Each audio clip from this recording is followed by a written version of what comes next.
let's have some good time. I mentioned in the chat that we have a few number today, and I understand. Maybe enough time to watch previous video, or maybe people getting bored.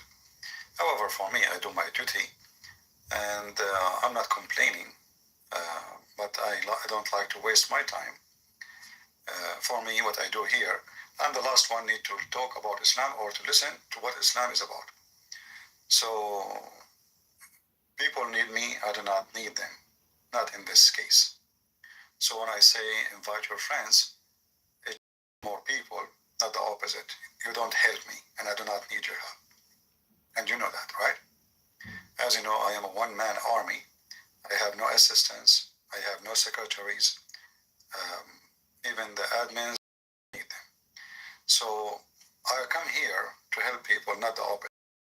And if I notice that people don't care, well, I will care. I did my duty.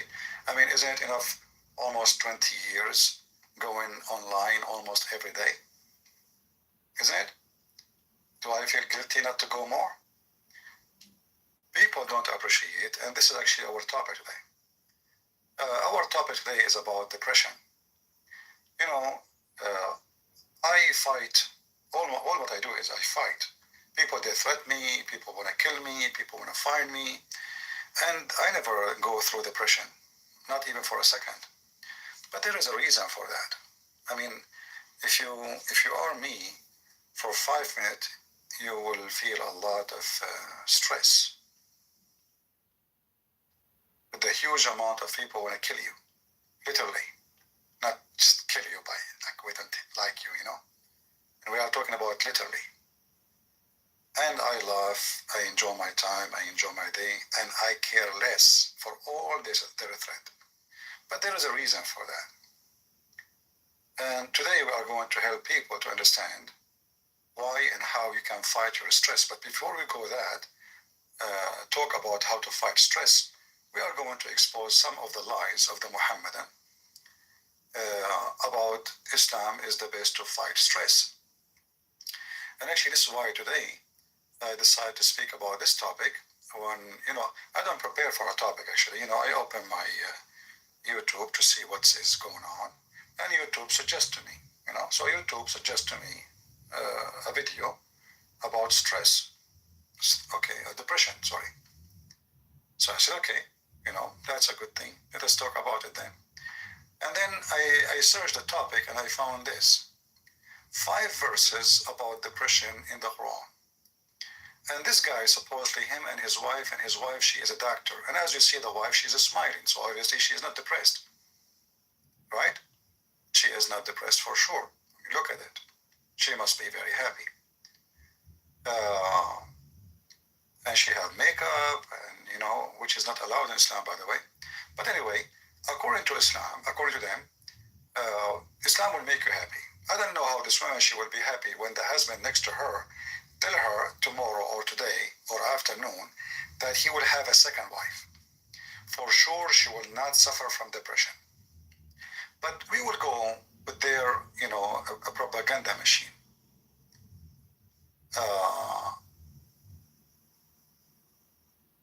This is the website, and they have the article. Verse number 1, the Quranic verses, which is going to help you. Chapter 2, verse number 1. Faith and preference. Chapter 2, verse number 2. Solace in God's presence. Verse number 3. Optimistic outcome. Verse number 4. Relying on God support. Verse number 5. Glad tiding. Okay. So that's it. Quran solves your problem. Now you have no stress. And then we need to ask ourselves, so why the Muslim commits suicide and join ISIS? Is that this is because of a stress, or this is for pleasure? Because remember, depression can lead to such a thing, can lead to the suicide act, which is a very bad thing to do. And, they start saying, defining depression. And for sure, the best ones to give you definition for depression is the Muslims. You know, I will give you an example of depression. Muslims, they recite the Quran too much. What happened to you when you recite the Quran too much? What exactly, how you feel? This is what happened when you recite the Quran too much. Speaking to Sahaba, speaking to the greatest ummah that ever walked the earth, speaking to your fathers, speaking to a ummah that happily gave their lives for the pleasure of Allah. People who did the utmost, the biggest sacrifices, and they deemed themselves as the most insignificant people. Today you do nothing and you think you're up there. They did everything and they... Guys, do you hear me or not? Am I heard? Am I heard? Why people are saying start? So what we are doing for the last 10 minutes? Why people are saying start? So listen, the second you became a religious Muslim, you are a very happy person. This is what's supposed, if we read, is going to make us get rid of our stress. They thought that they were down there. The Prophet of Allah speaking to them. He says, none of you, who's he speaking to? He says, none of you will enter Jannah through your actions. None.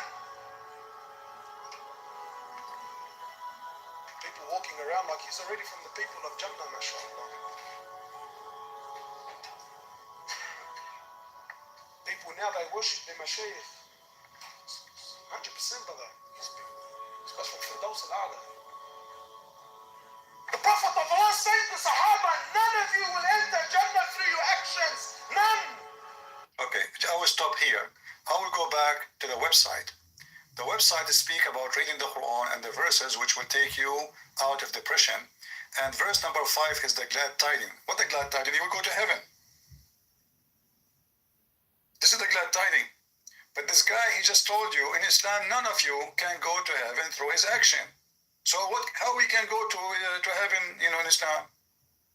So the Muslims, they are said to them, if you do jihad, you go to heaven. If your wife non-stop, you go to heaven.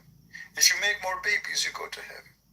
If your children die because of diarrhea, you go to heaven. If you die because of diarrhea, you go to heaven. If you kill a Christian and he kills you in his way, and you go to heaven. If you shout for the sake of Allah, Allahu Akbar, you go to heaven. If you say the name of Allah 100 times, you go to heaven. And the list goes on. And then all of this drama turned to be not true. None of your action will take you to heaven. None. And this person, he is the same person who make videos saying to them, you have to do good deed. You have to do jihad so you can go to heaven. In this video, he's saying all your action is useless. None of you will go to heaven because of his action. People now, they worship their mashayikh. 100% brother. These people. Especially for those al-A'la.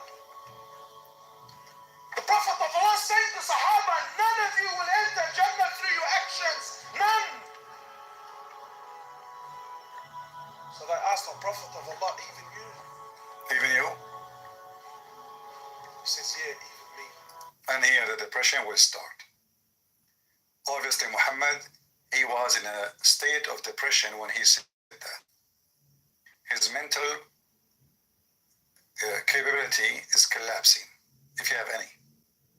So it turned to be all the promises Muhammad, he said, is false. And now after you heard this, that means every single verse in the Quran about going to heaven if you have good deed is a false. Because none of you, because of his deed, will go to heaven. Did you hear him screaming? Did you hear him saying, they said to Muhammad, even you prophet? He said, even I. Even I. And now, the Muhammadan, they have tons of videos in YouTube about depression. Look, all those videos, they can't fight depression. All of those, look how many. Quran and depression, Quran. But all of us, we know that the Muslims are the most unhappy people in the world.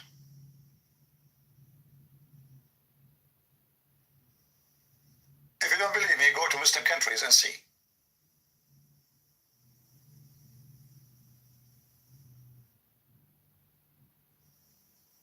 All those videos speaking about how Islam can help you for depression.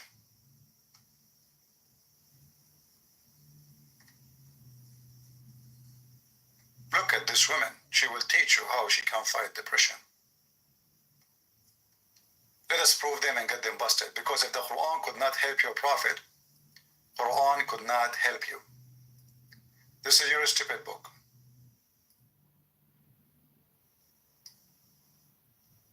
Your prophet, he's suffering from a very bad depression to the point he start dreaming that Allah is going to fix him.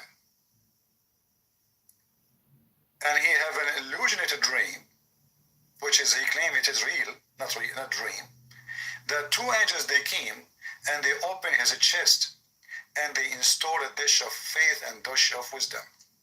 But why the angels are doing that? And how depression can be fought by installing dish of faith and dish of wisdom. That need extra study. If we go here, we will find that there is tons of stories about Muhammad. He himself was trying many times to commit suicide.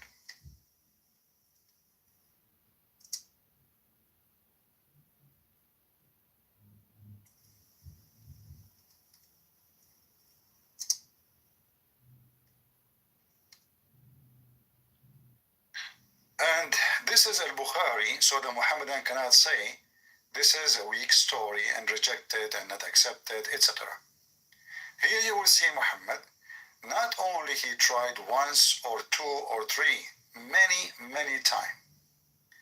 Muhammad, he goes almost every day to the top of the mountain, which is next to his town. And he go up to the mountain in order to kill himself. And the hadith says clearly that this is all happening because he is so sad. Why he is so sad? According to the story, Allah stopped sending him revelation. Allah stopped sending him revelation.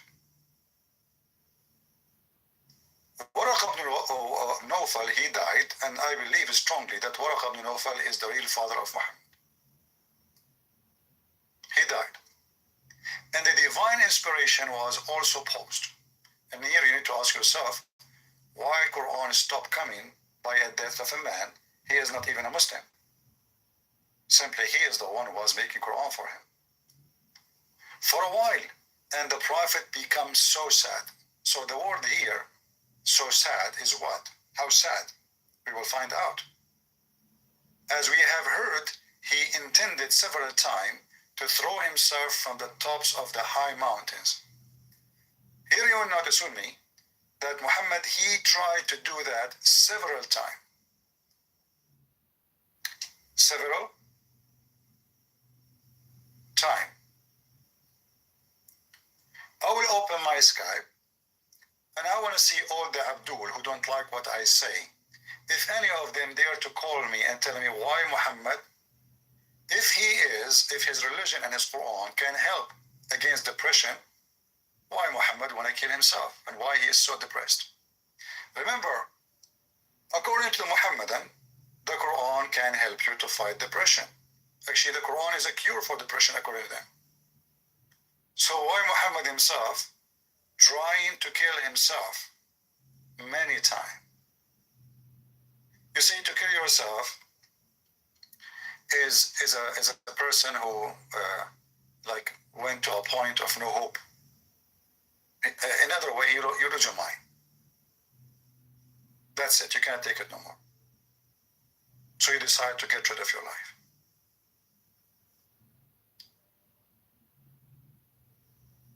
According to Muhammad himself, the one who commits suicide, he will go to hell. Unless he is committing suicide to kill the Christians and the Jews, that's a different story. But if you kill yourself without killing some Christians and Jews, that is a big sin in Islam. So why Muhammad trying to kill himself?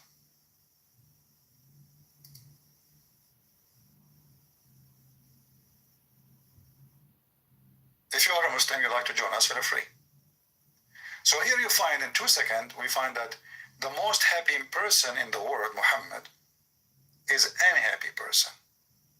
And all the image they provide to us is a big fat lie. In the Middle East is the land of misery, even for the rich ones. Go to the most rich country for Muslims. They are so depressed, and there's tons of reasons. Because Islam is a religion of depression. You see, depression is the same as dust.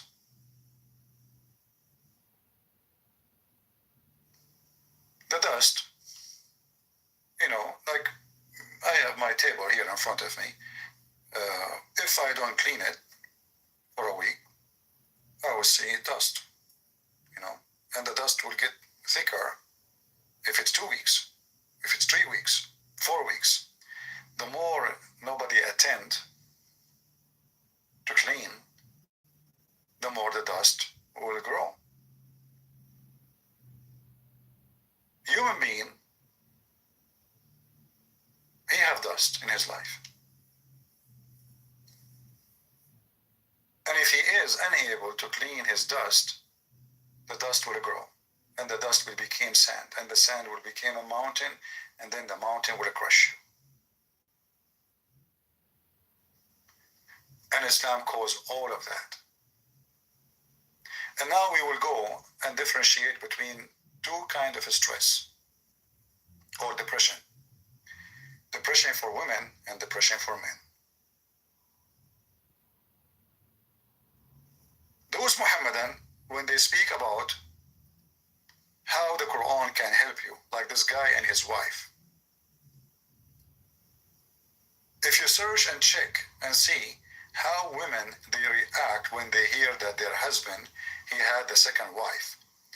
To make it simple, imagine your husband is cheating on you, how happy you will be, and what you would do next. The Muslims, not only they can have 4 wives, they can lie about it. And that make the women, when she marry a Muslim man, suffer from stress before even getting married. Why? Because she knew that the husband, he can lie, and he can have second, third wife as he wish. And he do not need to tell that he have any other wife. And that will bring a lot of stress in her marriage, if we can call it a marriage, because I believe strongly Islamic marriage is nothing but a sexual contract. It's a prostitution.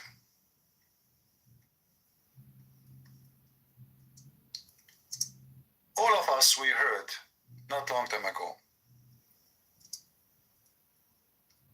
a YouTuber, a Muslim YouTuber, him and his, he brought some Muslim girlfriends, who they are maybe a possible future circuit wives. And he put them in the display, and they made a video about it is the right for a Muslim man to have a second wife. Put me, hijab, Brother Sataj, Dawood on lie detector test. And they said the following questions. Do you love your wife? Yes. Pass. Would you die for her? Yes. Pass. If your wife was okay, would you get a second wife? Yes. Pass. There is not a conflict between a man There's no conflict between what? A man, loving his wife loving his wife and a man wanting to be polygamous. there's no conflict. There's no conflict. But if a man, he love his wife, why he want to love the second wife? Can you love really 4, 5, 6? Sound like this is exactly Andrew Tate. This is why the trash of the world, they convert to Islam. The trash of the world, the pervert. Let us make it simple. The pervert. There's no contradiction. There's no problem between you like to have more than one woman in your house. And if you ask yourself, what is the purpose exactly of having more than one woman? It's just nothing but being pervert. owning more women. This is a form of slavery. So the woman, she enter inside the Muslim house, and now she don't know for how long she will sleep there and how long she will be number one. Because as soon he got a new wife, she's more pretty, she will be the second wife. And this is what Muhammad he did.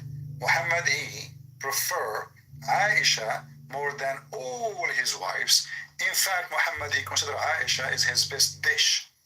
This is how much Muhammad he respect women. He said that Aisha rice, so Muhammad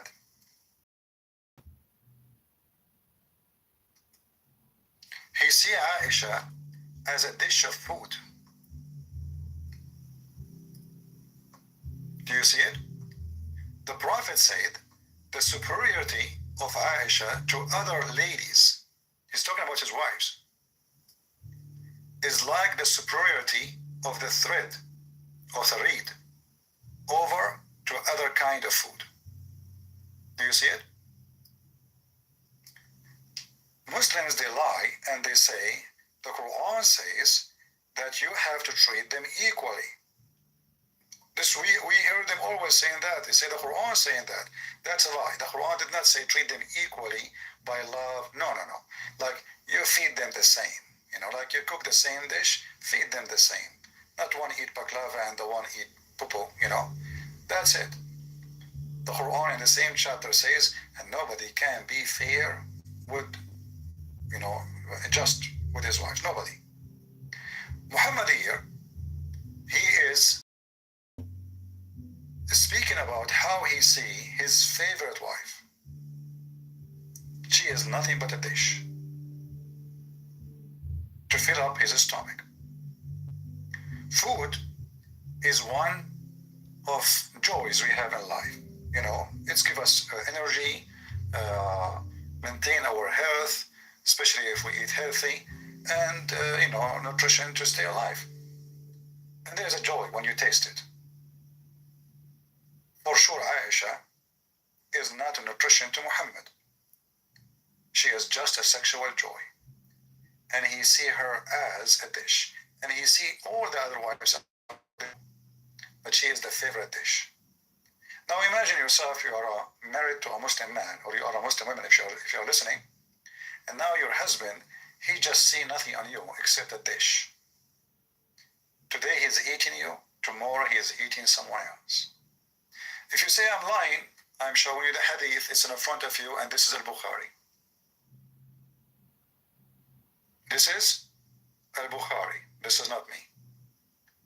And here we will notice that the source of stress in Islam is beyond imagination, especially for women. Later we will go to stress for men, not only women. And we will go to Muslim men, because Muslim men, they suffer from a lot of stress. In fact, having many wives is a big stress. And we will show you that from the life of Muhammad himself. But before we go that, Muslim men, when they become a true believer, not somebody like born as a Muslim, his name is Muhammad, but the majority, they like to take advantage of women. So they believe that a woman, she is nothing but a goat. And women, as a goat, she should be treated like one. On with arguments, I'll just respond to this wife beating. Simple question, Haris. Do you believe women should be subject to laws?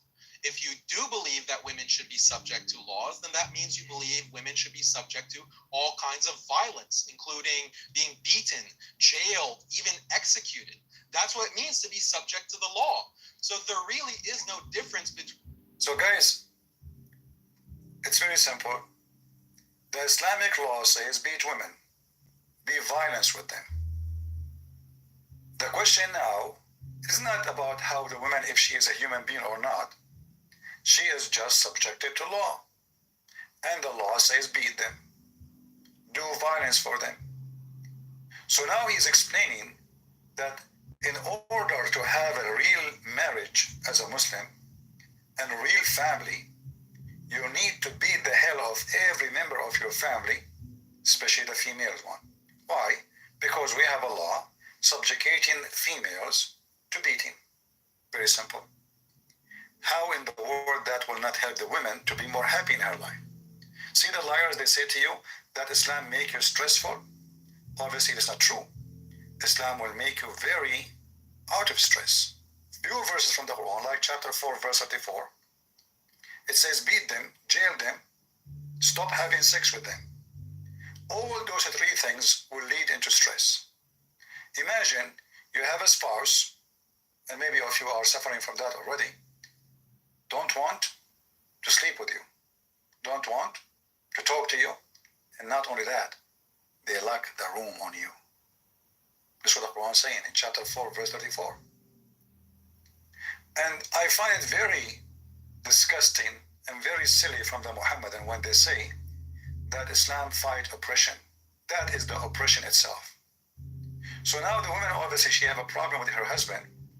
And instead, if we try to fix it, what we do, we make it worse. We lock the door on the women. We treat her, even dogs, they are treated better than Muslim women in Islam. We stop having any relationship with them, including sex, as a penalty. And simply, you throw her in a corner of a room, you tie her up, and you close the door, and you give her a dish of food like a dog once a day, until she become obedience. And if this all did not work, they say to you, beat them. In fact, the Quran never say which one comes first. It's up to you. If you decide to beat first and jail second, or you decide to jail first and beat second. And this is come back, and I find, by the way, the most ugly, disgusting followers of Islam is those who convert to Islam.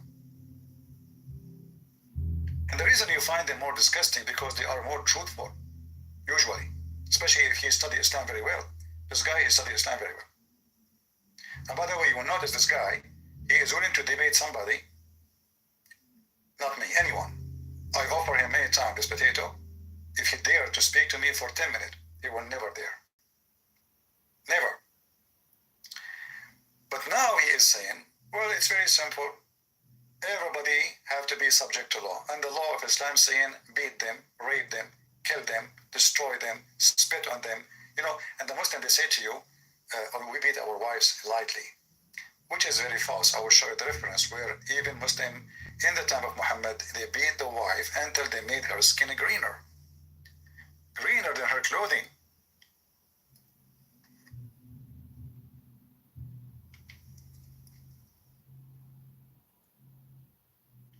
This is the story of Aisha and a woman. She came to her and she complained that her husband, he did beat her until he made her skin greener than her clothing. Muhammad, he took the side with the man against the women. And obviously, if you are a woman and you are married to a Muslim man and he did beat you and he made your skin greener than your clothing, obviously you are a happy lady and you are a queen at the house. In fact, the Muslim man, he have 4 queens. He can replace them every election. And he can make you feel like a queen by beating you and make your skin greener than your clothing.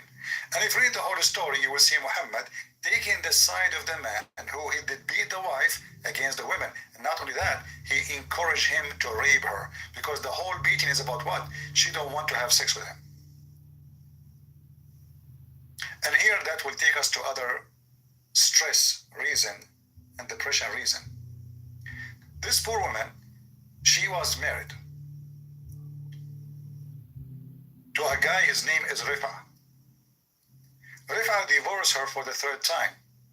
Now Rifa, she cannot go back to her previous husband until a new man F her, literally. I'm not speaking dirty, I'm saying what the word is. So now she married this man who is very old, and she was hoping he will not sleep with her. And she will make any excuse to make him divorce her, so she can go back to the previous husband, Rafa. But the guy, he's still functioning. He want to have sex. She refused. He started beating her. She refused. He beat her harder. She refused. She ran to the house of Muhammad, and Muhammad, he said to her, listen, your husband, as you see, he told me, you want to go back to your previous husband. You should know, read carefully. Allah Messenger said to her, if that is your intention, that you know that it's unlawful for you to remarry Rifa unless Abdul Rahman taste your orgasm and you taste his orgasm. That is another additional form of stress. Right?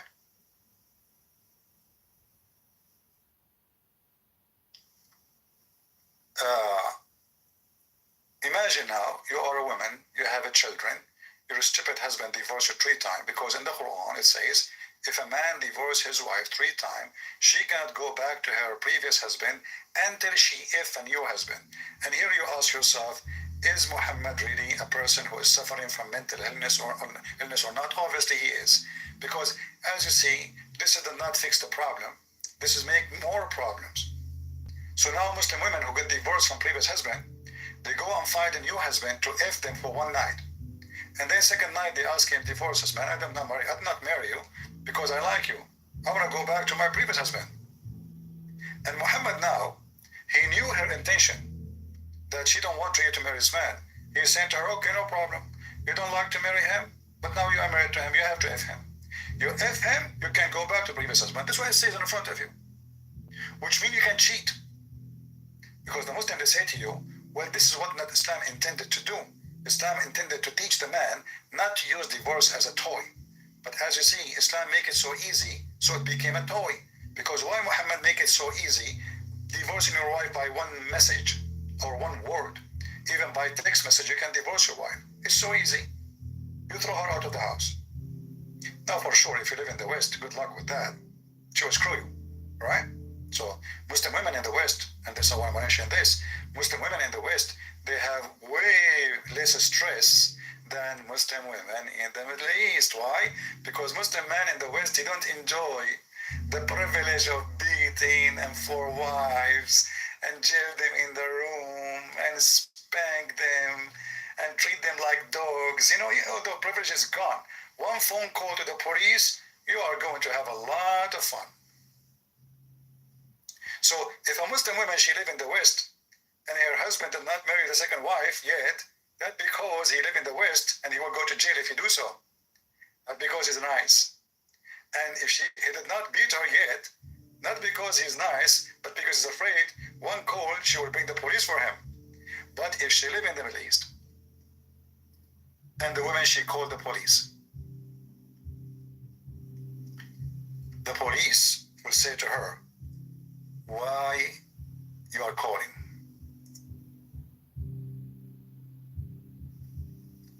Oh, the husband is calling, is beating me, you know. They will say to her, the Prophet said, no man should be asked why he did beat his wife. Nobody even had the right to ask you. So put all those things together. Your marriage is not marriage, it's a sex contract. You can be fired anytime. A new woman can be hired anytime, in your present. The husband, he will bring more babies beside your babies. The house will be full of babies and more women. The husband will have 4 mother-in-law. And 4 mother-in-law for the women he have right now, and 4 mother-in-law for the previous 4 women he had before, and 4 mother-in-law for the previous marriage before. Imagine how life would be so stressful. Now let us go and give you a great example that Muhammad himself, his life was a misery. We showed you that Muhammad tried to commit suicide. And the reason there was because Allah not giving him Quran. But I find that is a very silly reason. There's way more reasons for Muhammad to die or to commit suicide. If you go in the funny yellow page of Muhammad, you will find that the wives of Muhammad, they cause Muhammad a lot of problems. And I'm not saying they are the problem. He is obviously the problem. But Islam is the biggest problem. Having 13 wives is not alive. So you will find in the Quran that the wives of Muhammad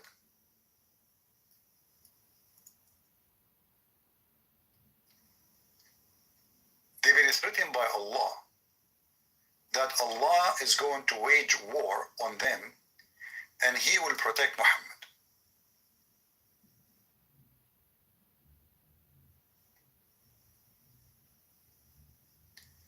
And this will expose all the lies about Muhammad being a happy husband.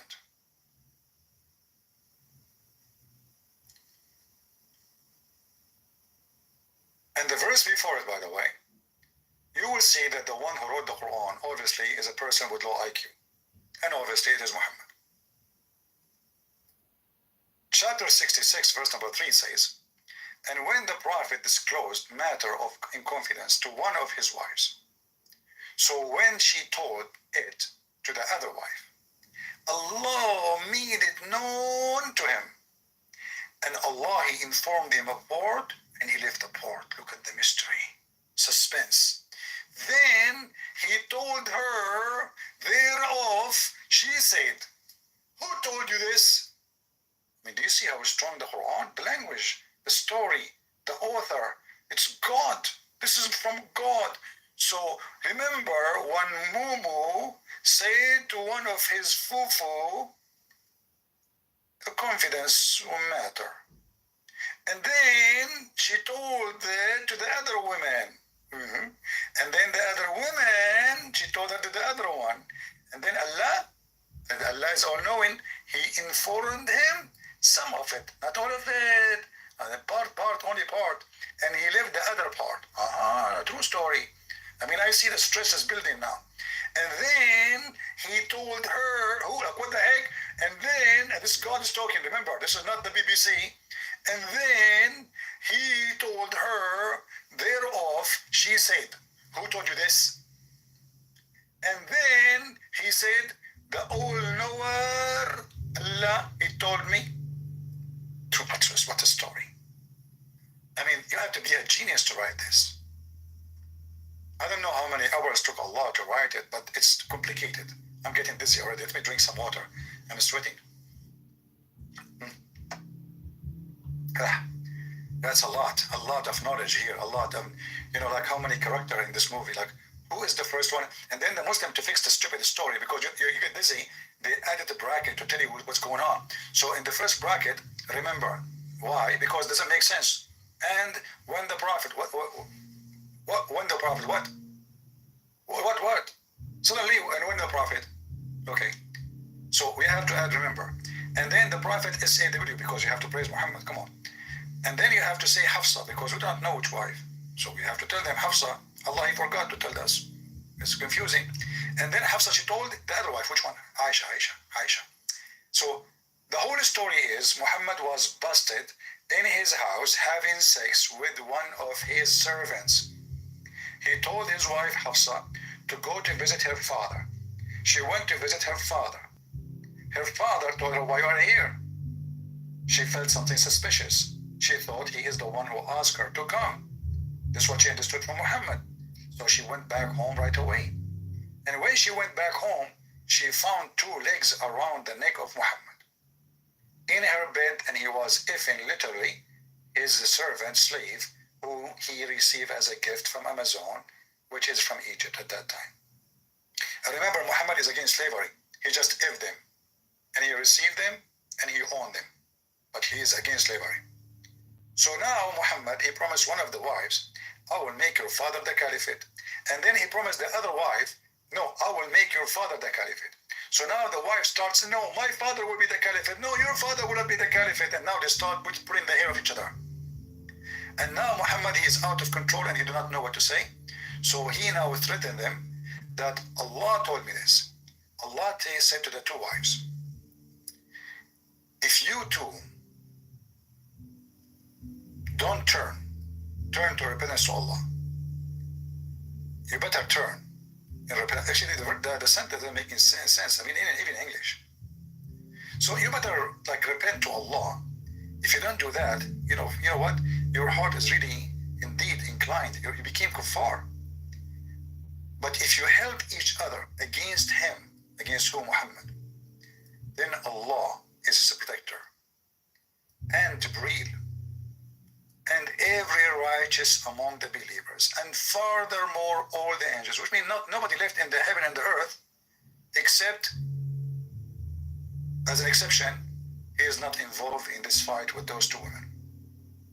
So now imagine how much stress Muhammad he have, and how much stupid he is. He tried to cover his filth by false promises, and then his false promises come back to him, because those wives, they told each other. That's why it says here in confidence, he told, don't tell the others, okay? Don't tell them I will make your father the caliphate after me. And he told the other wife the same, I will make your father the caliphate after I die. So now this was a matter of confidence. But those women, they start talking, and that ignite the problem.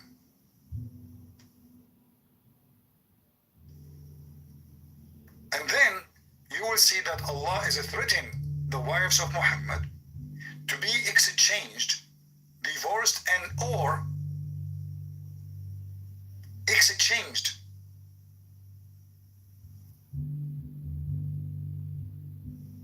Do you see it? And this is the scenario for every Muslim woman. If she wanna have any argue with the husband, in 2 seconds she will fear that he is going to exchange her tomorrow. In fact, Muslims, they used to practice something, they can't afford it no more to do it. It's called isti'arat al-furuj, which means borrowing a vagina. So if you have a woman and you are bored of her, you take her, you exchange her with other vaginas. So your neighbor is a Muslim, Abdul. Ahmad, he said to Muhammad, hey Ahmad, can I take your wife? You give me your wife?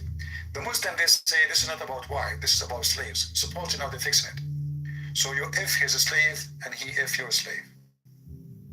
This is what they say. So all the religion of Islam is not only messed up, is not only zero ethic, it's a collection of stress. So the woman, she have no security, she have no settlement, she's nobody, she can be beaten, she can be spat off, she can be like she faces humiliation every day. She is not respected at all. The husband, he can bring another wife anytime he want in front of her eyes, and he can F her. She is watching. And she is what? She is watching. I agree. Look, I get the polygamous part. I get the whole wanting to have more intimacy with more than one woman. Yeah. But So this Muslim woman, she understands that Muslim men, they want to have intimacy with more than one woman. So what the purpose of this? Intimacy. Intimacy is a nice word, you know. It is effing. This is the origin of effing. I mean, you see, when the Muslim says that this guy, even in the video, he says every man is born polygamist. But isn't it their stupid God? He stole a story from the Bible saying that Adam, he have one Eve, and Eve, she have one Adam. So if everyone is born polygamist, why God, he created to Adam one woman, and she was fine with him, and he was fine with her? And now this Muhammadan women, look at their faces. I mean, what kind even of discussion? This is the public one. So what is about the one behind doors? This is the public one. The one behind door is way more disgusting. Even Muslim men, they bring their wives and they start watching porn together. 2, 3, 4 wives. And not only that, he try his best to make the other women compete with the first woman in sex. Like, she danced for me, you don't dance for me. She stripped for me, you don't strip. She have a better move, you don't have good moves. This is Islam. And all of this is nothing but stress and depression. And this is why even Aisha, she said, and this is very important to remember, Aisha, she said that I never saw a woman is depressed and unhappy as much as a Muslim woman. Who said that? Aisha. And that will silence every single liar who says this is not true. Because who dare to say Aisha is a liar? Any Muslim dare to say so? Read carefully what Aisha she said.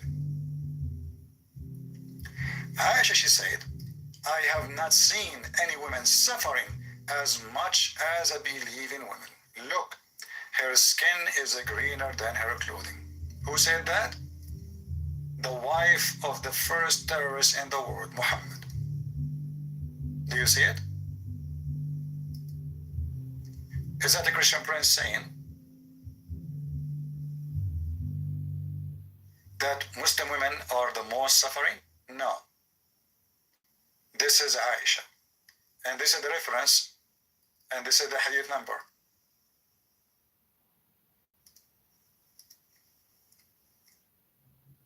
So now it's confirmed by Aisha herself. She is witnessing, and Muhammad, he could not say no, that the most suffering women, you see, at that time there's a lot of women who they are not Muslims.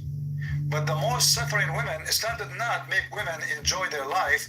Islam obviously made women life horrible. And the proof in front of you. From their mouth, not from ours. Which means those who they are worshipping idols, their women are happy. Those who they are worshipping the vagina, and the Muslim now they worship the vagina, the black stone still, their life is better than the Muslims. Who witnessed for that? Muhammad's wife. All of this is nothing but endless number of stress.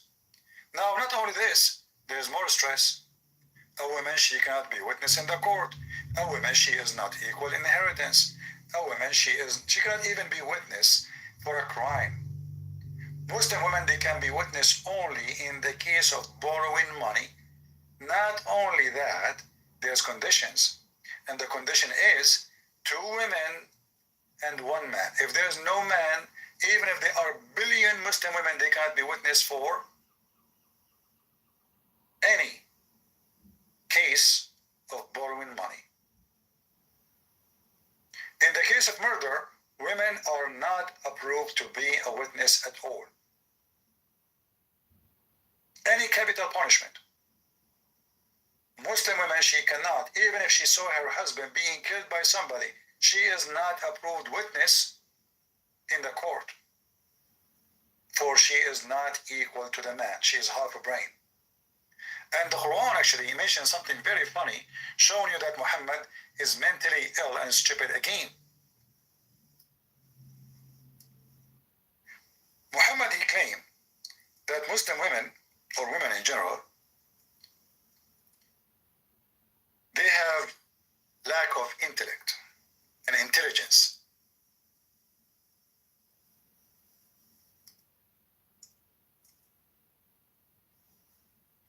Therefore, we cannot have 1 woman to be a witness. And not only that, even if there's 2 women, we have to have at least 1 man. And not only that, even those 2 women have to be a woman who we can agree to trust. In the case of man, no, just enough to be a man. And Muhammad, he made an excuse, which is showing you that Muhammad is stupid. He said, so if one of them she err, the other one will remind her. So Muhammad, he assumed that 1 woman is stupid. 2 women are smarter than 1 woman. And 1 man is enough because he is stupid. But look how stupid Muhammad is. Because if 1 woman is stupid, having 2 women will not make 2 smart, will make 2 stupid. Are you with me? This is how stupid Muhammad is. So if we agree, and for sure I don't, that women are stupid, then it doesn't matter how many we increase the number, well, they are still stupid. So having first 1, second 1, third 1 as witnesses did not change anything.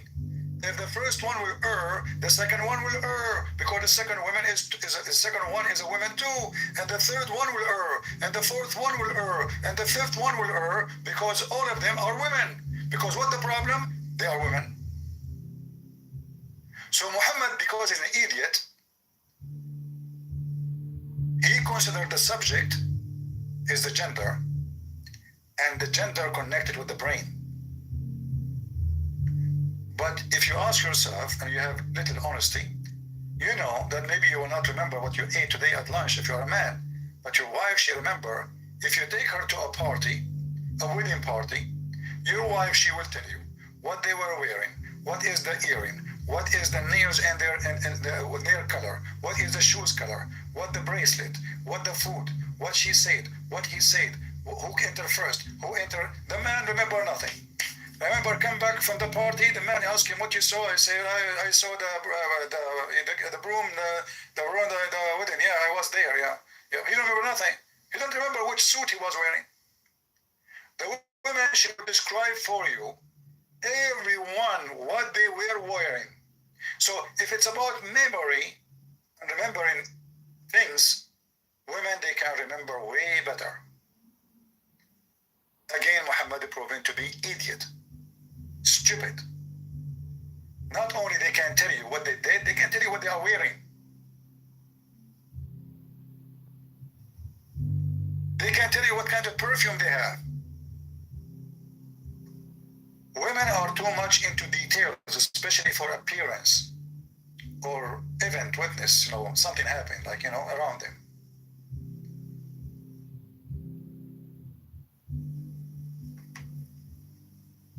But all of this is nothing but a form of stress. Now we go to the stress of the man. Or we should continue with the women's stress, because there's endless.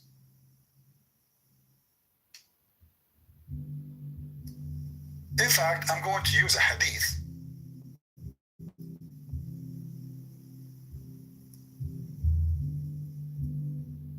And that will show us the stress of both sides.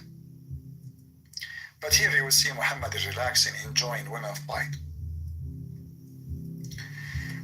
Muhammad, because he is an idiot liar. Remember, the Muslims, they say to you in their speeches, a man, he married 2 women, 3 women, 4 women, he have to treat them equally. This is Muhammad himself, he never treated them equally. And let me pause the hadith for you, so you don't say to me where I can find them. And by the way, for those who do not know how to find things, many of you keep saying to me, where are those things, where you get, why you care for the link? You can find those things so easy. Search Sahih al-Bukhari. There's a million link. Is it important which link? And we post them in the chat. Still they ask me, where are they? If you are watching the video and the video is still in my channel, that means the chat is active.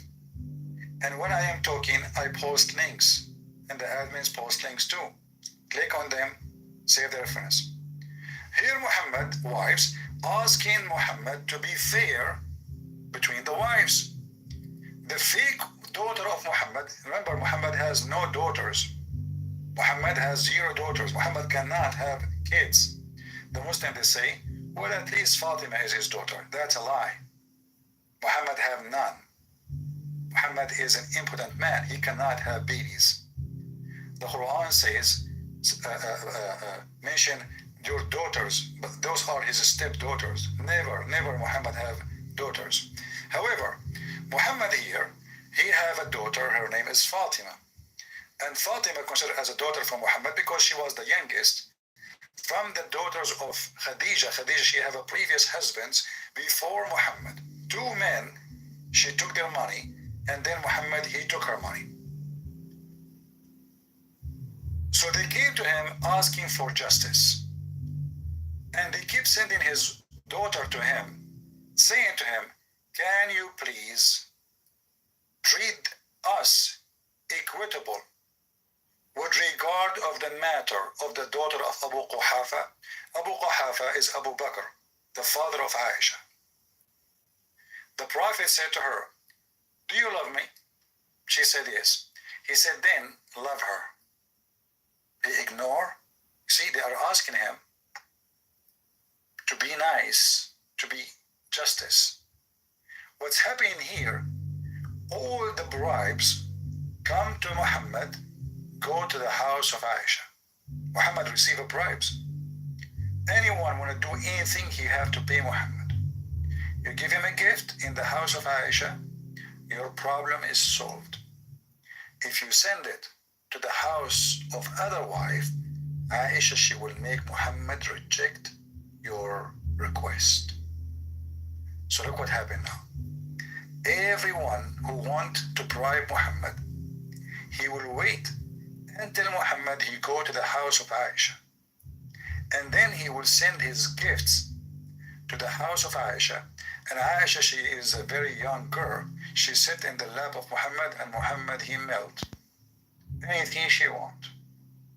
So the wives are asking, can you please be fair? All what they are asking is just be fair. Whenever you are, people give you bribe, let the bribe come to our house. The same it come. Now all the bribes go to the house of Aisha.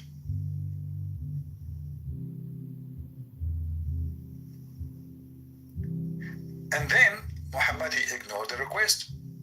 And then they said to her, please go back. They keep asking her to go back, and then she says, by Allah, I will never go back.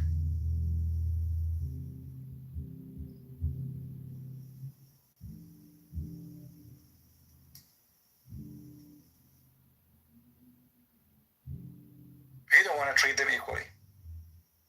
And then finally they send Zainab ibn Jahsh, which Muhammad, he liked her very much too. She have a big butt. Aisha, she said, she was somewhat my equal among the wives. Like you see, she is so, she is good in bed. The Prophet, this is the wife, this is the woman who Muhammad took her from his son Zayd, you remember? The woman, she is big and fat. I'm using the word fat because this is what I describe her, She was very big and fat and white, and that made her so beautiful at that time. Arab at that time, they favor the women who have a lot of meat. The skinnier you are, nobody will marry you. Nobody even will look at you. That means you are sick. This is how they see it. The more you have meat, the more you are yummy and healthy. So she was big and huge and beautiful and so white. And she was almost equal to Aisha. So they sent Zainab to him, asking him, they said to him, Zainab, she said, your wife sent me to urge you to be equitable with regard to be in the matter of the daughter of Abu Quhafa.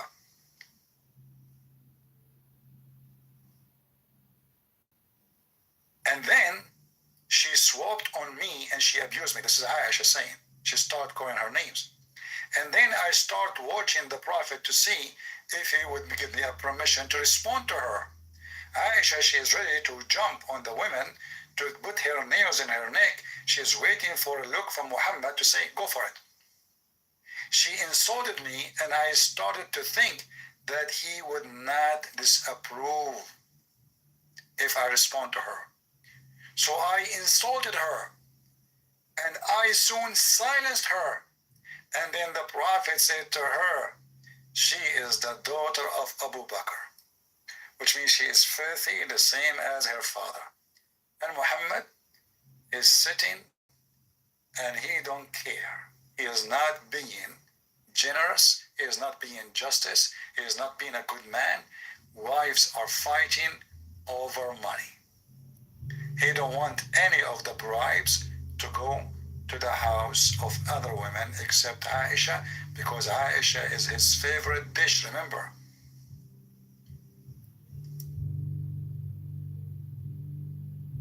Now, if you are a Muslim man, let us see how many things will bring you stress. Endless. If you are a Muslim man, you have to watch.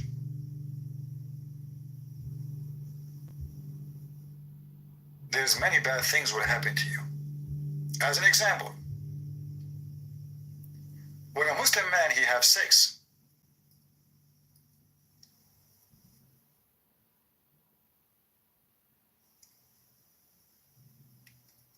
and he don't say a prayer, certain prayer.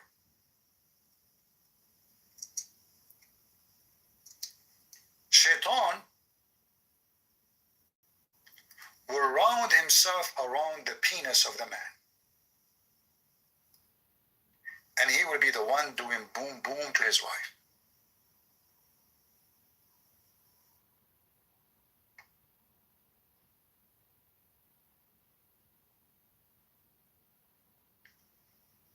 Now the man, he is supposedly going to enjoy his time in bed.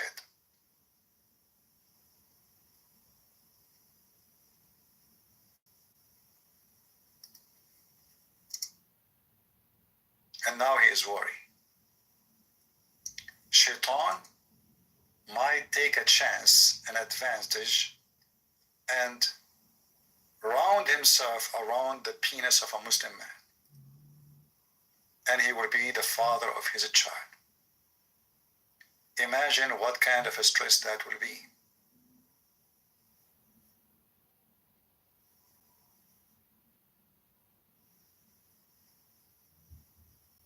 So even when you want to have sex, you have a stress. A Muslim man, when I enter the bathroom, we're talking about normal life evidence. Eating, drinking, sex, you know. A Muslim man, he want to enter the bathroom.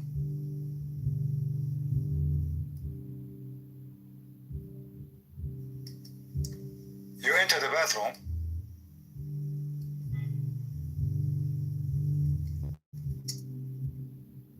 If you don't say the prayer, Shaitan will play with your anus.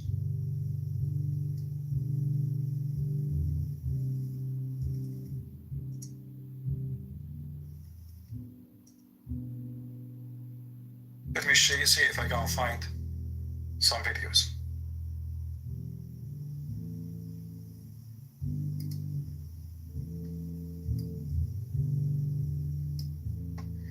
What is the ruling on saying the dua, Bismillah, a'udhu billahi min al-khubthi wal-khaba'ith? Should I say it while entering or before entering? You should not say it inside. So as you're entering, if you're not inside, then you can say it. If you say it outside, this is best, and it's best to be safe rather than sorry. Frost. Okay, hold on. This one did not tell us much. So guys, now there is even a rule to say a prayer before you do piss and before you shit.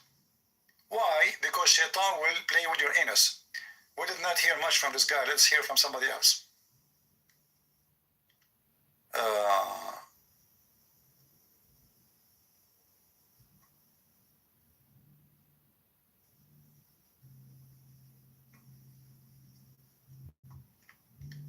Let us see.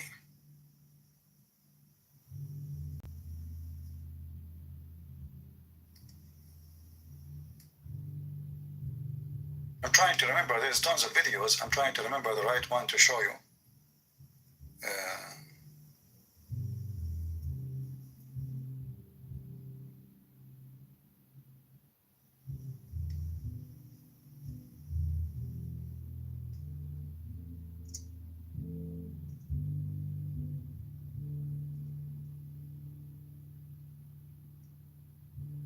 Let us see.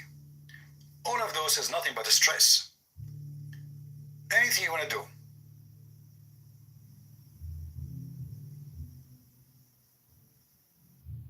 Is a stress. Let us see.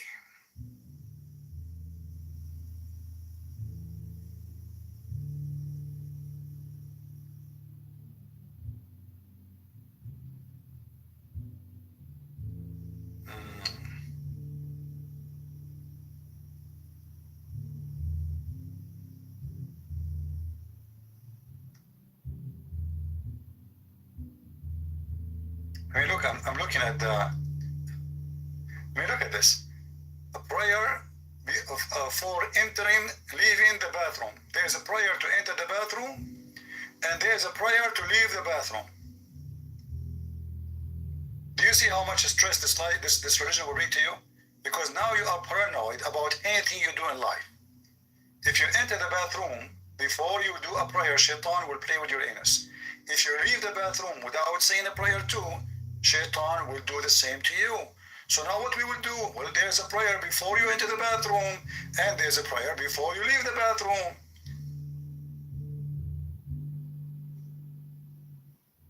There's a prayer before intercourse. There's a prayer after intercourse. There's a prayer before you eat. There's a prayer after you eat. There's a prayer before the prayer, and there's a prayer after the prayer. And all of this is to stop shaitan. So now your life become full of phobia and stress.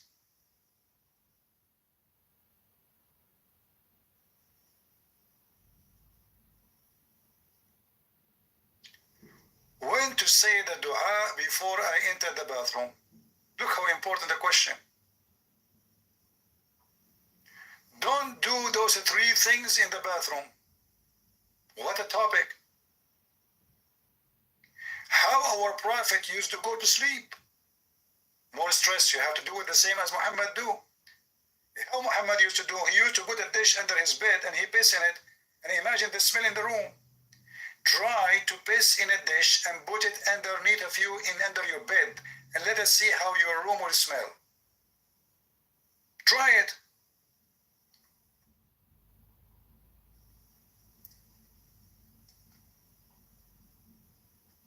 Can I say Bismillah and making wudu in the bathroom? Look at this question.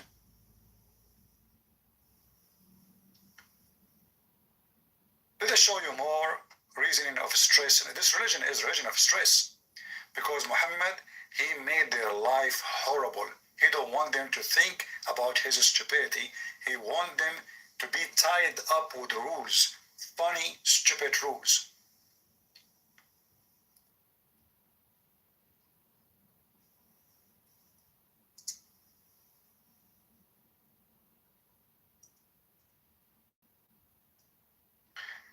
Everyone, people around the world, they enjoy having pets at home, like a dog or a cat or etc. Can a Muslim have a dog? Because if a person he is alone, getting old, it's good to have somebody with you, even as a guard, like a guard for the house. Nothing wrong with having a dog, not in Islam. Islam will bring more stress to your life. If you have a dog at your home, Allah, he hates you. So every human being, he can have a good friend. That is a dog. Dogs are loyal. They're even willing to give their life for you, especially the good quality one. In Islam, no. You cannot have a dog. Can we keep dog as a pet or for security reasons? As a pet, it is totally prohibited. The Prophet said, alayhi salatu wasalam, that angels do not enter a house where there's a portrait, a statue, or a dog. See? So now you cannot have a picture in your house, which you might love to have. Why not? What's the problem? If you don't worship the picture, what's the problem? There's many pictures, they can make you feel relaxed, they are beautiful. Why not? That will bring more stress to your life. Any piece of art, haram. Any piece of drawing is haram. Okay, what about pet? What pet mean? Pet is somebody, like need a company, a cat, a dog. What's wrong with that? No, you cannot. You cannot haram. The angels will not come to your house. So now the Muslim is under stress. Oh boy, the angels will not come to my house. Oh, what I did. I have a picture of my wife here. Finally, one Muslim, he don't have a billion picture in his phone, especially porn. Angels will never come to your house, my friend. All of you have a picture of your ID. Haram. Pictures are haram. How you can even live with this cult? So now the angels will not enter your house, and now you cannot have a cat, you cannot have a dog, you cannot have anything. What will happen? Portrait, a statue, or a dog. And he said that whoever keeps a dog other than a dog of a shepherd dog or a dog for hunting or guarding. Muhammad, he ordered to kill all dogs, but when people, they start complaining, he gave an exception. He said, okay, I understand. You want to guard your sheep, etc. So keep the guard dog, but don't let him into your house. And if it's not one of those dogs, you have to kill them. And so this is how merciful Allah and His Prophet. This is how loving He is. He waged jihad against dogs. Why? Nobody knows. Dog is one of the most friendly, helpful animal to mankind through history. Through history of mankind. What's wrong with this guy? Mental illness. He have a phobia from dogs. Then each day, out of his own good deeds, Allah will erase and deduct the weight of Mount Uhud of good deeds, of hasanat. A friend of mine, a relative actually, who has a chihuahua in his house. Let me show you now what Chihuahua can do to you. Chihuahua can bring the hell of a stress and even will take your salvation away. A Chihuahua. This is will make you have depression. Islam is a religion of depression. Listen carefully. What will happen to this friend who he have a Chihuahua? A friend of mine, a relative actually, who has a chihuahua in his house. And so many times our relatives tried to give him advice, and he said, oh, it's cute, it's lovely, it's this, it's that. So I said to him, listen, do you have enough good deeds every single day that would equal Mount Uhud in hasanat? He said, not even 1/10 of that. I said to him, then in this case, you're in debt. Because every day this is being erased and deducted from your good deeds. And this, my friend, means that you're in real deep trouble. So this is not permissible. Now, so listen, if you have a Chihuahua, you are going to hell. Obviously, Islam is going to help you to fight your stress. So you are a poor person, live alone, you need somebody to accompany you, don't go out, you are retired, you are old, you don't even walk outside maybe, you need a company. No, you can't have a dog because that will take you to hell. The Chihuahua will make you bawawa. Okay?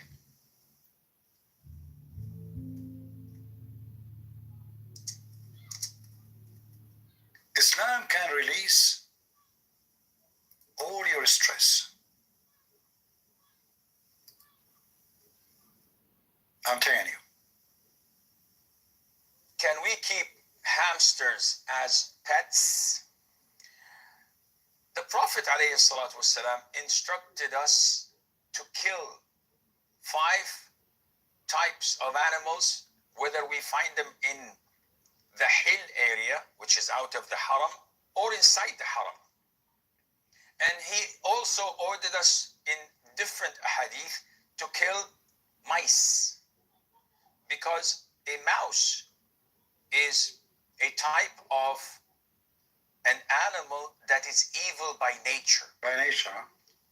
And it carries a lot of diseases, and the plague is one of them, among others. And it's known to be destructive and with evil intent. Even it may take a... Listen, the mice, they do things in evil intent, not because they are just animals, they do what they do. No. They want to harm you on purpose, like, come on, they come to you like, the mice, he have a plan. He speak to his friends, hey, listen, let's go to the house of this guy and set fire there. You go to bring the matches, I will open the gas. You split the oil, okay? Make a hole in the oil, okay? So we will set fire, yeah. And you with your tail, don't forget to grab that thing there, yeah, that paper there, so we can light the fire, yeah. So this guy, they are watching too much cartoon.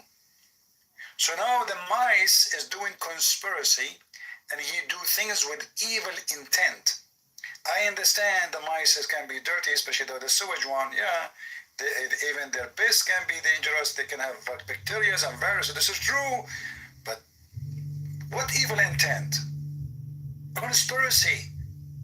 The Muslims believe that every animal, he is not a Muslim, he is their enemy, because they believe there's Muslim animals and kuffar animals. Yes, yes, brother. As an example, the cat who did not walk in the Quran, she is a Muslim cat. I'm telling you, true story. Brother, tell us more information. I feel my stress is relieved now. Thank you. A piece of thread and get it burnt from, or set it on fire from a candle or fire in the house. Look. The mice will put Mickey Mouse. We saw that in Tom and Jerry. I mean, come on, all of you saw it in Tom and Jerry. He put the match in his mouth. He go to the candle. He light the matches, and then he put fire everywhere. I mean, come on. We saw it with our own eyes. Evil intent. And take that thread and burn the whole house with it. Yeah. So mice are evil, and we are ordered in Islam to kill them. A hamster is very similar to mice. Okay. It looks like mice. And as they say, it's about 86 to 90 species of mice that are found there. So a hamster is a rodent, and it falls under the same category of mice, and hence it is not permissible to keep them as pets because of the instruction of the Prophet ﷺ to kill them wherever we find them and to dispose of them. I mean, who can fight this? Let us be honest together. All of this will help you to take off your stress. Everything your enemy. By the way, Muslims cannot kill a spider, but they want to kill a hamster. But a spider can really kill you.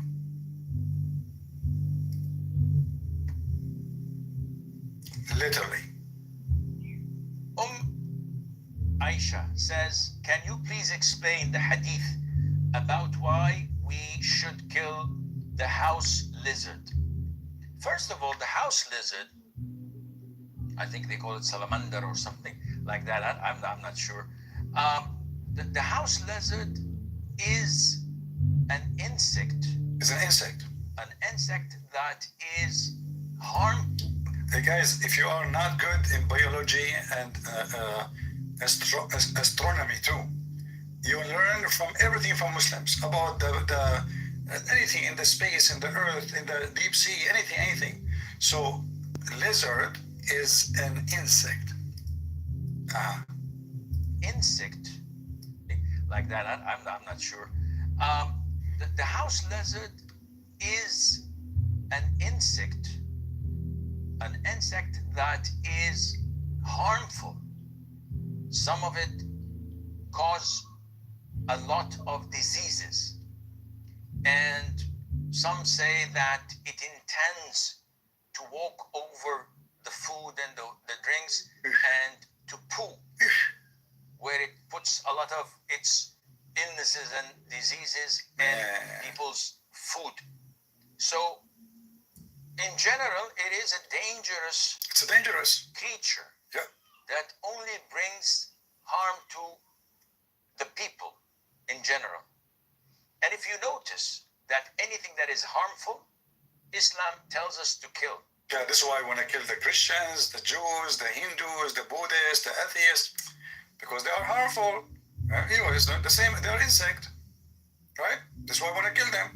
Yeah. And now the lizard, he joined the list of jihad. So we have a fatwa. I mean, those people, this is how happy they are. This is how they are not under the stressful life. They have a fatwa which means a holy order, according to the law of Islamic law, if it exists, to kill Mickey Mouse. Can you believe it? Have you ever imagined that time will come and somebody will say, we need to kill Mickey Mouse?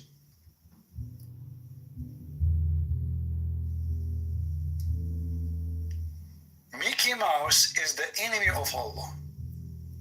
And this sheikh in Saudi Arabia, and by the way, we use his website all the time, he issue a fatwa for every Muslim in the world. It is your duty, if you see Mickey Mouse, to kill it. It's the enemy of Allah. And the Muslim, because they believe in conspiracy, they say to you that Disneyland is the enemy of Allah. Why? Because they have a display of Mickey Mouse there. They are trying to make our children like the enemy of Allah. Do you want your child to like the enemy of Allah? No way. Kill it then. Obviously, Muslim lives have no stress because they believe in peace and they love everybody and everybody loves them, including Mickey Mouse. So Islam tells us to kill a wild dog that bites and attacks people. No, Islam tells you to kill all dogs. You are a liar.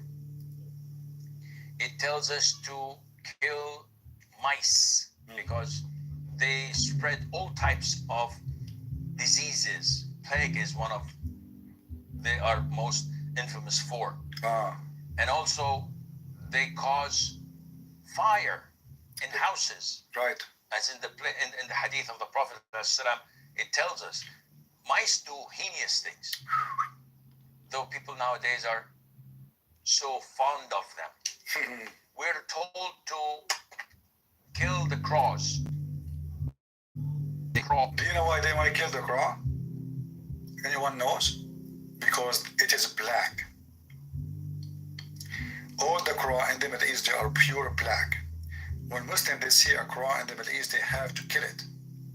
Muhammad is very extremely evil, superstition, racist person. He said, اقتلوا كل أسود بهيم. Kill every pure black. Anything is a pure black, kill it. And that will bring more stress to your life because now you see the color black as an enemy. Even if you see a little bird. That also carries diseases and eats dead meat. Here you see the stupidity because there's tons of animals that eat dead meats, including even chicken. Don't you know that? Who said to you that birds don't eat dead meat, you donkey? Who said that to you? Don't you know that even chicken, they eat cockroaches? Do you know that? They eat bugs, which you get disgusted from. So if they eat something, and this is the reason not to eat it, then you should know that the chicken, they eat shit. It's their favorite food. If you have a baby, if you live in a village and the child is not wearing a diaper and he do poop, the chicken, they would be fighting over his poop. Here you see the logic of the Muhammadan is very logical. The fact is, just because Muhammad, he said it so. That's it, Muhammad, he says so. If Muhammad says eat pork, you eat pork. If Muhammad, he said to them, drink camel urine. Muhammad told them to drink camel urine. I mean, this is piss. This is literally piss.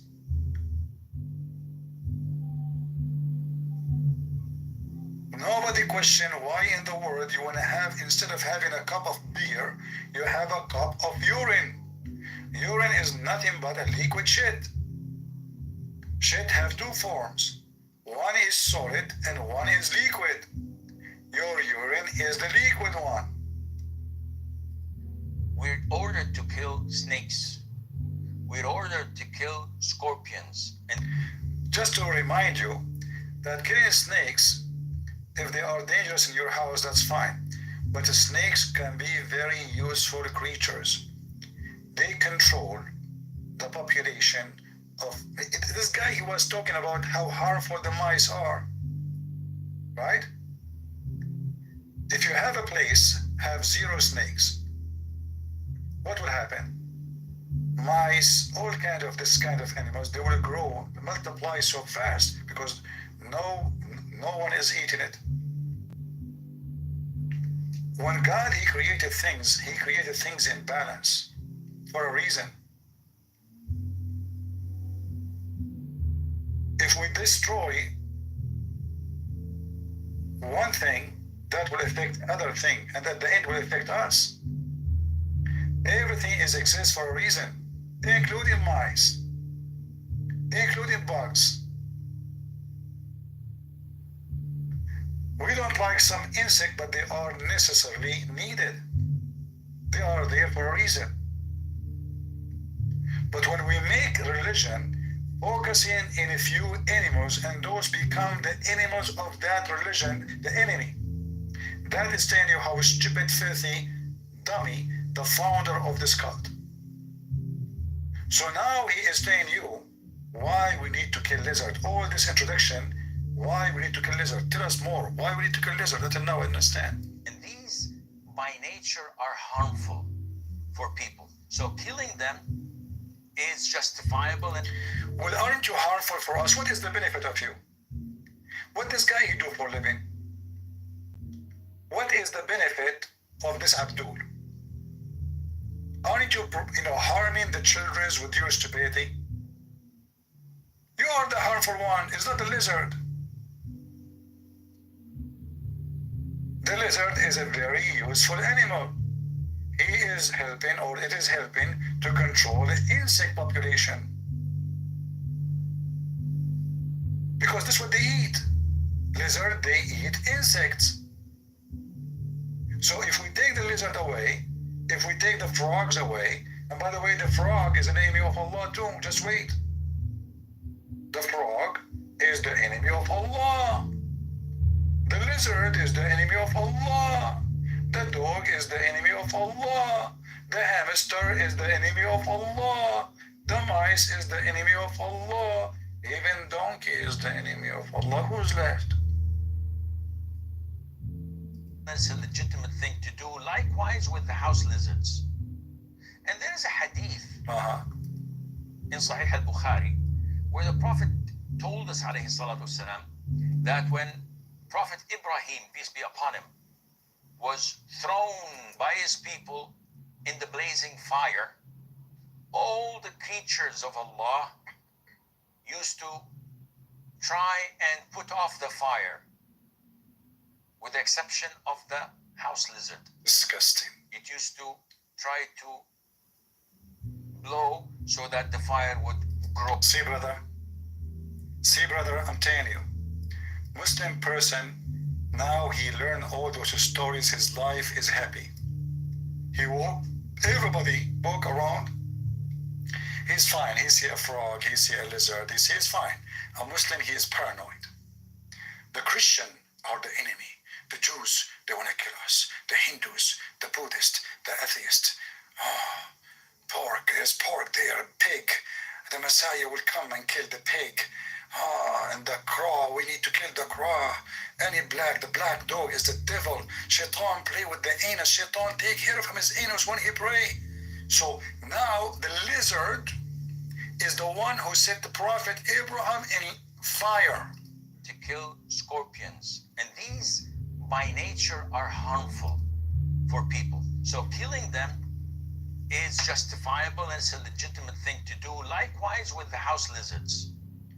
And there is a hadith in Sahih al-Bukhari where the Prophet told us, alayhi salatu wasalam, that when Prophet Ibrahim, peace be upon him, was thrown by his people in the blazing fire, all the creatures of Allah used to try and put off the fire, with the exception of the house lizard. Disgusting. It used to try to blow so that the fire would grow. And brother, this is true story. They put the Prophet Abraham in the fire and all the creatures in the world. A second ago he was saying the mice is evil. The snake is evil. The crow is all evil. The dog is evil. He was counting the evil animals, right? Now he just said, all the creatures, they came to stop the fire of Abraham. He just said all. Only the lizard. So, but a second ago you were counting for us the mice, the crow, the snake, the hamster, all of them, they are the enemy of Allah. It turned to be, no, they are good. Because all the creatures, they come like, we. Hey, lizard, where are you going? I'm going to stop the fire on Abraham. Hey, mice, where are you going to? What? A lot of mice is going there. Where are you going, mice? Where are you going? Just listen to me. I don't talk to you. I can't talk. My mouth is full of water. I'm going to stop the fire in Abraham. Hey, dogs, where are you going? Oh. Dogs, what happened? Abraham, in the fire. We have to stop the fire. So all animals are coming to stop the fire of... Did you watch cartoon? I mean, cartoon for kids is better than your prophet stories. So all animals are coming to stop the... Look at the face. Look, he have no stress. Those people are happy. I mean, can't you tell? But he's happy. He have all this knowledge will make him happy. You know, that's it. He is protected now. He knew the enemies, the lizard, the mice, but he just said all of them, they are bad. But now he just said, all those animals, they came to save Abraham. Hey, Abdul, why the dogs are coming to save Abraham if they are bad? Why the mice are coming to save Abraham? You just said all creatures. All creatures, even the pig? What the heck? And you know, the Muslims, they have their stories. I mean, it's very logical, by the way. I mean, look, all the creatures in the world trying to stop the fire versus lizard. Who will win? The elephant, he tried, he could not, because the lizard is still blowing air. Lizard, especially he's 5 centimeters tall. I mean, your story is so good. So good. A Muslim saying, CP, talk like a dog again. Hey, my friend, I forgot to tell you that your prophet last name is dogs. Do you know? By the way, one of the irony that Muhammad, he married a woman, her name is Zainab bint Jahsh, which means Zainab, the daughter of the donkey. And the other irony that Muhammad last name is dogs. Can you believe it? Muhammad ibn Qusayn ibn Kilab. Kilab mean dogs. So how dogs are the most filthy and the last name of your prophet is dogs?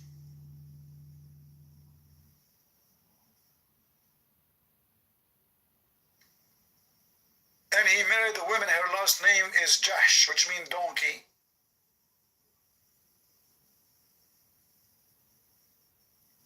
What is who? So brother, tell us what happened. Did they stop the fire at the end or not? Also carries diseases and eats dead meat. We're ordered to kill snakes.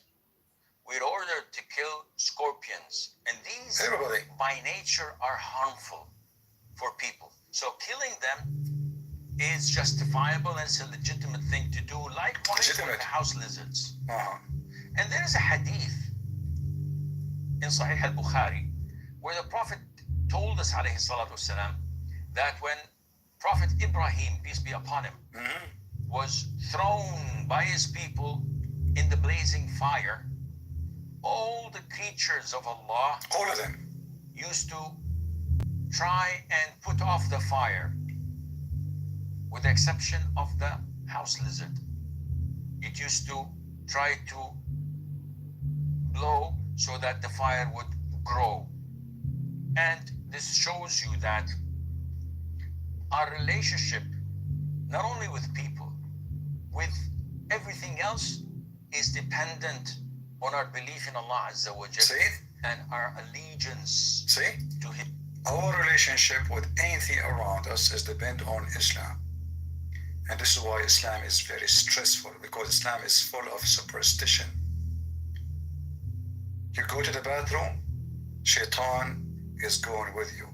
You enter the bathroom without saying certain prayer, Shaitan will screw you. If you enter with the right foot, Shaitan will go inside your anus. He will block it. Now let's see, what about a frog? What about a frog? Is a frog the enemy of Allah? What do you think, guys? Is a frog the enemy of Allah?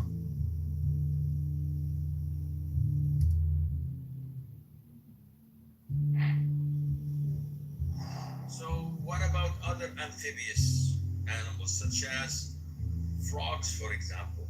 Well, frogs is not an issue of being a sea creature or an amphibious. Hold on, the voice, the sound of this guy here is not clear. Let me find a different video. Frog. We arrived at a frog now. Amphibious animals such as frogs, for example. Well, frogs is not an issue of being a sea creature or an amphibious creature. There is a specific ruling for that. There is a specific ruling. Because the Prophet ﷺ The Prophet. prohibited their killing. Ah, you forget. And Why? whatever the Prophet ﷺ prohibits, So listen here, the frog is the friend of Allah. Now why? But in different place, the frog is the enemy of Allah. But nobody is asking why. Just the Prophet, he forbid it, he allowed it. But let us see what is the secret behind the frog story here. Listen carefully. killing, then it becomes haram to eat and consume. A man came to the Prophet Now you will notice why. It's not because the frog is a good guy. No. ﷺ, and he was a doctor. So he said, "O Prophet of Allah, we use frog meat in our medication." So the Prophet denied him and prohibited him from killing frogs. Why? And in another narration, the Prophet ﷺ said that, I don't know what you call the sound of frogs, but the sound of the frogs is tasbih, praising Allah Azza wa Jal. Guys, the frog is praising Allah. The frog is a Muslim person and he is religious. So now he forbid the doctor from using the meat of the frog to heal and to use as a medicine, because the frog is a Muslim and his voice, when he make walk, he is praising Allah. He's a Muslim frog. But all of us, we knew there's a frog, so they are really good, and there's a frogs, they are poisonous too, and they are very dangerous. But generally speaking, all the frogs are good to go. I mean, they control the insect. But Muhammad, he have his own reasons. This frog is a Muslim frog. Muhammad, he decide that the frog is praising Allah. That's it. And this is a pure knowledge and technology. Who can oppose that? Ask any doctor. Ask anyone. Do study to the voice, the sound. Like, okay, hold on. Maybe you don't believe it because you are kuffar. But if you focus carefully on the frog voice, you will notice that he is really praising Allah.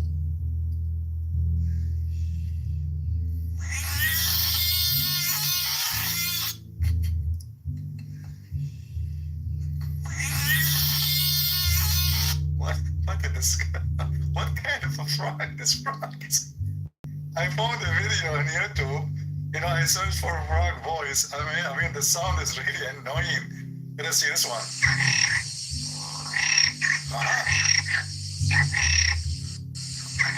Hold on, he's saying Allah. I mean, be honest. Didn't you hear him saying? Did you hear the frog saying Allah? I mean, isn't it obvious? Don't stop. Oh.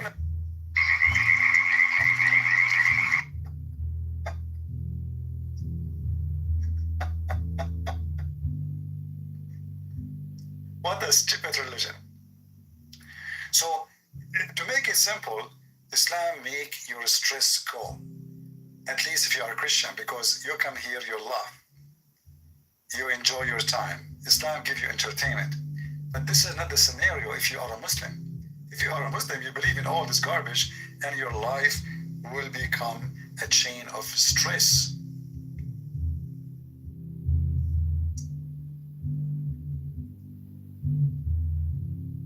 When you go in the bathroom and shaitan, he do things for you, what you will do? How you can fight it? How you can stop it? Brother, Islam have the solution for you. Only in Islam. In the adhan, the shaitan, he not only runs, but the hadith says lahu durat. You know what durat is? Durat is he runs, and as he's running, yeah, his fart comes out. See, brother, I told you Islam will fight your stress, but not if you are a Muslim. If you are a Muslim now, you are under stress because you say you are going to pray to Allah, and now shaitan is farting at you. Unbelievable. Shaitan is farting at you and your religion and your God. And if you are a Christian, you are just enjoying and laughing.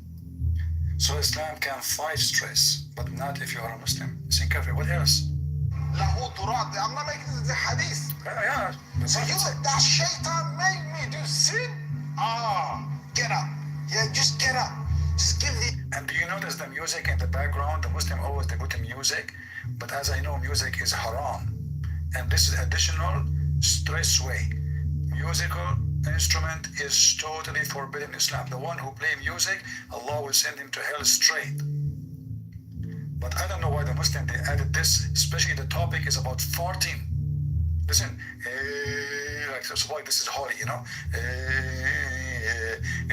And what the topic? Shaitan is farting. Yeah, that, right? That shaitan, you're gonna make him leak some serious gas. Takbir, takbir. Serious gas. So, you go into the toilet, Bismillahi Allahumma inni a'udhu bika min al-khubuthi wal... So now you have to go in the bathroom. Remember, if you go in the bathroom, you don't say this prayer, bad things will happen to your anus. I'm warning you. Disclaimer, if you don't say this prayer before you go to the bathroom, this is what will happen to your anus. That's why Islam is very stressful.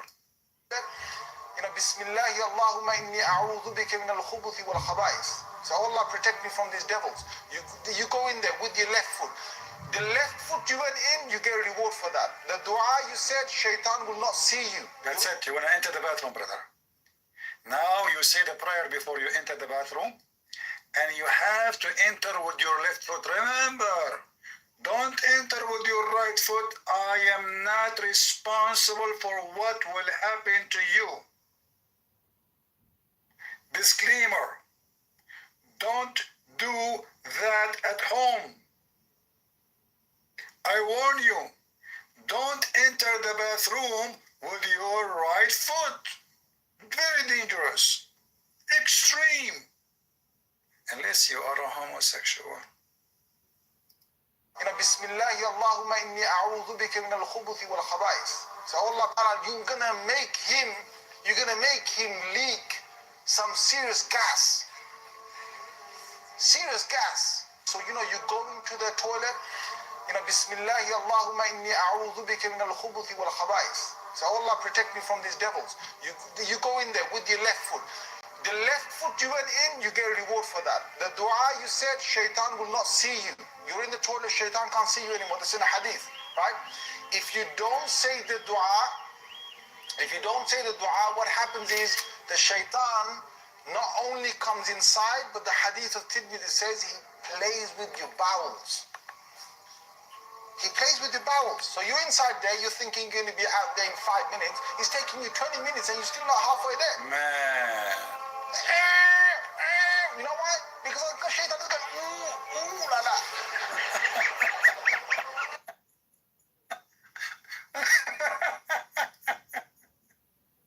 Oh boy. So you see, brother, the consequence. You enter the bathroom and you don't say the prayer. And now shaitan is playing with your ass. A smart person saying to me in the chat, you know, those supposedly are claiming to be the good Christians. Christian Prince, mockery, we should be polite and respectful. As we do so, it is the meek, not the mocker, who will eventually inherit the earth. My friend, the Twitcher, I don't know how much you know about your belief and your Bible, but you are an idiot. Isn't it Jesus said, evil generation? Isn't it Jesus says that they are the sons of the devil? Isn't it Jesus said, hypocrite, liars? Did Jesus mock them? You are just an idiot. And we are not mocking them, we are mocking their lies, mocking their prophet, so they can see how stupid their religion is. So you as the Christian, what you want to do when a Muslim says that to you? Brother, that's bless you, this is true. I respect your belief. Yes, brother, Shaitan, he play with your anus.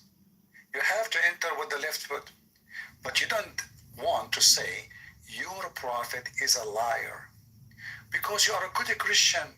And a good Christian should respect Shaitan according to you. Should promote Shaitan teaching.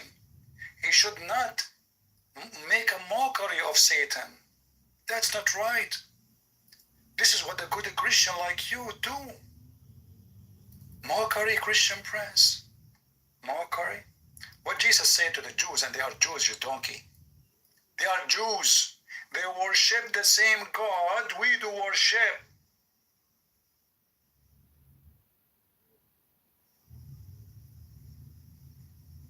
He wiped the floor with them. He called them serpents. And you are one of those serpents. He don't want us to mock the devil and his teaching. It hurt you. You are just a great example of fake Christians. Those people don't worship our God. Those people, they kill us. Those people, they took our land. Those people, they took our churches. Those people, they dream to destroy you. And you are worried about making fun of their God because you are a good Christian. We are not. Get out of here. You are like a diarrhea. You know diarrhea? You are exactly like a shit in the top of the cake. And who's going to eat you? The Lord, he said, from their fruit you shall know them. And the true Christian is the one who says things as it is. Mockery or not mockery. Is not the one who sugarcoat the teaching of the devil. Isn't it the same book you are reading from, you donkey, saying all the stories about what Jesus said to the Jews? Or you like only certain verses, and you see only certain verses? Potato. Idiot.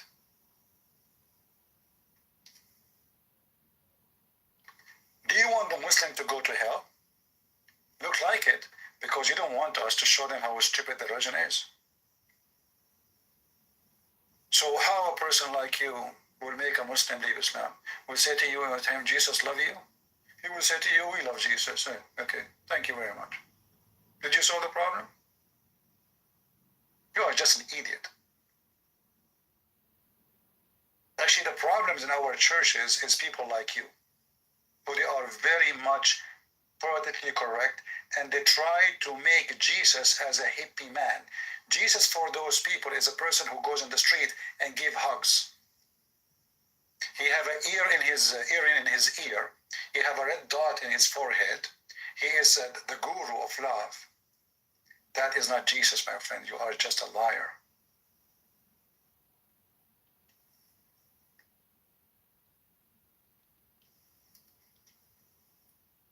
If If I show you right now what Jesus said, you will say, I never heard of it. Because obviously you don't want to see it.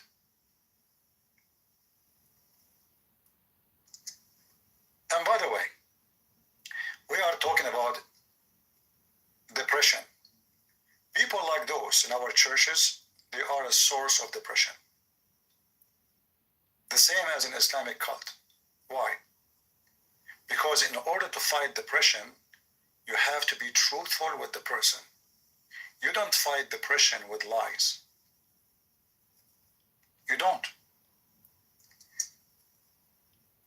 Medicine in Christianity is saying the truth. You cannot provide medicine or medical help by lying to the sick. And this is why Jesus was killed by the sick ones. He said, I came for the sick, not for the healthy. And who is the one who killed him? The sick one.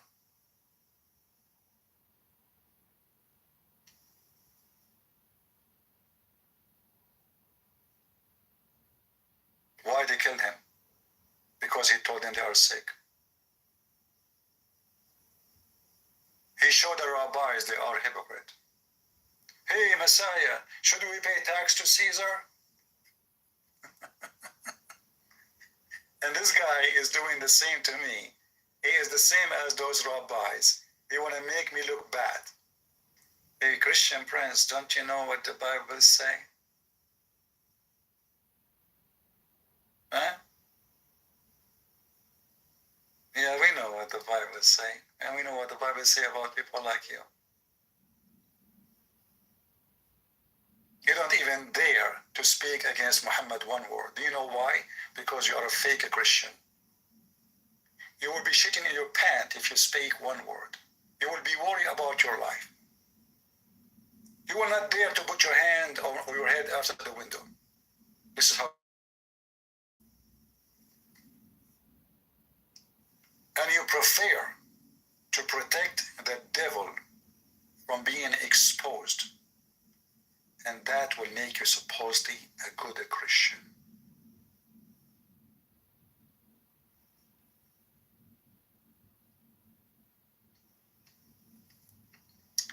You know, in the Bible it says, put all the full armor of God so that you can take your stand against the devil's scheme or schemes.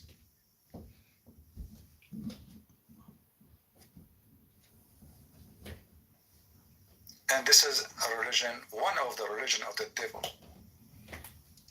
And this religion is not a secret, it's targeting Christianity. Muhammad, he says, I am the one who will erase. They said, erase what, Prophet? He says, erase Christianity and Judaism. In other words, he is going to erase Elohim.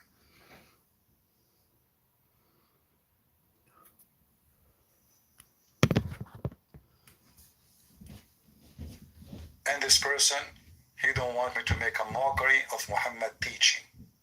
It hurt his feeling. What a disgusting person you are. I hope your wife, she is not watching. She will spit on you. See, the hadith told you, the hadith says to us, he plays with your bowels. Yal'abu, he plays with the bowels. So you say the dua, Allah protects you. Shaitan plays with your bowels when you go into the toilet. I mean, does that even make sense? And it says, for example, Look at this idiot. He says, why you do swear? I do not swear, you donkey. Where I swear? Guys, look at this false Christian. He said, why you swear? When the last time I did swear?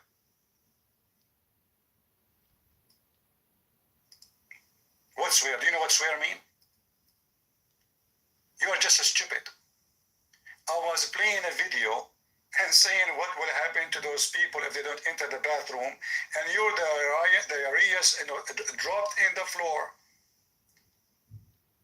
Where I did swear. You are a stupid idiot. By the way, the Bible says, the one who called his brother stupid, he will go to hell. but you are stupid. So what is the case? If you say stupid to someone who don't deserve to be called stupid, then you will go to the judgment. But you are stupid, because if you know your book, you should know that we've been commanded to make a mockery of the devil and his belief and whoever follow the devil. But obviously you are a false Christian. And I advise you something, it's not good for you to stay here, because that will give you stress. You idiot. Do you know how many millions of Muslims leave Islam because of my videos and what I say? And how many people will leave Islam because of your stupidity? Zero. You are just an idiot. Do you want me to say to the Muslims, you are a snake? Like Jesus said to the Jews? Is it okay for you? Can you give me permission, please? Can I call them snake? I did not call them snake. I'm talking about the religion. You see how stupid you are?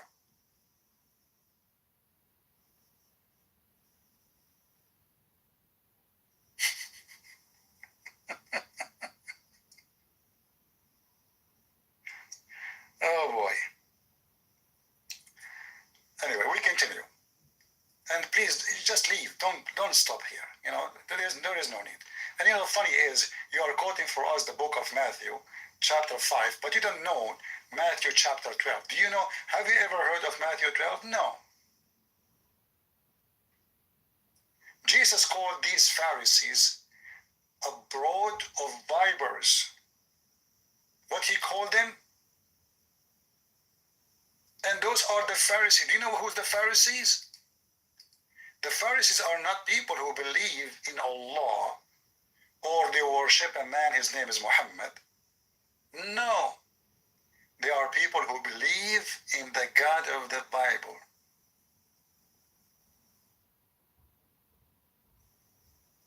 So, is it okay if I call them brood of vipers? Or you don't give me permission? I think you will not give me permission. Just get out of here. You are a coward, idiot.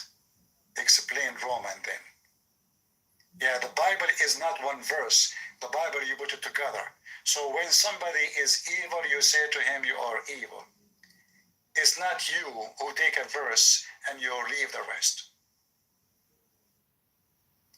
And the whole idea of Christianity is to rebuke the one who is misleaded or the sinner. You don't bless the sinner for his sin.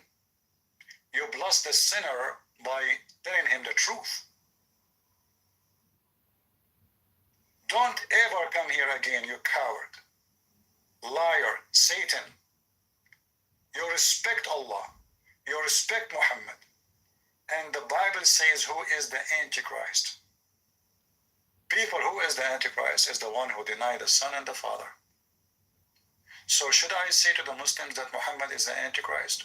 No, this is a mockery. You cannot say that. This potato, he will be upset. If you say that Muhammad is Antichrist, they will get upset.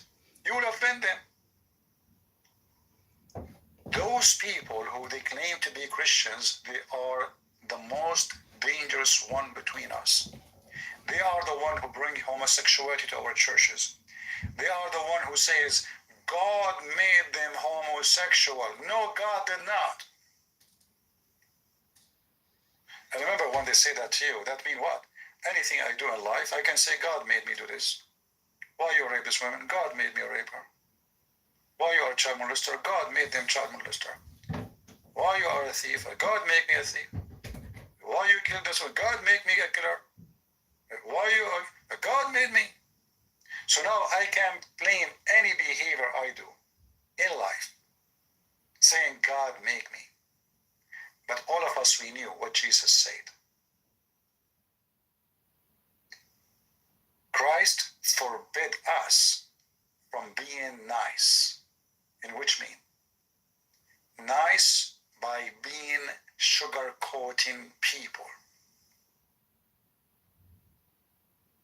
A Christian should be always truthful. And a Christian who is not willing to make a mockery of the teaching of the devil, he is no Christian. He is afraid to hurt the feeling of the devil. He is obviously the devil himself. Watch for such people. Never let them be around you. And never go to a church teach you such a teaching, for they are fake.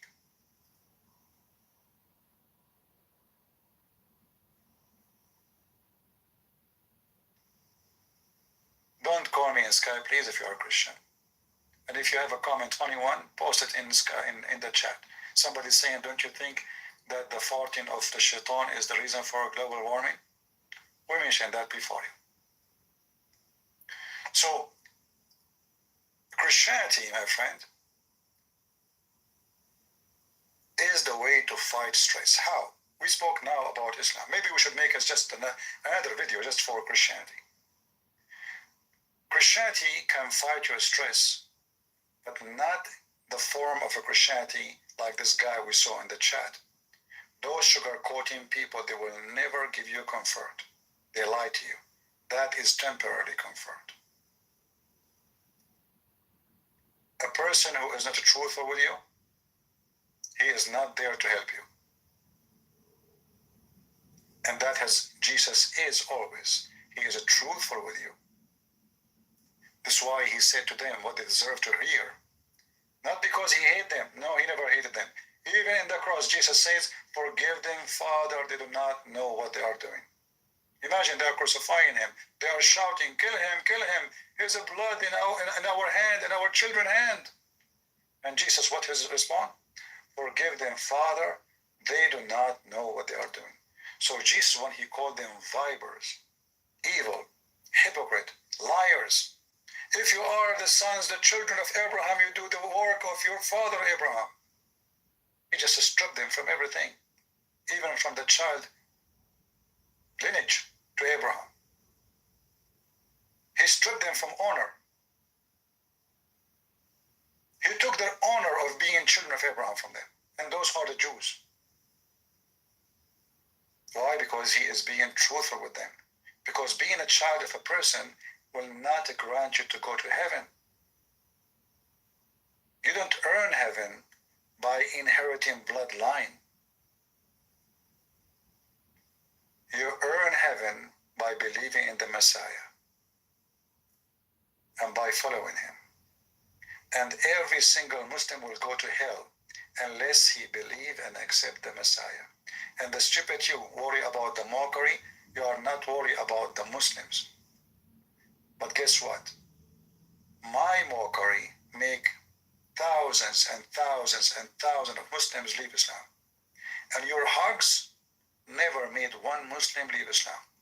And if you are a man, I challenge you to make a video say, I made one Muslim leave Islam. So you can show the people that I'm wrong. I have here thousands of people witnessing live on air how many people leave Islam, yet you call it this is not the way to do it. I'm doing the same exactly as the Lord he did. He made mockery. Do you know what even Jesus says to Peter? People, did the Messiah call Peter Satan? Is that true?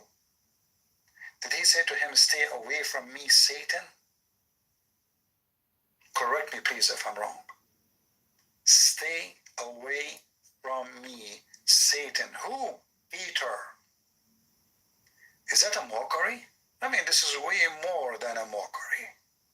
That is really scary. This is Peter himself, the rock of the church. Stay away from me, Satan. This is what Jesus taught us. Obviously, you coward, you do not know Jesus. So you can't call even Peter Satan if he is saying the words of Satan. No sugarcoating. Are you better than Peter? I guess you are. So be aware of false teachers who come to you in the clothes of a sheep. See, I am not coming to you in the clothes of a sheep. This guy who posts his chat, his text, he is wearing the clothes of the sheep. The sheep. He is the kind one. And he says to you, why do you need to swear? Is that armor of God? And he kept repeating the word swear. Where I swear. I don't know what the word swear meant for this idiot is. And look how stupid this idiot is. Just one devil, he took us away from our topic. One evil man. And I will not be surprised if he's a Muslim, coming to us in a cloth of a sheep. But he is the devil himself. I made one Mao cult follower leave Islam and accept Jesus Christ, the only Savior. Okay, good for you, good for you.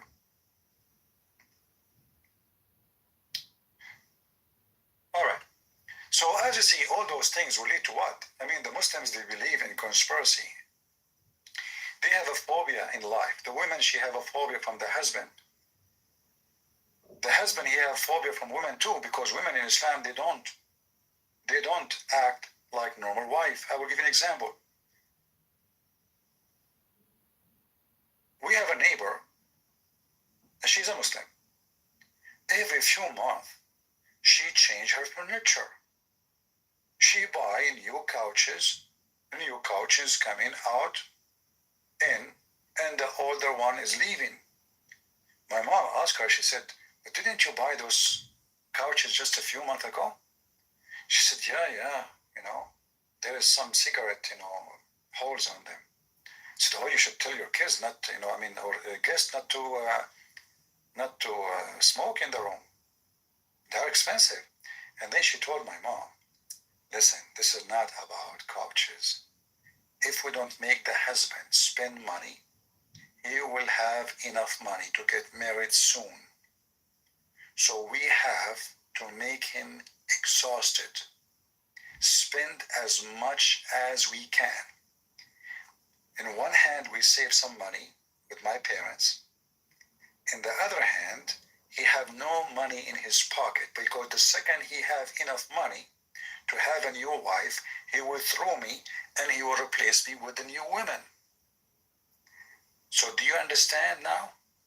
Muslim women, because now she don't have security and she don't trust so-called husband.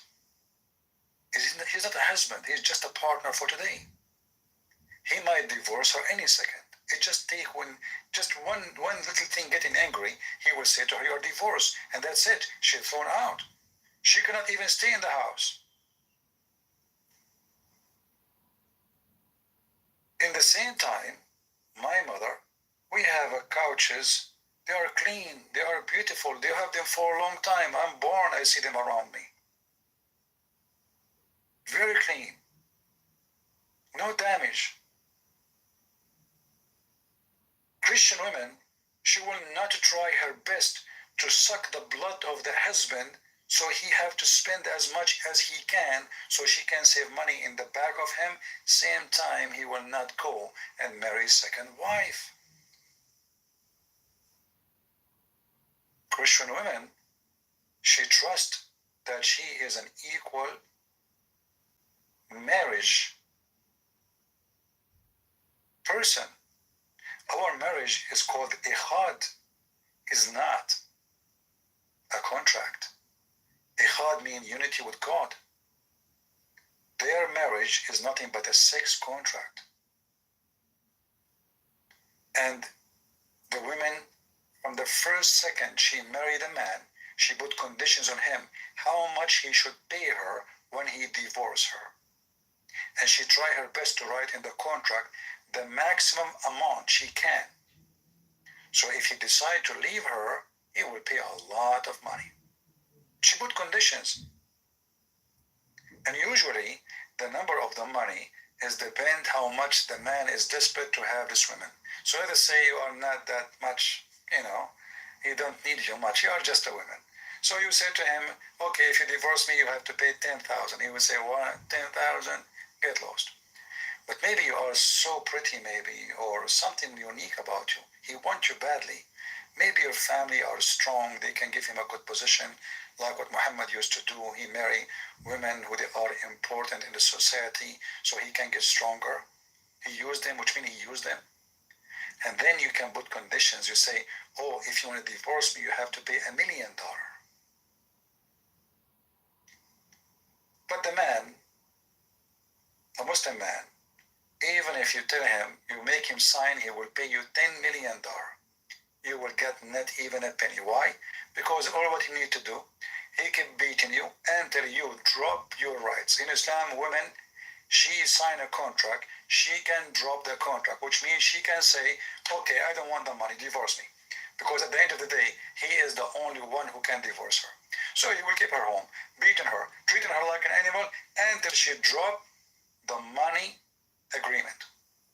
And then he will let her go.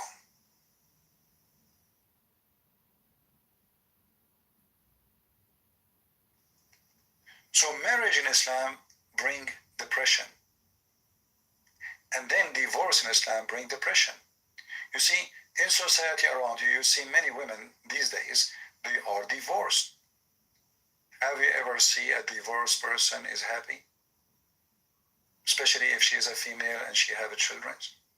The more divorce cases you have in the society, the more the society is suffering and struggling. The children will struggle. The women will struggle. The man will struggle. Christianity is against divorce. For what reason? For the health of society and for the individual health. Christianity opposes divorce strongly because divorce is one way to destroy family and society, and that will bring a hell of stress on you.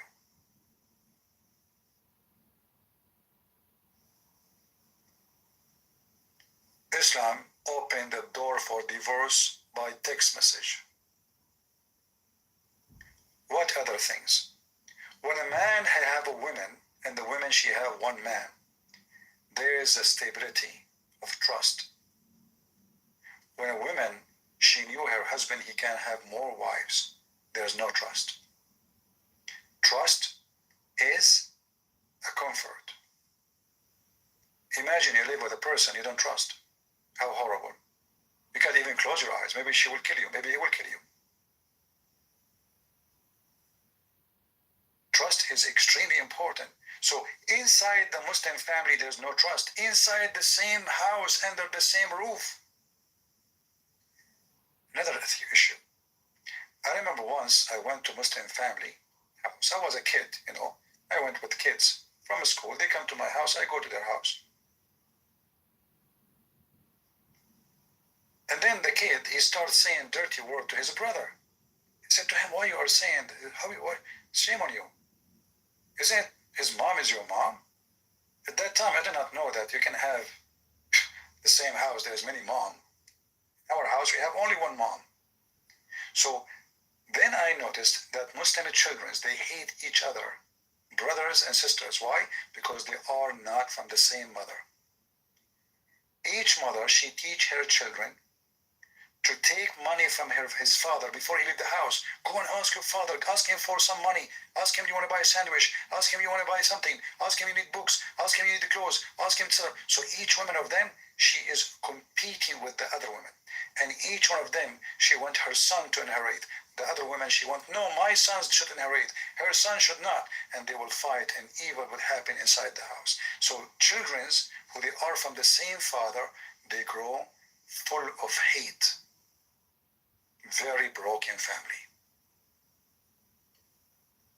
In Christianity, you might find a brother who betray you, a sister who betray you. But this is not because the parents teach them to be evil to each other. But generally speaking, the family is in harmony. the parents, they love their kids equally. In Islam, social issues is disgusting. As an example, I go out, sit with men. She go out, sit with women. Is that normal? You know, when you separate between two genders to the point nobody can see anybody and nobody can talk to anybody, that will become a big stress. Because even the married man, he will be curious to see another woman. Who is under the veil? Who is behind that veil? And because now he can see only the women he married, he do anything in order to get more. For life is not normal. It's not normal that we are separated. This is why in Saudi Arabia, and I showed you the video, according to the Saudi hospital, the army hospital, more than 45% of the inhabitants of Jeddah, as an example, they have sex within the same family, which means sister with a brother, brother with a brother, sister with sister, mother with son, etc. 45%. Scary number. Why? Because they cannot associate. So a child is born in this house. He cannot see girls around. He can see only his sister. Only his sister. And because now she is his sister, she might come from the bathroom wearing something. Oh, he saw a girl first time. He might even see his mother as a subject for sex because he cannot see women. Life is not normal. Life is a taboo. Anything is not normal will bring evil. If you put a person in jail for 30 years, a man, he never saw a woman in 30 years. What would happen to him when he see a woman first time after 30 years? This is exactly what happened in Islamic countries. So the women will become a sex object only. It's a taboo. It's a curtain. What is under the curtain? Sex. When you live in a normal society and you see women every day and women, they see men every day, they will not be obsessed with sex. For sure, all mankind, no exception. They do sex, they like sex, and they seek sex. But there's difference between people who live for it and die for it, and people, they have it as, one of the things in life. We don't live for sex. They live for sex. Even the heaven of Islam is based on sex. Even the promises of Muhammad, he promised them that they will have endless penis. So if we go in Christianity, we will find that the Messiah, he released us from all the stress.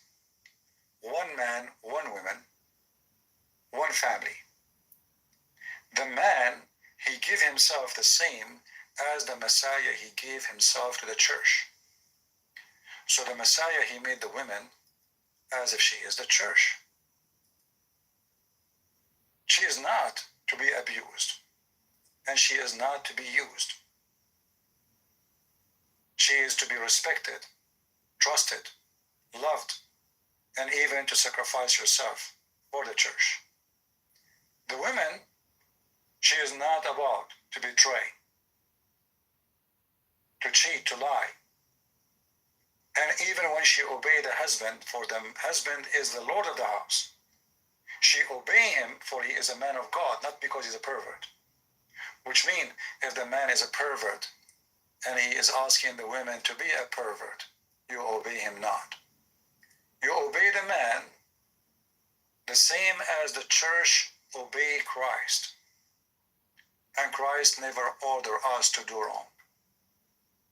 The woman in Christianity, she obeyed the man when he is doing right, asking for the right thing to be done, not when he is a pervert. She should not and shall not obey the man blindly, unless he is the man of God. Then she is not obeying him, she is obeying God. And the man, when he give command according to God. That means he is not even commanding.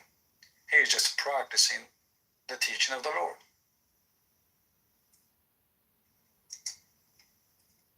When the Bible says, love never fails,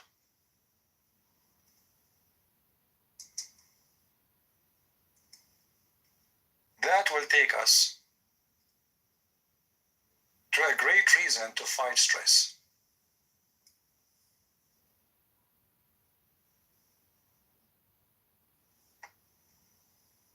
Love never fails. Depression is somebody is not having enough love. And Islam obviously is out of options when it's come to love. There's no love. This is why the man, he have tons of wives, because he loved none.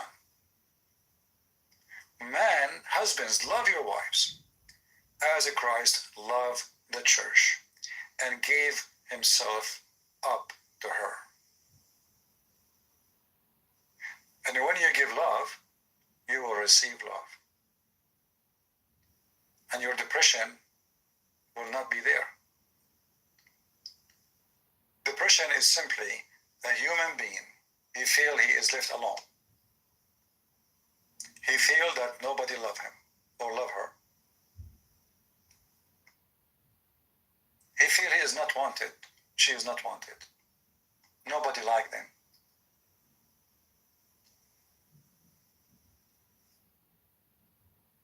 With Christ, all our depression will go away. This is why I say to you, if you are a person, you feel sad sometime, read the Bible, see what Christ he said. It's so beautiful. Love is what you need. And the first love you need to seek is the love of the Lord, not the love of the man or the woman. Because, human being, love can change. Someone love you today, he might hate you tomorrow. It happened, right? In fact, all those people who get married, one day they say to each other, I love you. And then what happened? They hate each other. Why? Because they did not marry by the love of God. They married by the love of needs. The man, he looked at the women, he liked the women physically. She is maybe funny, she is maybe pretty, maybe she have nice body, maybe. The woman, she look at the man, maybe he is smart, maybe he is educated, maybe he is stupid. Some women, they like men just because they are stupid, you never know. Because everybody have his own needs. When you love somebody for your needs, you did not love the person, you love your needs. And when your needs change, your love change. Like if you marry a woman because she is rich, or you marry a man because he's rich. You marry the man who is rich, you get rich. Now your needs change. So what do? You look for a man who is not rich, because now you have the money. You want a man who fit with your needs, not the man you married for his money, because now you got his money. Are you with me?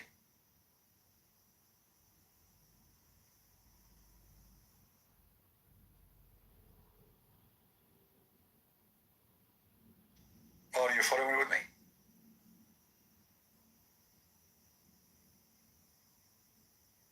With Christ, you can fight your stress and your oppression. In fact, nobody can oppress you. When the disciple of the Messiah had been taken to be food of the beast, I mean, how much depressed you will be. But they don't kill themselves. Did you know this? I mean, with Oh, when we say drama means nothing to what they face. I mean, they face really very harsh life.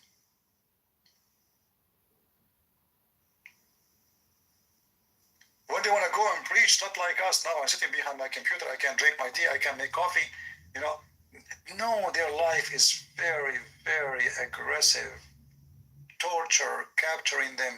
They have to hide. They can't even. One of the reasons they could not even keep copies of the Bible because the Roman kept burning them. 300 years, and the Christians were slaughtered non-stop.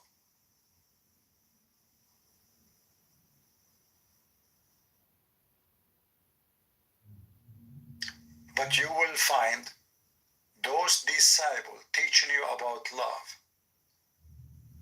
even though they saw nothing but evil from people around them.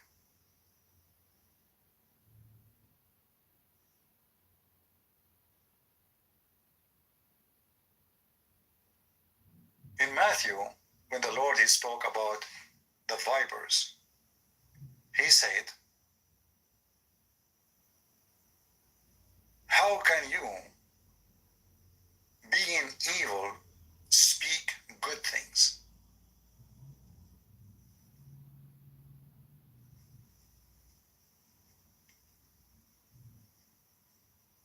You know, always we hear Muslims speak about the good of Islam.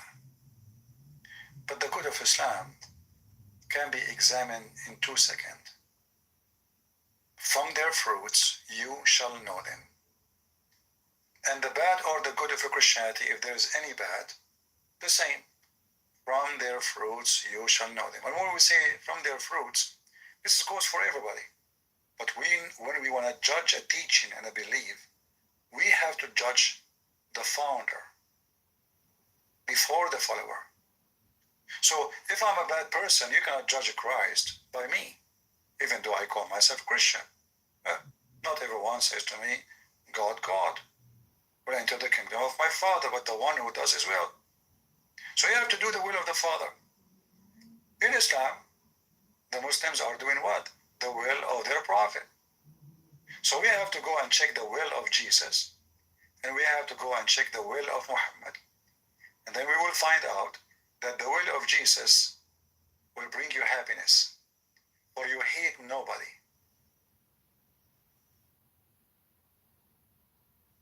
The first condition to be happy is to drop your hate.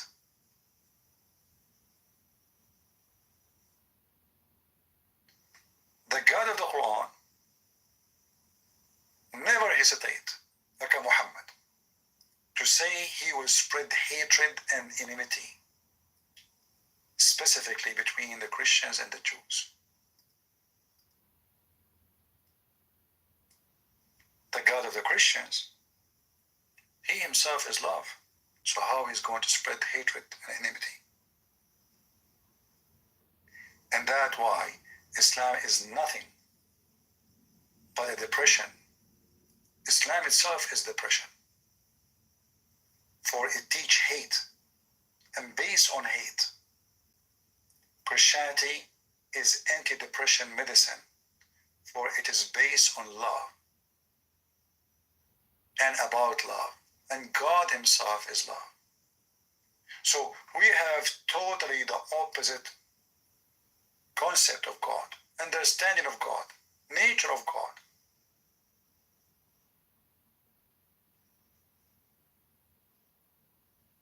Their God is about hatred, evil. Never hate is what Jesus says. Never love is what Muhammad said. Unless you love the Prophet. This is the only place you can love. For Muhammad, the praised one, is to replace the Messiah. The devil plan is so clear. How we can replace the Messiah? Otherwise, what is when Muhammad mean? When the Bible says love never fails,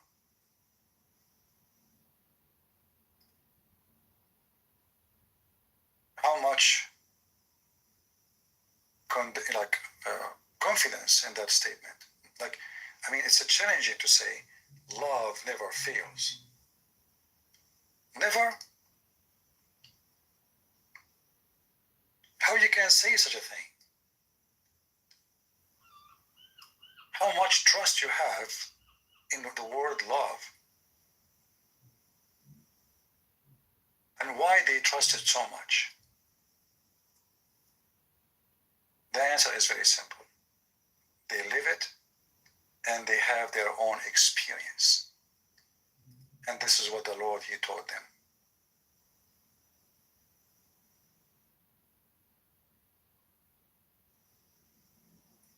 Love never ends. In fact, let me play the verses for you,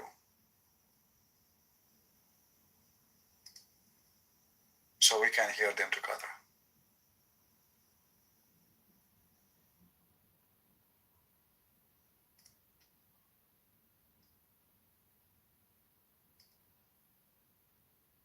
First Corinthians 13.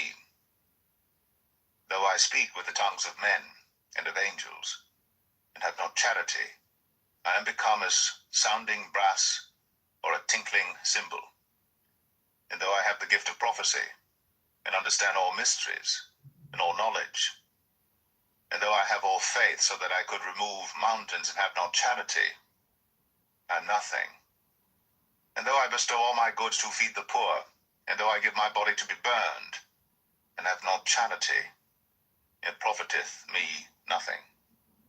Charity suffereth long and is kind.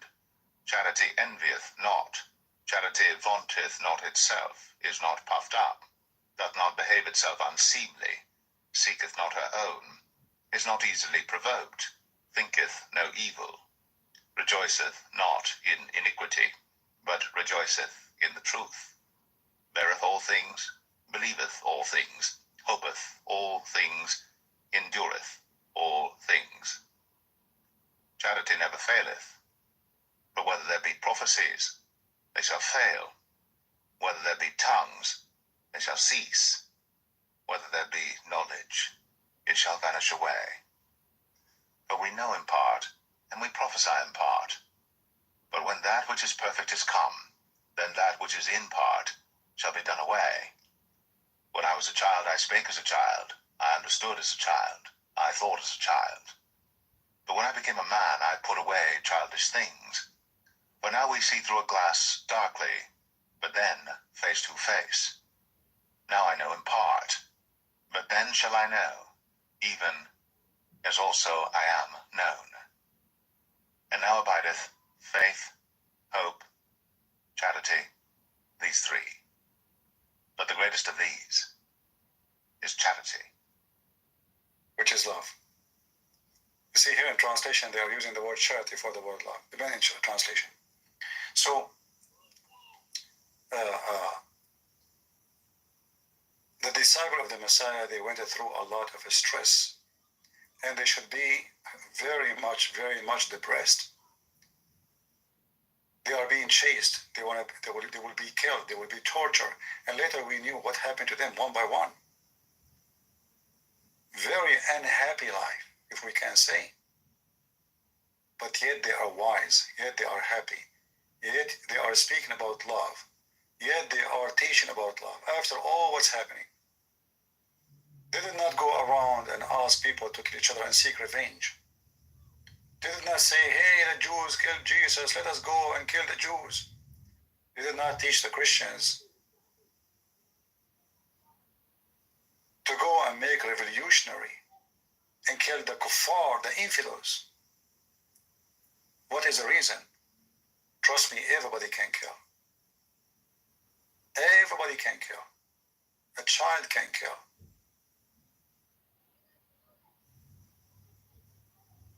Killing is so easy. Giving life is impossible. Unless it is from God. And this is what Christianity is about. Is to give you life, not to give you death. Islam seek your death so Islam can flourish. Christ seek your life, which means to live happy, Christ, he wants you to be happy. When Islam forbid the music, what is the good of that? Why you forbid the music? You see, I understand there is bad music, if we can say, where people use bad language and filthy teaching and filthy words. This is not even music. But who said that the music is against God, and why? Why the God of Islam will bring every kind of stress against you? Playing chess is forbidden. Music is forbidden. Having a pet is forbidden. Dogs is forbidden. Lizard is my enemy. Everything around me I have a phobia from. When a Muslim, he see non-Muslim, he don't see even a human. He sees someone is dirty, filthy. Because the Quran says, وَإِنَّمَا الْمُشْرِكُونَ نَجِسٌ.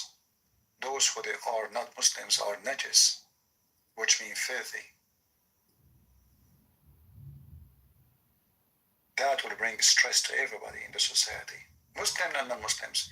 The Muslim who discriminate to themselves, they have obligation to put a stress on you. And I don't think that will make them happy, even if they claim to be so.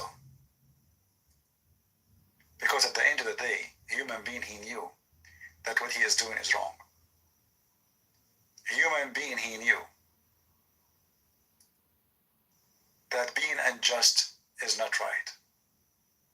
And being a Muslim means being unjust. And that makes you unhappy, unstable, unsatisfied. And when a Muslim, he shout a lot, speak with loud voice, simply because he is so unhappy. He's trying by speaking loud to bury his anger from who he is. If you speak to any Muhammadan, and look, I have my Skype open, not even a single Muslim there to call me to tell me how happy the Muslims are. Where the Quran banned the music, Are you a Muslim? Are you a Muslim, my friend? The one who's asking me where in the Quran banned the music? The one who asked where in the Quran. Give me a... You want to call me? The Quran not only banned the music, ban anything is not for the sake of Allah. You have no entertainment in life. Any entertainment is forbidden.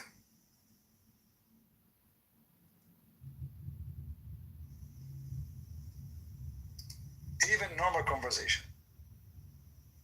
So music, art, chess, football, anything. The only thing for a Muslim is allowed is to ride horses so he can learn war and swim and sword. 3 things. Horse, swim, sword. And for sure, like throwing arrows, anything had to do with war. Music is forbidden. Chess is forbidden. Having a conversation for fun is forbidden. And the Quran in front of you.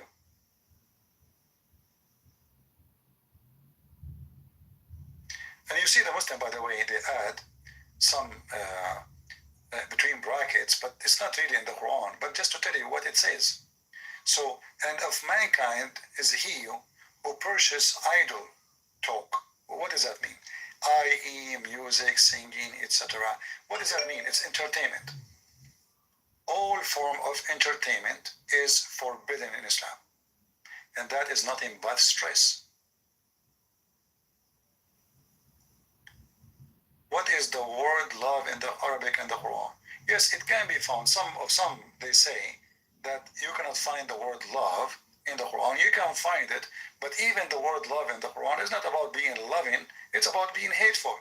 As an example, Allah, he loved the believers, but he hated non-believers.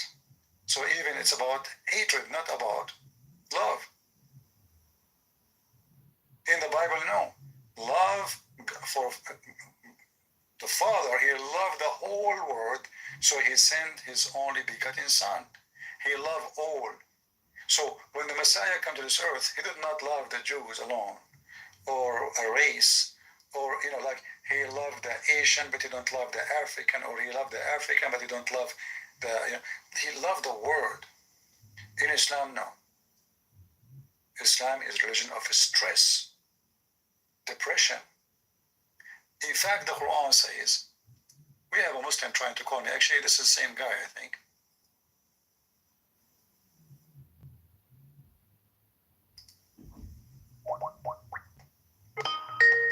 I think this is the same guy. He called me every day. Hello? Hello? Did you hear us about the topic today? Muhammad? Yeah. So what do you think? What do you think? I think that some of your points are correct. Some of them are incorrect. Which one is correct and which one is not correct? Go ahead. You're a Muslim, right? Yes, I am. Okay. Alhamdulillah. Alhamdulillah. Okay. So, music, I believe that music is haram, as found in the Bible also. In the Bible, it says the music is haram. Can you show me? Musical instruments, yes. In the Bible, it says a musical instrument is haram. I can bring it up if you Go give ahead. me a minute. Go ahead. Okay, give me 1 second, sorry.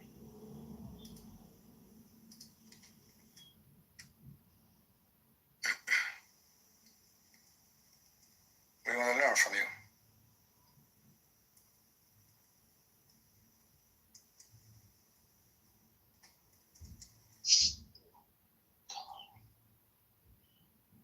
Okay, I found it. Let me just read it to make sure. Okay.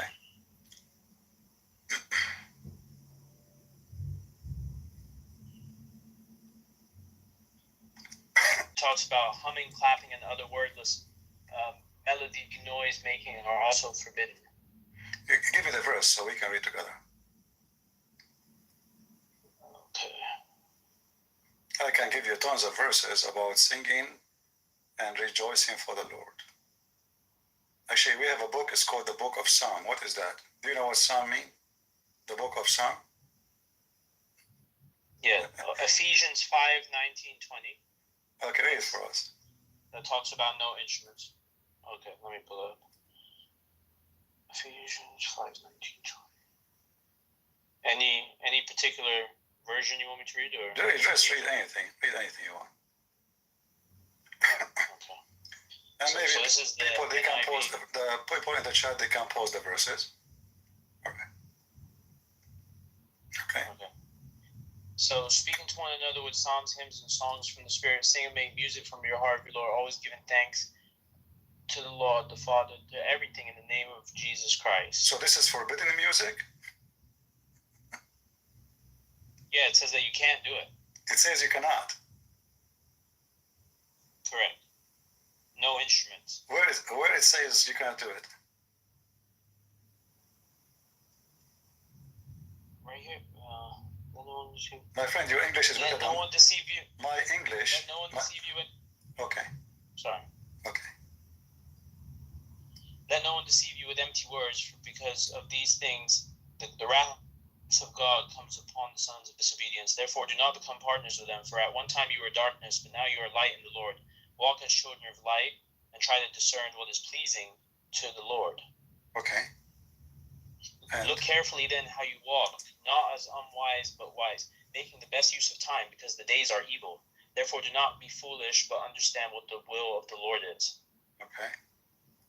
And where it says that the music instrument is bad. I'm trying to follow with you. And people in the chat trying to follow with you too.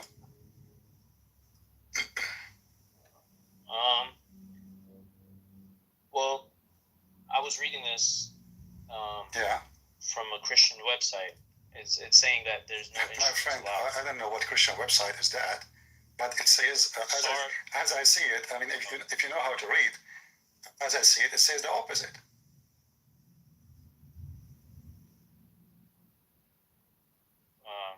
It says, praise the Lord with songs and instrument from your heart. I'm on seeing God God's Yeah. breath. Yeah, okay. God's breath is on My friend, I mean, you speak English better than me, obviously.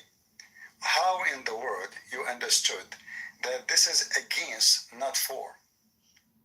No, singing is allowed, but instruments. Is not. You said music. Where in the verse it says instrument is not allowed there? I did not see it. It says right here. Where? New Testament commands the New Testament commands congregations My singing. friend, It does not mention the playing of which instruments. which verse you are reading from? From which one? I know the book, but which verse to which verse? So to be sure that we are reading the same thing. Ephesians 5:19, Colossians 3:16. No, just Corinthians 11. focus with one. Why the 9? So the first one, 19. And did you read 18? Did you read 19? Did you read 20? Did you read 21? Or you are just quoting a verse from website? I'm on the website right now. Okay, see, this is an issue, because if you read the whole thing, go to this first book you mentioned to me, and read it from verse number 15 or 16. But the argument here is that it mentions singing, but not playing instruments. My friend, no. Spiritual teaching. In fact, it says in chapter verse number 15, be careful for your behaviors. Don't be ignorant. Be wise, and don't be like those who take opportunity. Be the wise by doing opportunity to do the good things, and doing or knowing about what is wrong, what is evil. Don't be fooled, but understand the will of the Lord, and don't be drunk by wine and etc., which is going to lead you to be deceived and evil. But be obedient to the Spirit, and glorify and sing, spiritual sing between each other. But that's without instruments. No, how you can sing? You can sing as you wish. My friend, we have a book in Arabic. It's called Al-Mazamir. What Al-Mazamir? What is the book in English? Mazamir is a mizmar. You know, mizmar. Mizmar is a musical instrument. You know. So all the Bible is speaking about glorifying the Lord with songs and musical instrument and all kind of things, because those are a gift from the Lord. Human being, he feel special feeling for music. It's a gift from God. It's not something you create. It's not coming to you from the devil. From my understanding, all the Bible. We have, okay. Have you ever heard of a book called the Book of Songs? Songs of Solomon? Songs, yeah. Okay, so why it's called songs if the music is forbidden? But also the Quran is No, you cannot. No, you cannot say. No, my friend. You see, here we go. First, reciting the Quran the way you are doing it have nothing to do with Muhammad. This is Muhammad later when he did learn about the sajah. You know the sajah? No. Okay. If we go in the hadith, we will find that Muhammad, he learned something called saj'ul kuhan. And Muhammad later, he forbid anyone to practice it, because this is what Muhammad, he did his Quran. He was practicing sajah, which is the same as rap. But Muhammad, he have a very bad rap. So when somebody speak words in certain way, that is called sajah. And Muhammad, he heard that. Look what it says here in front of us in the hadith, and this is Sahih Muslim, about people who speak a very eloquent language. Eloquent language. What eloquent language mean? Language which is really attractive. Like he have skills. Correct? Okay. Do your God have eloquent language, or he don't know how to talk? The Arabic is very eloquent. Exactly. That's what you are saying, not my words. Not for me, but I will go with you. But the Quran says that the one who speak with eloquent language is shaitan. Remember, you are the one a second ago. What, sir?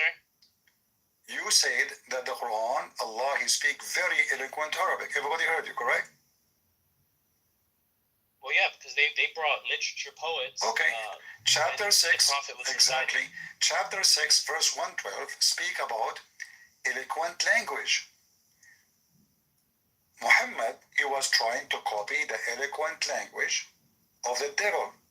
And this is what he is saying in front of you. And we have appointed to every prophet enemies, shayateen, among mankind and jinn, inspiring one another with adorned speech. Do you see it? Yeah, I'm reading. So shaitan is very skilled in the language. Do you agree with the Quran, or you don't agree with the Quran? I'm not sure if we're reading the same verse. The verse. Chapter 6, verse 112. Yeah, I'll read mine and just tell me if it's the same as yours. And so it is that against every prophet we have set up the evil one from among men and jinn. Some of them inspire others with speech only by the way of delusion. Had it been your Lord's will, they would not have done it. Leave them alone to fabricate what they will. Okay, what kind of speech it is? I don't know how to pronounce the word. Specious? I don't know what translation. In Arabic, it says zukhruf. Zukhruf is decorated, very beautiful. Right. Okay, so the Quran says, the one who speaks eloquent language is the devil, and that will bring delusion. So how the Muslim, they say to us that one of the amazing things about the Quran, that it's speaking eloquent language, and the same book saying that the one who speaks the eloquent language is just to deceive you. So is Allah witnessing to Allah? Interrupt you. Yeah? Sorry to interrupt you. Specious, I looked on Google, means superficially plausible, but actually wrong. That's what the word means. Speeches. This is a translation, my friend. In Arabic, it is zukhruf. Zukhruf is decorated, beautiful, eloquent. I don't know what translation you are reading. What translation you are reading? Tafhim ul-Quran, Surah 6. I never heard of this Tafhim al-Quran. This is not a translation then. Give me a translation. What translation you want me to open for you? This is Hilali Khan. I can go to Yusuf Ali. Do you know Yusuf Ali? What translation you want? What translation? Give me a translation I will go to. Any is good. Okay, Yusuf. I'm on Quran.com now. So all right, Yusuf Ali. Right. Here it says, okay. They inspire each other with flowery discourses. Flowery discourses. This is the translation. This is Yusuf Ali. Let's get a different translation. Let us see. I have one here. Which one? Shakir. Let us see Shakir. Let us see Shakir. Shakir, he said, Shaitan from among men and jinn suggesting to other varnished falsehood. Varnished. What varnished mean? Decorated. What's the word? Varnished. I mean, your Muslim translation is very weird. I don't know. But in Arabic, for me, Arabic is my first language.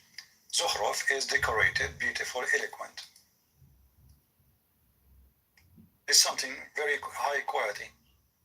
You know? Okay. Yeah. I don't know what he's using here, but even I think the translation is very false because it doesn't even say what I am seeing in Arabic. Let us see a different one. Biktal. Yeah. Biktal. Speak plausible. I don't know what. I don't know even how to say this. Plausible. Yeah. Plausible. What plausible mean? So it's like their speech. They act like they act like it's something good, but it's really not. Like they're just talking, but they're making up stuff. Okay, but it's appealing language, right? Statement. Yeah, it's basically saying like that the shaitan will basically speak like all decorated and fancy. I mean, okay, I get what you're saying. Okay, this is exactly what I'm saying. So language, appealing language, eloquent language is a proof in the Quran that this is satanic. Now, the Muslim, when they speak to them, they say to us the Quran have eloquent language. But if you know Arabic, you will find that the Quran cannot be even considered as an eloquent language because it's really weird. And any language cannot explain itself. It's not even a language. As an example, if I say to you now, Jesus said, love your enemy. And then in order to understand that, you have to read 1 million interpretation to understand a simple sentence. So how this is an eloquent language? This is not eloquent language no more. The most eloquent, nice language is the one can be understood by anyone who receive it, because simply God want to teach everybody. Did Allah made the Quran for the educated ones who have a PhD in Arabic, or everybody? Well, the Quran was it set the tone of Arabic, proper Arabic in the times, and even till today. Okay. So when I visited Saudi Arabia, yeah, even the Quran like you speak Quran Arabic is different from Saudi Arabic. Or how the Saudi will understand the Quran if it's different? Well, because it's the academic Arabic. It's not academic, because now the Muslim, they force the Quran language on everyone they occupy. It became the official language. Otherwise, as you know, even your prophet, he said, my people, they speak 7 languages, which mean 7 dialect, 7 ahruf. So Allah, he sent you 7 Quran. Which one of them is the Muslim they follow? 7 Qurans. Yes, isn't it your prophet, he said to his God that 1 Quran is not enough? He kept asking for one more until they become 7. Do you have a citation on that? Yeah, this is the hadith in front of you. Each time the angel come, Prophet of Islam ask him, saying that my people are not capable. Not capable about what? Understanding, following. So Allah, he gave him a 2nd Quran in different Arabic. Muhammad, he complained that this is not enough. My people are not strong enough to do it. They don't have the strength and the ability to understand it. Allah gave him the 3rd Quran. Muhammad complained again. He gave him the 4th. Muhammad complained again. He gave him the 5th, the 6th, until they are 7 Quran. So now we have 7 Quran. Still the Muslim cannot understand the Quran. Is that's seven dialects, correct? Well, isn't it 7 dialect means 7 languages? Because if the same language, then there's no need for 7. It's not. Let us make it simple. You said to me when you went to Saudi Arabia, you said that the Quran today is the academic language. Is that correct? Yeah. Does that mean everybody understand it? No, I would say people who've studied it. So what academic mean? Academic mean the highest level of. Okay. So, but is literacy. Is it enough to understand the Quran? Is it enough to understand it? I would say you have to. It starts with nafs, with the intent. It starts with the intention, and then it's followed up by execution. No problem. But is that language? I'm talking about the language now. We have the Quran, the one you have in your hand now. Mm-hmm. Is it alone enough to understand the Quran? Yeah, the Quran is by itself a separate, it's a standalone. Okay. The Hadith has additional commentary. All right. Thank you very much. So why your prophet saying that he need more? He needs 7. If that one copy is enough. If one dialect, because now you have it in one dialect. The one between your hand now is the dialect of Quraysh. If then one is enough, then the Hadith here proving the opposite, and Muhammad is not being honest. Well, it says not differing about what is permitted and what is prohibited. Doesn't matter. You said to me that it's only one language is enough, and the one you have is the language of Quraysh, the dialect of Quraysh. So we do not need the rest. As long as you said one is enough, and you confirmed that a second ago, then the rest of the 7, all of them there are 7, so there is 6 more are not needed. So why Muhammad keep asking for more if one Quran is capable of doing the job? And at the same time, when Allah he wrote the Quran, he knew that this Quran is not enough? Why Muhammad is correcting his God? If Allah sent one Quran, Allah knew that what he wrote is not good enough to explain to his people? Obviously he don't. What does mutawatir mean? Mutawatir. Like many people reported it. Oh, because I'm reading online about it, and it's talking about the majority of scholars of recitation. My friend, it says sahih. It says sahih. Here we go, sahih. So don't waste your time. It is sahih. I'm looking up what because I actually don't know what the 7 modes are, but I'm looking up from an Islamic website. No problem. You see, this is your problem. You try to answer reading an article, but how you can trust the article? You try to use your brain, and no problem. You can search as much you want. But this is what your prophet said. And remember, you said to me the Quran alone is enough. Now Muhammad is speaking, obviously is not enough. You have to go to a Muslim website. And the Muslims, they will tell you what they understand, and you took what they understand, not what you understand. Why this is not enough alone for you to make a decision? We have the Quran, we have the Hadith. Sorry to interrupt. Listen, we have the Quran, and we have the Hadith. That article is written today, right? This is now. This is not from the time of Muhammad. So Muhammad said something, Allah said something. Shouldn't that be enough for you to make a decision as a Muslim? Obviously not. You have to go and see what those people saying, even though they have no qualification, except reading like what you are reading. Because this is what they have. All what they have in front of them is what it says here. So whatever conclusion they have should not be better than your conclusion. Muhammad is asking for more versions of the Quran. If one version is enough, then there's no need for the second, no need for the third. My response to that would be that I'm a revert from Christianity, so my okay, when you say revert, what does that mean? What does revert mean?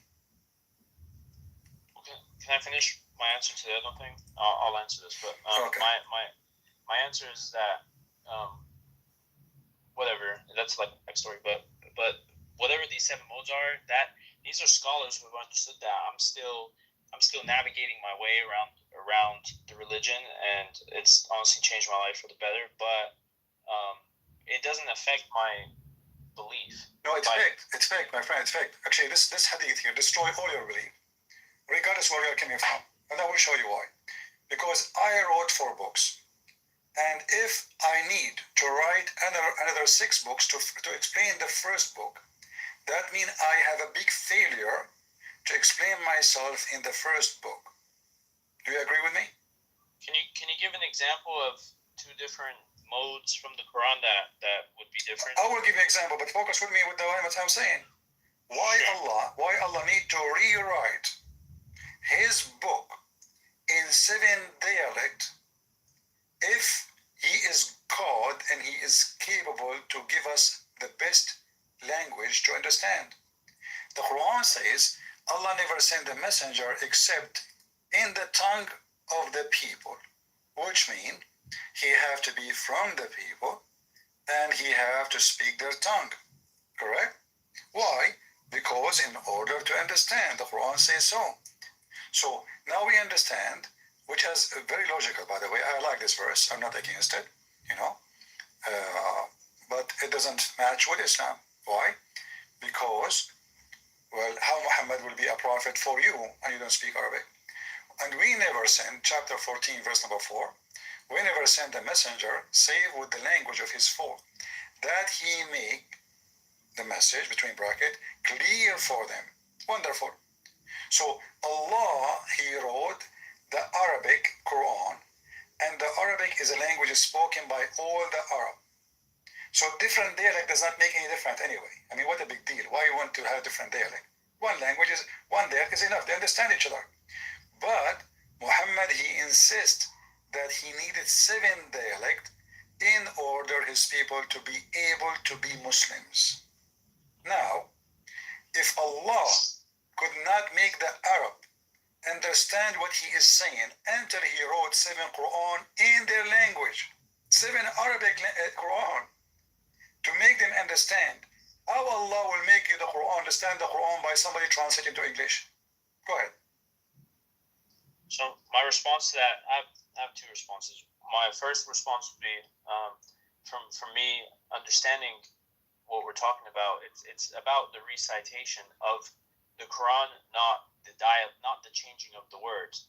Secondly, the same argument can be made for Christianity, because there's 100 different Bibles that have all different words, and that's supposedly the living, breathing word of God. So it would be the same for both, correct? No, I will tell you why. Because it's not in Christianity it says that we send you the language in your tongue in order to understand. This is in your book, and this is a condition made by Allah. This is number one. Number two, if you are talking about translation, well, all of you right now, you yourself, you are reading translation. But the Quran is the one said, you will not be able to understand unless the messenger, he speak your tongue. It's not my book saying that, it's your book. And I said to you, I like this verse. Why? Because this verse proves Islam to be false. Because Muhammad cannot be a prophet for mankind unless he speak the language of all mankind. And then Allah, he have to give Quran in every language. And then if we go back to the hadith, Muhammad, he insists that 7 Quran in the same language is still not enough to make the Muslims understand. So how 7 Quran in the same language is not enough to make you understand? And yet, a person from Pakistan would understand, a person from India would understand, a person from the West, from the East would understand. If the Quran in 7 Arabic, written by Allah, not translation, still the Muslim don't understand. That mean that Allah is disabled and he is not capable of explaining himself, to the point he need to rewrite his book 7 times. Now, you said it is just different dialect. I say no. Obviously, you do not know your religion, my friend. If you go in the Quran as an example, not limited. The Quran, I will show you a verse and you tell me what it means. الشمس تجري لا مستقر لها. The sun run to its fixed course. What chapter and verse are you reading? Give me a second, please. Chapter 36. Verse number 38. Okay. Okay. Give me your understanding for this verse. Let me see. Okay. The sun travels for its fixed term. That is the design of the Almighty, all-knowing. Okay. Does it say fixed terms or no fixed terms? The sun travels for its fixed term. So it's fixed. Right. So it should not say in the other Quran, does not have a fixed terms, right? If one it says fixed terms, then other verses should not say the opposite in a different Quran. If we go to the Quran of Ibn Mas'ud, and let us go there, let me open it. I will open actually Tafsir Ibn Kathir. You can try it from your side. Chapter 36, verse number 38. Ibn Kathir. Ibn Mas'ud. Open Ibn Kathir. Ibn Kathir. Chapter 36, verse number 38. Tafsir, right? Yeah. And I'm just putting it in the screen. Here we go. This is Ibn Kathir. This is your Muslim website, not mine. Kathir. Okay. And now we will see the same verse in your books. Here it says, وَالشَّمْسُ تَجْرِي لِمُسْتَقَرٍ لَهَا. This is the verse which you said it's run in its fixed course. Perfect, wonderful. But if you go down, we will find it says, الشَّمْسُ تَجْرِي لَا مُسْتَقَرَ لَهَا. And this is the Quran of Ibn Mas'ud. Read with me. And the sun runs with no fixed course for a term. I'm showing it to you on the screen. I don't know if you see my screen. Do you see it? Yeah, I'm pushing the thing forward so I can see it. It was reported that. Oh, wait, hold on.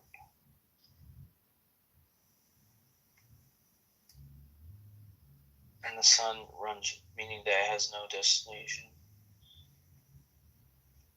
But do you see? It's the opposite, Yes. right? It's the opposite. This is not the dialect. Well, it says it in Arabic. I don't. In Arabic, it says, in Arabic, let me show you in Arabic. Hold on, sorry. In Arabic, it says, وَالشَّمْسُ تَجْرِي لَا مُسْتَقَرَّ لَهَا. In the other verse says, وَالشَّمْسُ تَجْرِي لِمُسْتَقَرٍ لَهَا. لِمُسْتَقَرٍ لَهَا, which means two. Here, la mean not. which means totally the opposite of the Quran of Hafs. The one you are reading right now, the most popular one, is the Quran of Hafs, which is not really what your prophet said. It is a recitation made by someone 200 years after Muhammad.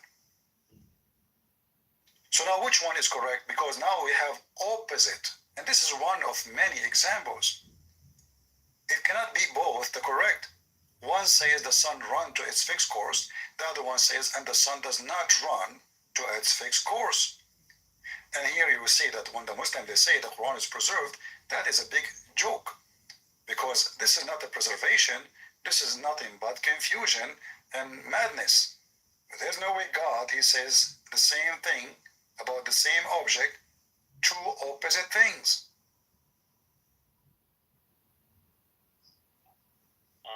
Okay. I mean, I don't have an answer. I come from Christianity, so I know that. My friend, I don't know what you are talking about. You come from a Christianity. There's no way a Christian person, he will follow someone like Muhammad, and you keep saying to me you came from a Christianity. What do you mean you came from a Christianity? What does that mean? Well, I was born Christian. I'm Italian. There's nothing called born Christian. You have to be reborn again Christian. A person who is a child, according to your prophet, you are born as a Muslim. Do you agree with that? Correct. Okay. Correct, yeah. But this is a proof Muhammad to be false again. Let us see how. If somebody is born as a Muslim, hold on. If somebody is born as a Muslim, he is born as a Muslim, and then his parents, according to your prophet, they will make him believer or disbeliever, correct? According to the prophet, will make him. No, you're born Muslim, meaning you're born in the correct.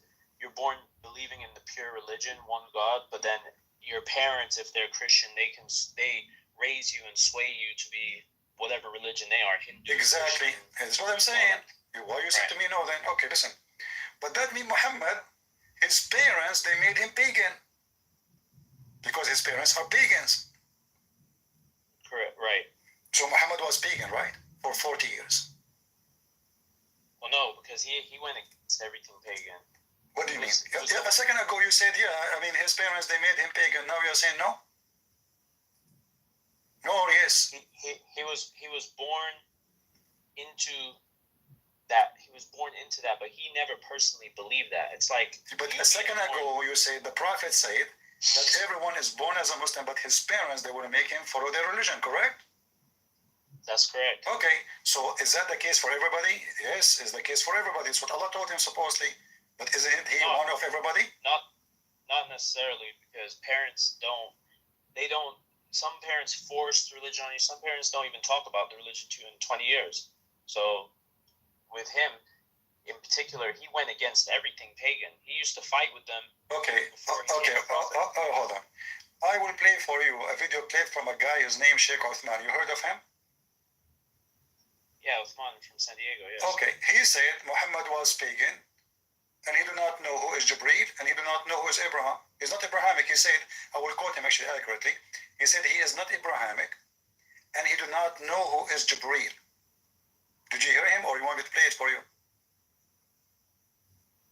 I mean, we're on the phone, so you can put the link in the chat, and I can watch out. Actually, this is my intro. When I play my intro, you will see here. You can listen to me from YouTube. I will play it for a second, and you will hear it. I will mute you so you don't have your. Actually, I will let you know, problem. Here we go. This is him saying that Muhammad is not Abrahamic, and he do not even know who is Jibreel. I mean, again, he doesn't know who Gabriel is, right? Because he didn't come from an Abrahamic faith. He does not know who is Gabriel because he did not come from Abrahamic faith. So Muhammad now, okay, correct, thank you very much. So Muhammad now is 40 years old. He do not know Gabriel, and he is not from Abrahamic faith. So what his faith was? He was no faith. What do you mean? He had no faith, meaning that his parents may have been pagan at the time, or I'm not sure if his parents were pagan even, but he didn't believe in that. It's like How you know? Okay, you see, I find it very strange that Muslims, they say to me, that they like to debate me with their logic, and you have to be, logical and etc. And then secondly, in a second, they throw everything in the air. Do you have any proof of what you are saying? Or just throw it at me? That Muhammad, he don't have a believe anything. No, I have proof, and I'm just. It's your What time. is the proof? What is the proof? What is the proof that Muhammad, he don't believe in anything at that time? Go ahead. What was the proof? There's accounts and stuff. I Give remember me the proof. Give me the proof. I watched The Messenger. Have you ever watched the movie The My Messenger? friend, those are false movies. Take me a proof. If you have a proof, you have it from the Quran or the Hadith. About Muhammad being no religion before? That's very funny. Because what the Quran says, he found you lost and he guided you. Isn't the Quran says in chapter 93, verse number 7, he found you lost and he guided you. So if Muhammad have no religion, why is lost? He's not lost. He's wondering. He's seeking God. But in Arabic it says dalan. Dalan. You see the Muslim translation? They lie in the translation. Dalan in Arabic means deceived, misled. In the translation they say he found you unaware. Unaware? It says dalan. Dalan mean deceived. So he found you deceived and he guided you. So what was the deceive of Muhammad? So you asked for proof, so I went and found proof. So according to history.stackexchange.com, the predominant religion in Arabia before Islam. No, this is not proof. According to www, give me a reference from Hadith, because all our sources, it coming from Islamic sources, correct? And that means. So what do you want proof for exactly? You give me a Hadith or Quran. Anything else is false. Not an article. Article made by me, my friend. I can make an article like that. I can go to listentomeme.com, and I make an article saying Muhammad used to worship Mickey Mouse. But who's going to listen to me? When I say proof, okay, you yourself, when you say you become a Muslim, did you become a Muslim because of an article in www, or because you have a proof that Muhammad is a prophet? Right, yeah. So what is the proof? From where it's coming to you? Is it coming from www or from the Quran and the Hadith? Correct. Well, Quran and Hadith was my number. That had to make sense. Okay, then give me the proof. Anything else? Give me the proof, because anything else is just a fraud. I can make my own. My friend. When I say proof, you see, you're the one who spoke about the word academic. Academic is not used. Make an article saying at that time there's people used to worship Mickey Mouse and they go around the house. That is not academic. So when you say to me, Muhammad, he don't have faith at that time, you have to tell me where you come from. I can help you. If you want to help you, I can help you with that. What do you think? You want my help? No, it's okay. I can Muhammad, raise myself. my friend. I can do this. Okay, I will give you time. So you want proof that Muhammad before Islam was practiced monotheism?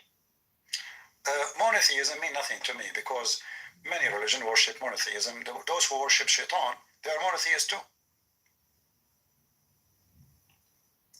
But he came from a pagan background, so if he my friend, pagan, they worship Allah too. Even the Arab in the time of Muhammad, they worship Allah too. I don't believe that. No, they do. This is why they call them mushrikeen. Mushrikeen is somebody, he asked someone to intercede to Allah. Otherwise, all those pagan Arab, they worship one pagan God. His name is Allah. It wasn't Allah. It was, I looked this up. It was Alat. No, it was Allah. Alat and Amanat and Uzza. Those are the daughters and the wives of Allah. Alat, Alatu, and Iliat. My friend, you do not know what are you talking about. Listen. You see? Okay, do Muhammad and you, do Muhammad have any faith in the true religion? Yes or no? Before he became a prophet. Have any faith? Any faith in the true God? He believed in monotheism. That's all I know. Okay. The answer for that is in the Quran. The Quran says no. Muhammad, Muhammad, he do not know anything about monotheism. He do not even know what is faith. This is Quran. So when I say to you, don't give me articles www. Give me Quran. Give me Hadith. Chapter 42. Chapter 42, verse number 52. Okay. So, and thus have we revealed the Spirit to you by our command. You did not know what the Scripture was, nor what faith was, but we made it a light with which we guide whomever we will of our servants, and most surely you guide to a straight path. Wonderful. So he do not know what faith is, correct? Well, who is that even talking? I gotta read the next one. This is about Muhammad. The path of Allah, to whom belongs whatever is in the heavens and whatever is on the earth. Surely to Allah all matters will return for judgment. My friend, if you read 10 verses before it and 10 verses after it, mean nothing, because Quran is not connected. Where are you seeing it? Where are you seeing that it's talking to specifically about the Prophet? See, here we go. You see, guys, be my witness. The Quran is written by Allah, and the Quran is enough to explain itself. And now the Quran in front of us, and you're saying to me where it says that. So you are the Muslim, you don't see it. I am the Christian, I see it. Why? Because I understand and I read a lot. You are just following blindly. It's about Muhammad. Go to the website, the one you are searching for, www.helpmeplease.com, and then you will find the answer. This is about Muhammad. You can open any interpretation.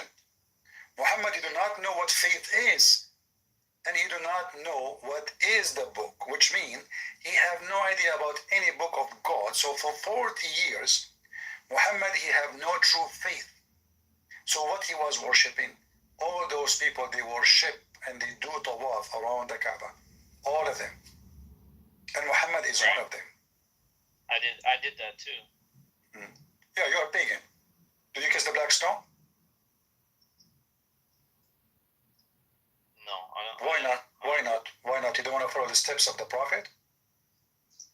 No, it's just it's too crowded down there. I stayed. But disgusting, I stayed maybe. where it is. Disgusting, you mean? It was a bit like fight. They were kind of like a lot of people trying to get to it, so that wasn't for me. Yeah, it's disgusting, and the smell and people are sweating. I understand, but why people kissing the stone anyway? I thought you were a monotheist. I mean, can you show me a verse? I actually was discussing that with somebody. You know a verse where it says to kiss the black stone? Because I didn't see that. There's no verse in the Quran says kiss the black stone anyway. But Muhammad he did. Muhammad he did because the Arab before Muhammad used to do it. Muhammad is following the steps of the Arab. The Kaaba used the Arab used to go around the Kaaba. In fact, the Arab they used to go around any stone and do tawaf. Tawaf is a practice. If you read the chapter 9, verse number 1, 2, 3, 4, you will see that the Arab, all of them, the Muslims and non-Muslims, in the last year of the life of Muhammad, before he go to the Kaaba, the Arab pagan and the Muslim, they did all together tawaf together. Muslims and non-Muslims doing tawaf. What they are worshipping then? Worshipping the Kaaba and the black stone. The black stone erase your sin. You are a pagan, my friend. They fool you when they say Islam is monotheism. Islam is a big joke. Have nothing to do with monotheism. This is number one, because you worship Muhammad. You don't worship Allah. In fact, if I say to you now, I have knowledge the same as the knowledge of Allah, am I committing sin by saying that? And this is shirk? Or it's okay to say, me and Allah knows best? Can I say that? Me and Allah knows best? Definitely not. Why not? Because Allah is the one God. Allah is the God. He knows everything. He created me and you. So you are saying that a human being should not be but, and we should not say that Christian Prince and Allah knows best. Otherwise, this is not monotheism, correct? I wouldn't agree with that. Okay, but this is what Islam is based on. Islam teach you that Allah and Muhammad knows best. So now you just left Islam. Yes. That's incorrect. Muhammad is a servant and messenger of God. Okay, you see, they lie to you. This is why you converted to Islam, because they did fool you, my friend. I don't mean to offend you, but this is what happened. Here we go. Your prophet, he was riding a donkey, and he have his a friend with him, and he asked him, "Hey, Abu Dhar, do you know what the sun said?" Abu Dhar, he says, "Allah and His apostle knows best." Do you see it? And this is all over the hadith, all over. Even the articles we read, all of them, they end at the end mostly, Allah and His prophet knows best. Read it. Once I was with the prophet in the mosque, and in the time of the sunset, the prophet said, "Oh Abu Dhar, do you know where the sun set?" I replied, "Allah and His apostle know best." He said, "It goes and prostrate under the throne of Allah." But do you see it says Allah and His apostle knows best or not? Who said that? Abu Dhar. Yeah, but that Muhammad didn't say that. Okay, no problem. You see, when the disciple of Jesus said to him, "My Lord, my God," if Jesus is not God, he should say to him, "Don't call me Lord, don't call me God." So when his companion, they keep saying to him, "Allah and His disciple knows best," and he continued talking as if he heard nothing wrong, that means he agreed. I mean, it doesn't say anything about if he spoke back or anything. What do you mean? I mean, he continue, he like it actually. Each time Muhammad, the Muslim, they keep saying to him, "Allah and His prophet knows best." Okay, so my response to that would be that all the prophets are guided by God, right? You see, but a second ago, listen, my friend, I don't want to call you a hypocrite, but look at how you change your position. Well, a minute ago, no problem, a minute ago you said to me, "You are a human, you cannot do that," right? You said to me, I said to you, no, you said to me, "You are a human." You said to me, "You are a human." And it doesn't matter if I'm prophet or not. I don't have best of knowledge, because the one who have the word you say best, the one you say when you say best, I'm comparing between whom Allah and His apostle knows best. Both of them, they know best. And that is not right. Not for somebody think or believe he is a monotheist. Monotheism doesn't say that the man knows best, because whatever Allah told Muhammad is little. Do we agree? I mean, what do you mean by it was little? Little. Look, I mean, even the verse in front of you is the same verse we were talking about it in previously. This is how Muhammad understand how the sun move, and this is foolish, because the sun does not go anywhere. According to Muhammad, the sun is the one is moving, and this is supposedly the best of knowledge of his God and him. But this is absolutely funny, because the sun goes nowhere. He said to him, "Do you know where the sun goes?" Who is the one? The sun set. Where the sun set? Do you know? Where? You see, where mean location. Where the sun set? I replied, "Allah and His messenger also know best." He said, "It goes and prostrate underneath Allah's throne." So if this is the best of knowledge, what is the best of ignorance? Is the sun going anywhere? Muhammad now voluntarily explaining the movement of the sun, claiming that during the sunset, the sun is going somewhere. Do you agree with that? Okay.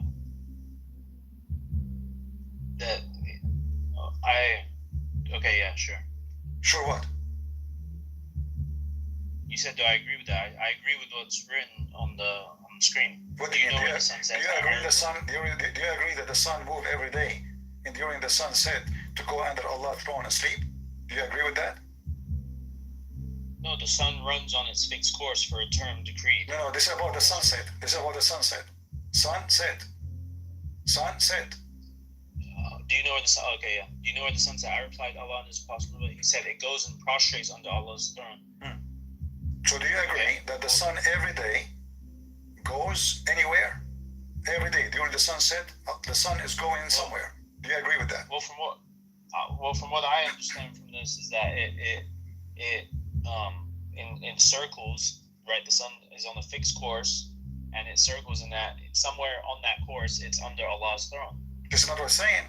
You see, this is proven to me that you've never been Christian. You are always Muslim, because this is the sign of a liar. It says in the front of you during the sunset. It was the sunset time.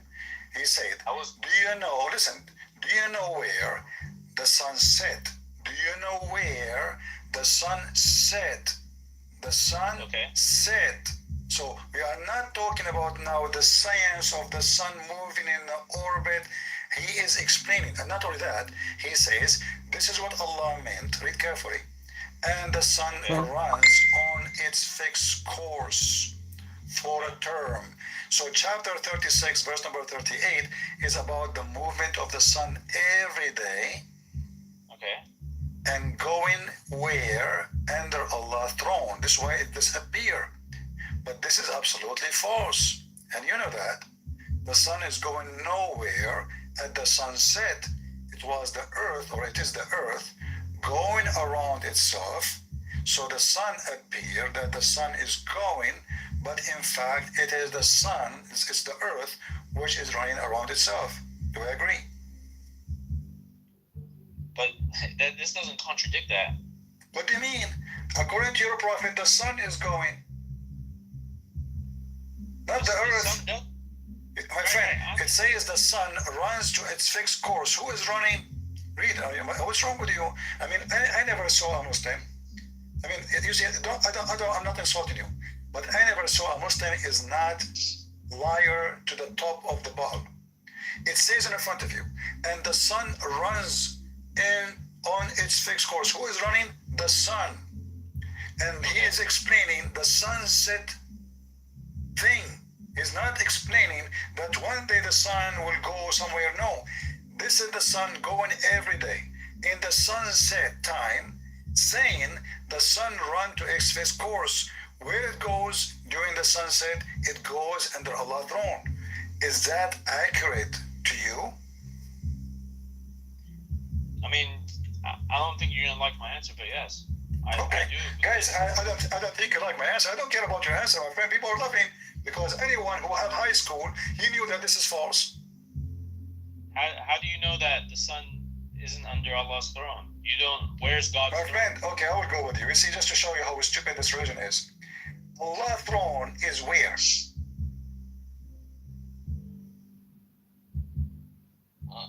Allah's throne is above, up where? up above the heavens.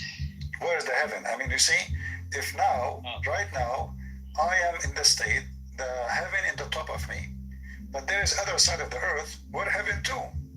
Like Saudi Arabia right now is in the other side underneath of me. So, Right. okay, so Allah is above where? Which above? Right. I'm gonna do my research. No, don't do your research, my friend. It's very funny that it's supposed you became a Muslim, but now you're gonna do research. Read this one with me.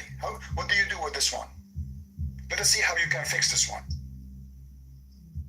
Well, you keep alluding to like that I wasn't Christian before. No. You see, my friend, I believe that you are the Pope. I believe. Actually, you are the Mother Teresa. I understand. Listen, read this.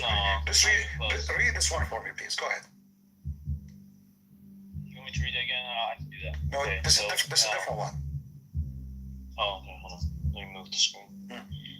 I was sitting behind the messenger. That one. Always people sit behind Muhammad because you can't sit in front of Muhammad. It's dangerous. Now continue. I was sitting behind the messenger. Go ahead. I was sitting behind the messenger of Allah, who was riding a donkey while the sun was setting. He asked, "Do you know where this sets?" I replied, "Allah and His apostle know best." He said, "It sets in a spring of warm water." Okay, fix this one for me. Here we go. Use all the mechanic you have in the shop. Screwdriver, drill, anything. Drill, saw. Yeah, use it. Okay, fix it. Go ahead. I'm listening. I'm not knowledgeable on it. I don't talk out no knowledge just to come up with an answer. Well, your prophet, he knows best. You do not need the knowledge. This is the knowledge. What are you talking about? Are you saying to me that the knowledge of the prophet is not enough for you? You exist in the time of Muhammad, and Muhammad, he said this sentence. Do you have internet at that time? This is what Muhammad said, that's all. The sun set in a spring of boiling water. Actually, it doesn't say warm. It says hamiyah. Hamiyah means burning, boiling. Actually, not only burning, it's a very flammable. This word is mentioned in the Quran. Hamia, blazing fire. So the sun set in a blazing water, very boiling hot water. Fix it, go ahead. Let us duct tape. Continue duct tape.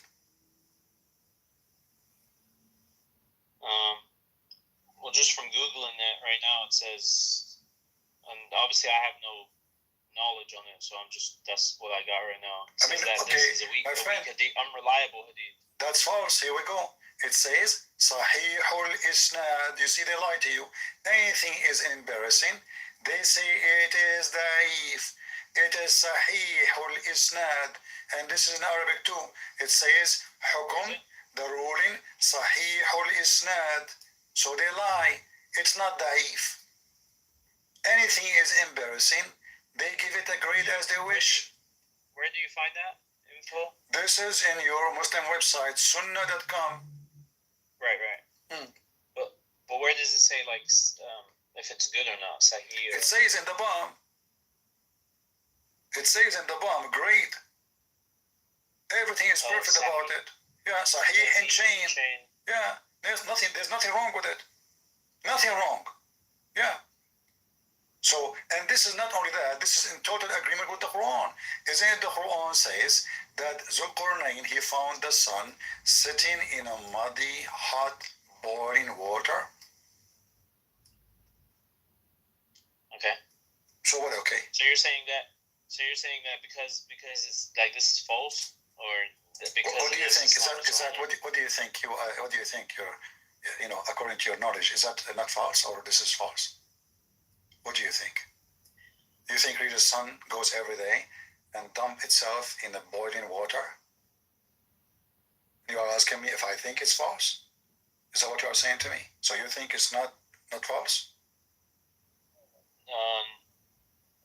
I have to research. There's a lot of things that on first appearance look one way and then end up looking a different way. But isn't this is enough to prove Muhammad is a fraud? Because who in the world would believe in such a thing? The sun set in the murky water, and Zulqarnain, he found it. And look, you see, the Muslim, they try to duct tape, and they say, Zakir Naik, he says, as an example, but that's it. When the sun appeared in the middle of the water, and then the sun looked like he is going into the ocean, and you think the sun is going to the ocean, this is what the Quran is saying. It appeared to Zulqarnain, it's going in the ocean. But that's a good impersonation voice there. Yeah, but listen, nowhere in the Quran says it appeared to the Quran. Allah is talking, saying, enter, you reach the sitting place of the sun. So there's a place where the sun set, one place in the world. He found it sitting in a spring of boiling, muddy water. This is a location, not appearance. And he found it. When you say I found, it's a find. It's not a fiction. It is not appearance. It's not maybe. He found it, and the one who's talking is Allah. Right. So how in the world you accept Islam, my friend? Well, I accept Islam based on the belief. What belief? The core belief. What is the belief? That there's one God. Who care? No my friend, no partners. Listen. This is one of the most, I don't want to insult you, but this is very foolish. Let us say there's somebody believe, there's like the Hindus, they have 30 million God, 35 million God. But if they are true, exist, well, they are not wrong. The number mean nothing. 1, 2, 3, 4, 7, half, 7, 11 mean nothing. The important is this God exist or not? So if somebody believes in 7 gods and there are 7 gods, well, he's right, I'm wrong. If somebody believes there's 10 gods and there are 10 gods, well, he's wrong, and he's right then. The important is not how many. So when a Muslim, he says, I believe in one God, what a big deal. I mean, there is a church in San Francisco, it's called the Church of Satan, and they have one God, his name is Satan. So they are monotheists. Thank you. Thanks to Satan, in the name of Satan. So monotheism is a joke, because this is not a reason to believe in something or not. The reason is to believe that this God who you believe, if he's 1 or 10 or 7, doesn't matter. If you believe that this God can prove himself to you, then he is God. If he could not, then the number means nothing. Same time, even the monotheism of Islam is false. As an example, when the Quran says, if I want to, Allah said, if I want to take a partner, we will take a partner from us. Us who? Where are you reading? Chapter 21, verse number 17.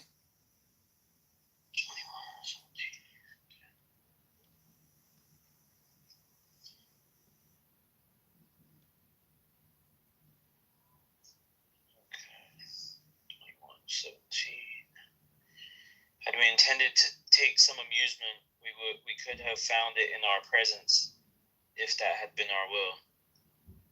Or presence? We did not create the heavens and earth and everything in between for sport. Had we intended to take some amusement, we could have found it in our presence, if that had been willed. You see how they lie? Our presence. What our presence? It says us. It's a lie in the translation. I'm showing you Muslim translation too. In Arabic it says min ladunna. In fact, not only us, it is from our blood, our kind. So if I want to take a wife or a son, we should surely take it from ourselves. Here we will see many mistakes. Number one, Allah, He keeps saying we. The Muslim, they say, well, Allah, He used we as a majestic. But this is a proof that Allah is not monotheist. Why? Because if He is a monotheist about one person, He should not use fake we. For we does not mean one. Unless you believe in Trinity. Because now we have a three-person, one God. But if it is fake we, that means this God is faking fake language to qualify Himself. He feels better to be called we, not one. So Allah enjoy being many. He don't enjoy being one. Otherwise, why is He using we? And then He repeats saying the same again. We could surely find it with ourselves. And then if we were going to do that, we 3 times. And then here, we have taken it from us. Us. Who is us?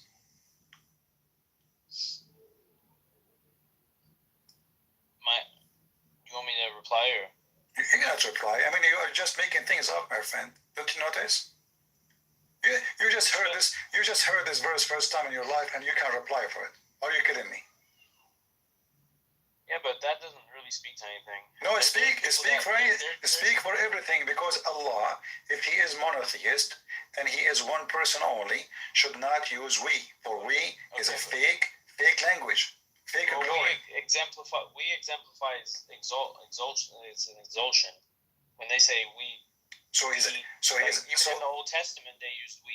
So what? Listen, if God in the Old Testament says we, okay, if the Father, the Son, the Holy Spirit, but if you say we as a governor, you speak. Jews don't listen. Believe in that. No, they believe, because this is in the Old Testament. This is in the Old Testament.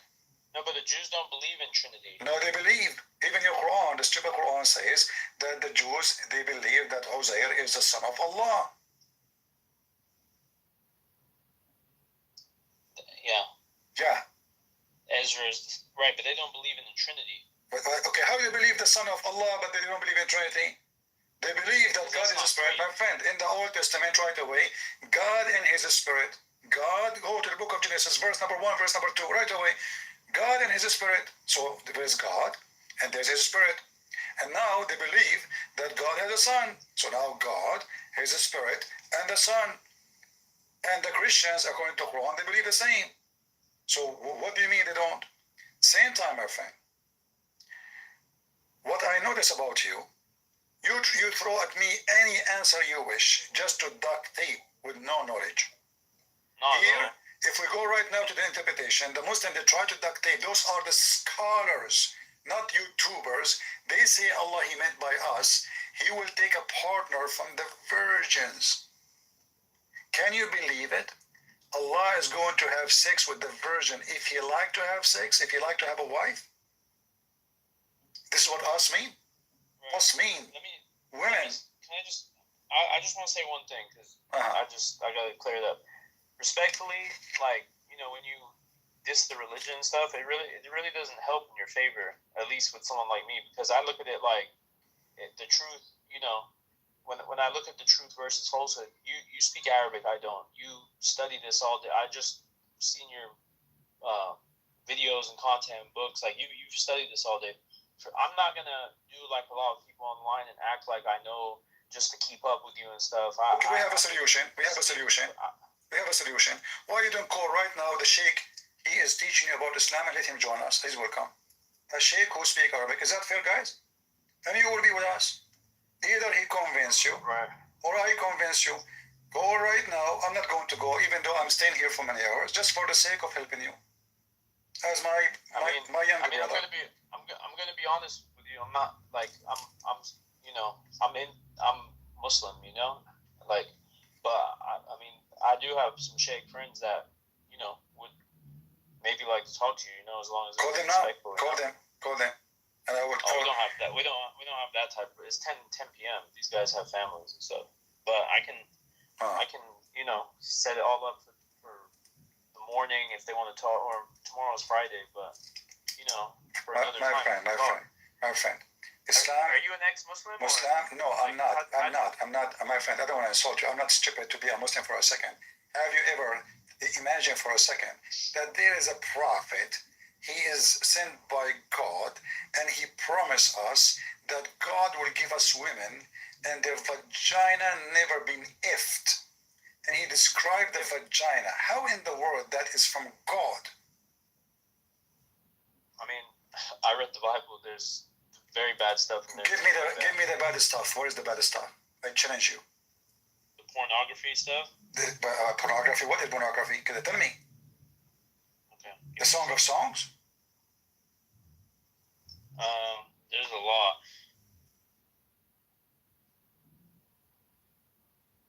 There was something about the vagina in the Old Testament. Oh, okay. Tell me something about the vagina in the Old Testament. Okay, if you give me a second, I can find it. No problem.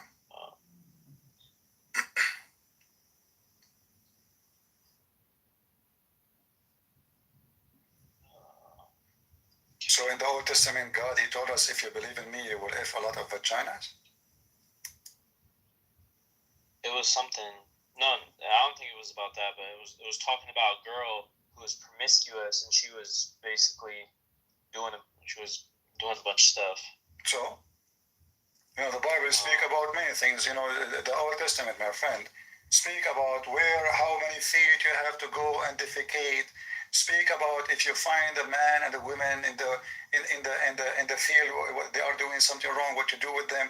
So this is not about God promising me that if you believe in me, I will give you a vagina, and this is the description of it. You are mixing things up. This is not pornography. Pornography is speaking to people to ignite their desire to get a benefit from it. Porn is a business. I give you porn, you give me money. I give you porn, you follow me. That is the devil. So what you are talking about have nothing to do with what we are saying. This is your God. He promised you. Right. So hold on. So just on that thought. So you said that you keep saying that the Quran is like demonic or devil, right? Yes, it is demonic. I remember reading in the Bible. That if Satan opposes himself, he'll be destroyed. And the Quran specifically says Satan what? Satan what? Satan what? Satan what? If he opposes himself, like if he goes against himself, okay, he'll just be destroyed. Okay, good. And the Quran sorry? Yeah, I agree with you. Go ahead. Okay. And then the Quran says in so many places that surely Satan is your sworn enemy. Okay, hold on. Islam, you see? Okay, yeah. So if the Quran says, if this is a book made by other than Allah, you will find in it a lot of contradiction, correct? Right. Okay. And now you mentioned to me the story of Shaitan. But don't you know that the Shaitan is a believer and he's a Muslim? He's a believer and he's Muslim. Exactly. So how is your enemy and he is just a Muslim obeying Allah? How did you get to that? The Quran says, the Shaitan all over the Quran, chapter 7, verse number 16, chapter 15, verse number 39. Let us go to chapter 6, verse number 16. Iblis said, yes, 7:16, Al-Araf. said, because you have misled me, أغويتني, sent me astray, surely I will sit against them. Do you see it? Right. All right. Yeah. So who is the one who misled Shaitan? Allah. Do we agree? No. That's what it says. He didn't bow because it said he so for that you caused me to be misguided. Indeed, I will definitely sit in ambush for them on your straight path. Who caused him to be misguided? Well, saying that God did. Thank you. So Shaitan is a poor person, misguided by Allah. So who is the true Shaitan? Allah. Let's go to the second verse. We're not done. Chapter 15, verse number 39. Not only he said that you mislead me, he says, my God, Shaitan, he worship Allah. Read really carefully. Iblis, Satan said, my Allah, my God, because you misled me, I shall indeed adorn the path of every error. Allah agree with him. I will make things on earth seem attractive to them and lead them in error. Right. And not only that, Allah, he said, this is the way which will lead straight to me. But I don't understand why because I know from Christianity that it's the same thing. Is that actually by Jesus being on the cross that Satan was forgiven? My friend, that's false. Nowhere it says that. We are fabricating things. Satan is Satan. That was from a lecture. No, this is not. Satan will never be forgiven. Satan is Satan, and Satan is you. Satan is you. It's not Satan. When we say about Satan, there's many kind of people. They put everything in Satan. As an example, Jesus said, "Who is the father of all lies? The devil. But he is the father, and you are his son. So when you lie, you are Satan too. So don't blame Satan and everything. Muslims, they blame everything on Satan. However, as you see, Satan was misled by Allah. In the Bible, Satan was not misled. It's not God who misled Satan. Satan is a fallen. He was in a very great position for God. He gave him rank. He chose to be God. He chose to oppose God by free will. But in your funny, false cult, you don't have a free will. And Satan himself don't have a free will. Okay, let us go to the story here. When Satan, the story starts with Satan with the story of Adam and Eve. Is that correct? Are we talking from the Quran? From the Quran, yes, from the Quran. Because the Quran copying the Bible anyway. Right, so Satan was an arrogant person who became a disbeliever. How he became a disbeliever? Look, he is worshiping Allah. He says, my Lord. How he is a disbeliever and he is calling Allah God? Because he disobeyed God. No, you see, if you go, disbeliever is somebody disbelieve, not someone disobey. Otherwise, all of us will disobey God. Every human being is a sinner. There's a huge difference between disbeliever and sinner. Disbeliever is someone disbelieve. He have no belief in this God. Sinner is someone believe in God, but he disobey. He commits sin. Fix yourself, my friend. You speak English better than me. So listen. 2:34. But 2:30. We said to the angels, prostrate before Adam, so they prostrated, except for Iblis. He refused and was arrogant and became among the disbelievers. Thank you very much. Allah is contradicting himself. Why? Because in that verse, Allah, he ordered all the angels except Iblis. But Iblis is not an angel. Iblis is from the jinn. He was a jinn amongst the angels. No. He is, you see, read the verse. It says, we command the angels to bow down to Adam. He did not command the jinn and the angels. So if I command all the angels to bow down and then Mr. Jinn, Shaitan, did not, why I would be upset? If I say all dogs say how, the cat, she did not. Why? Because I did not command the cat. I say the clear Arabic. All dogs. So when Allah commanded the angels, then why he is upset from someone he is not an angel? At the same time, what kind of God he is teaching you shirk? By commanding you to bow down to someone beside Allah. The angels, why they should bow down to Adam? Go ahead. Why should the angels bow down to Adam? Yes, why? Said, God, Because God said, I thought it's God. God said to. I thought it's God. So God said to, because the human is superior to the angel. So why you call Jibreel Holy Spirit if the human being is superior? Jibreel, Holy Spirit. Where does it say Jibreel is the Holy Spirit? You Muslim, you say Jibreel is the Holy Spirit. You forgot? You do not know your religion? No, I know enough of my religion to. No, you do not know. You know nothing about your religion. The Muslim, they claim that Jibreel is the Holy Spirit. Right. Okay. So how he is holy and he is not superior to a human being? Is Adam holy? Because humans make mistakes and repent. Thank you. Angels are perfect. Thank you. So the one who is holy is not superior to the man? No, because the fact that we can repent as humans makes us superior. Well, guys, listen to this. Listen to this. The one who is perfect, he never sinned, is not superior, but the man is superior because he sinned and repent.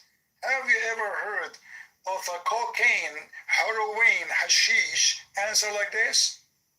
So the one who never disobey you is not superior. But the one who disobey you and you kick him out from heaven, him and his wife, he is superior because he repent. That's amazing. What kind of logic this logic is? What's wrong with that? Okay, hold on. I will go with your logic just to show you how stupid Islam is. I have a theory that anyone who converts to Islam, I'm not insulting you, you can prove me wrong. Anyone convert to Islam is suffering from mental illness. Focus with me. You just said that a human being is superior because he repent. Is that correct? Yeah. Okay. But isn't it destiny anyway? Repent for what? What do you mean destiny? Destiny. Predestination is not predetermination. So okay, hold on. So Adam, when he commits sin, did he choose to disobey Allah, or it was a destiny of Allah to make him commit sin? When Allah knew that Adam was going to sin, but Adam didn't know that he would. This is another question. He had the free choice to sin. Okay, so he had the free choice to sin or not to sin, correct? Yes, but okay. Allah. But this is not what. But this is not what your prophet says. Your prophet says that Adam and Moses, they have a debate. Adam called Moses in Skype. Moses says to Adam, because of you we are out of heaven. Adam says to Moses, do you blame me for a fate written for me 40 years before Allah created me? And your prophet claimed that Adam confuted Moses, and he repeated that 3 times as usual because he is a Trinitarian. So Adam cannot be blamed for his sin, for it was the fate which is a predestiny and pre-action, not about knowledge, as you claimed. Mm-hmm. What? So if you sin right now, if you commit a sin, okay, did God know that you were going to sin? It's not about knowing. You see, you're repeating yourself. Are you a child? Adam, focus with me. No, I'm a grown adult. Okay. So Adam, listen to me carefully then. Adam, he is saying to Moses, do you blame me? What Moses doing, he is blaming him, correct? Okay. Okay, Moses is blaming him for what? For sin. Do we agree? Okay. Okay, Adam says, do you blame me for fate written for me in my fate 40 years before my creation? Which means what? You cannot blame me. Do we agree? Okay, yeah. Okay, so if there's a free will, then we can blame him.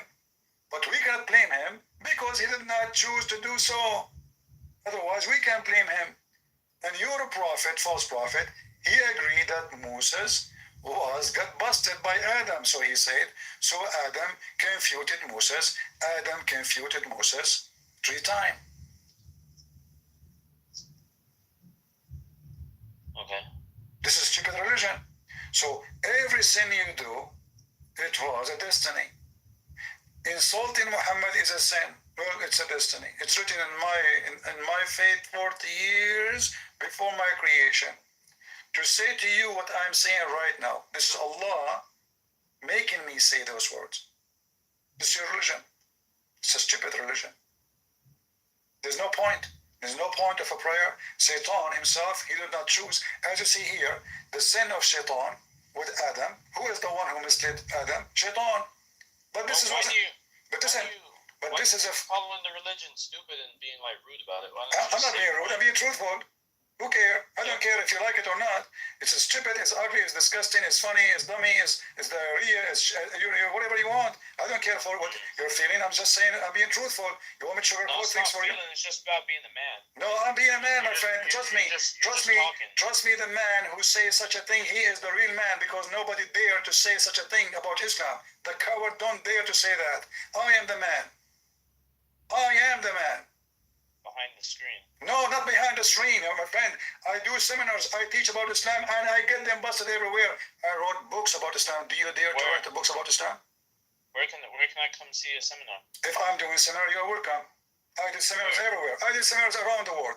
I did seminars in the Philippines, in USA, in Ukraine, in many countries. So don't tell me behind the screen. But I am a person. Don't listen.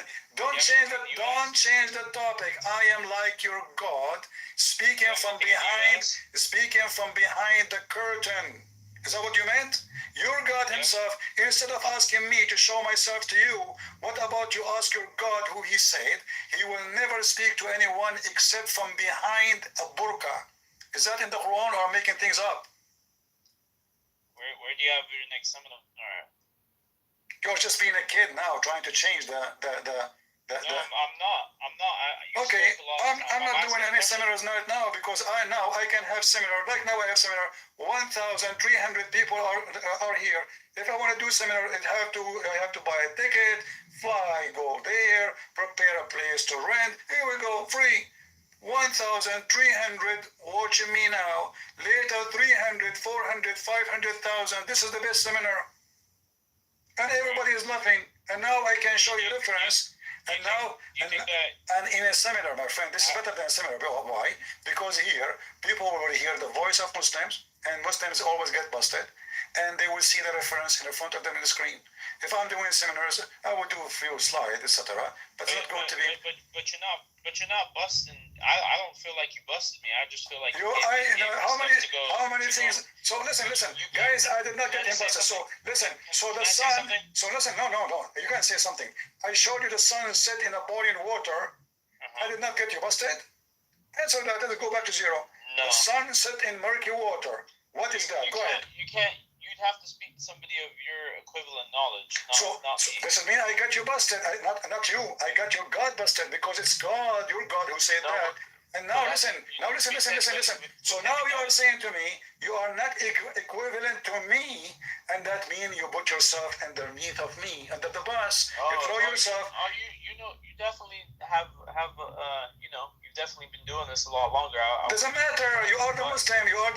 This is your belief. The sun set in a boiling water. Your prophet said in the hadith. Can you fix it? Here we go. I will give you time. Can you not be obnoxious for a second? Every second, everything I said to you, you could not answer. So how you say, I did not get you busted, and now you just say it. Well, I'm not equivalent to you. So what does that mean? It means I'm unable to answer you.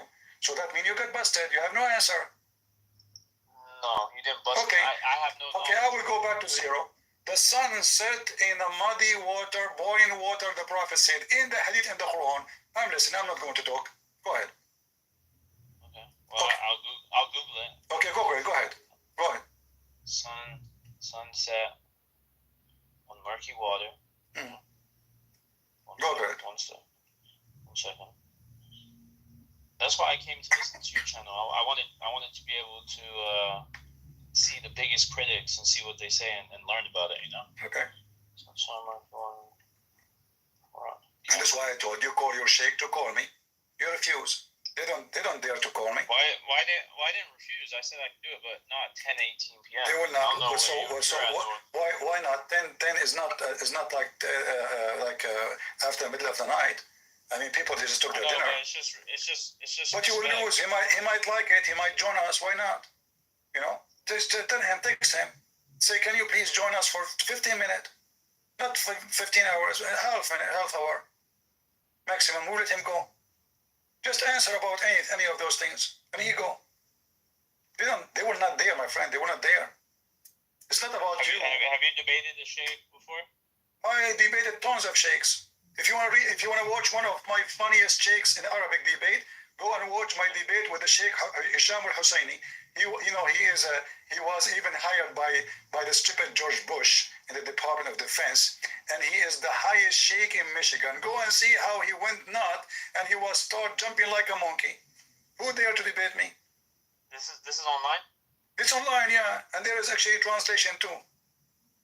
And this was in ABN TV. Okay. And not only that, the Muslims start saying in the comment there that I paid the sheikh. I paid him.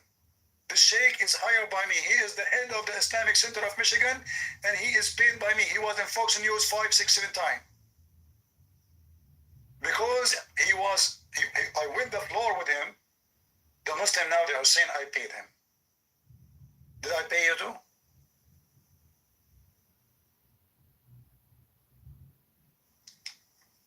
Right. Well, my answer to the sunset and the water from the internet is the verse in question does not say that the sun sets in a murky pool. Rather, it says that Dhul Qarnayn found it as if it were setting in a murky pool. This Okay. will appear to his eyes. Thank you very much. They are lying. Ask them for the proof. Because as you see, this is what your prophet said. Who is the one who knows what Zulqarnain meant? Abdul make an article or the prophet?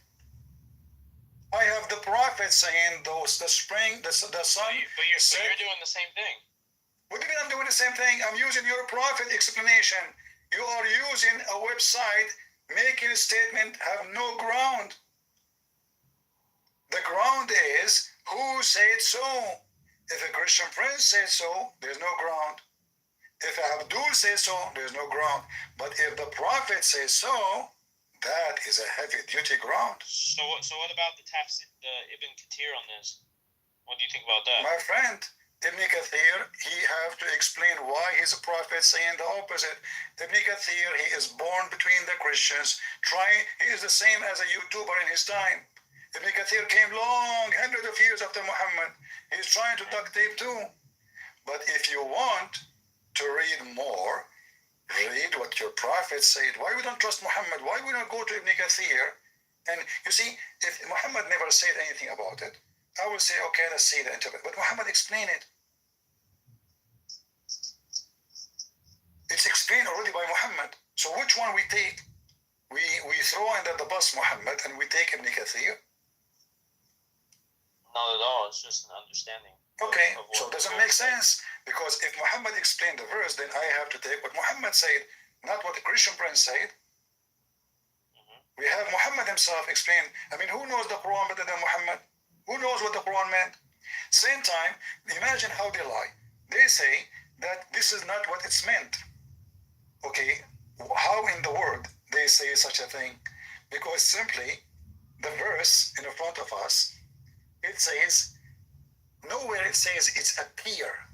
I mean, in the beginning when we talk, me and you, we speak about how good the Arabic, correct?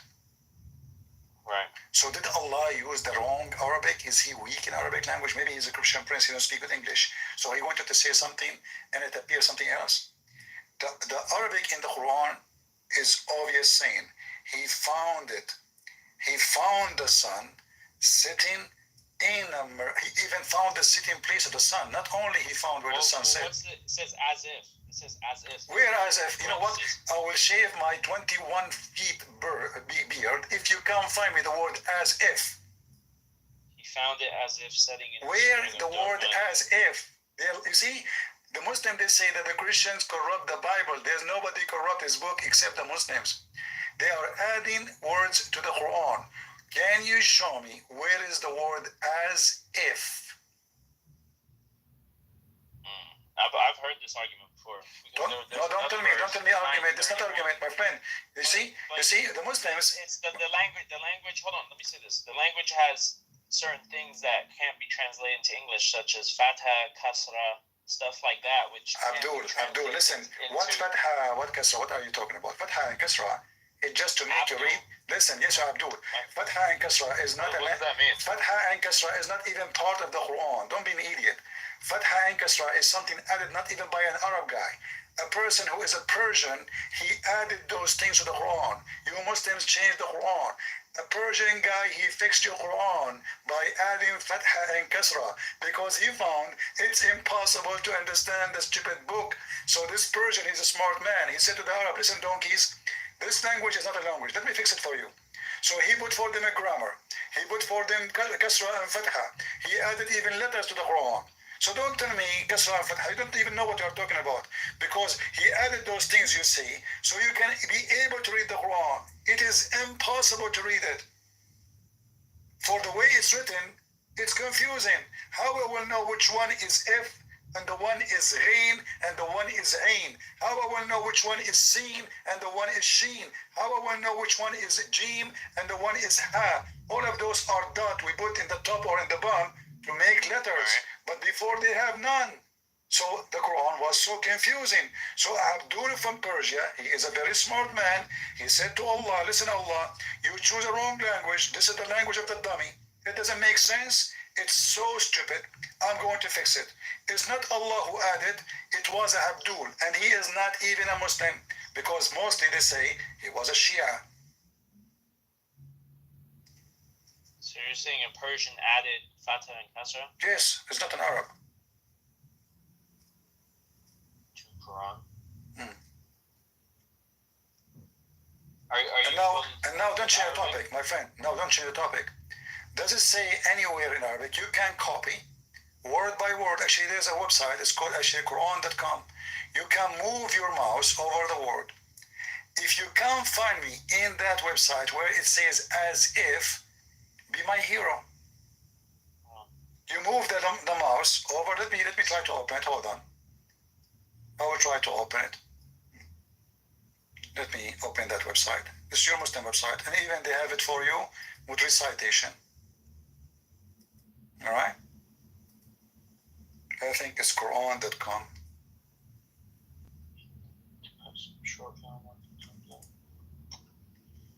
Oh, what you need to do, you move your hand over the verse. So are you talking about Abdul Malik ibn Marwan? No, my friend. Abdul Malik ibn Marwan is a ruler. You know, he later implanted the Arabic language.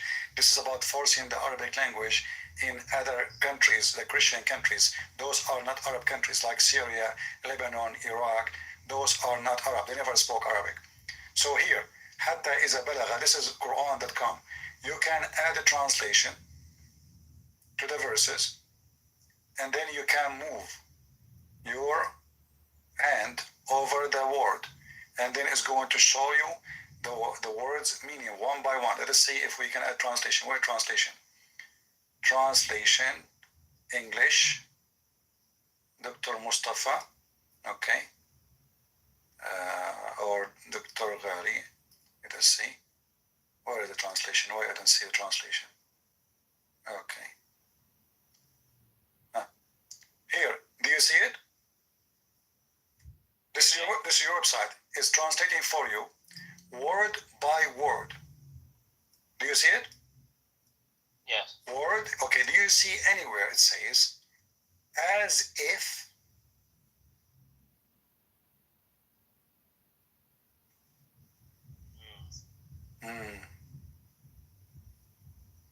So go learn Arabic. No. You do not need. I advise you to learn Arabic. That's even better because then you will see how stupid this religion is. This is one of the reasons I die laughing at this religion because I know Arabic. They cannot fool me with as if. They can fool you with as if. Do you see as if? Why they added them? Because this is the only way to make you stay a Muslim. Because there's no way God, who is the true God, he will say such a statement. We have to add as if to make it as if. As if, huh? That's a good one. I like the as if thing.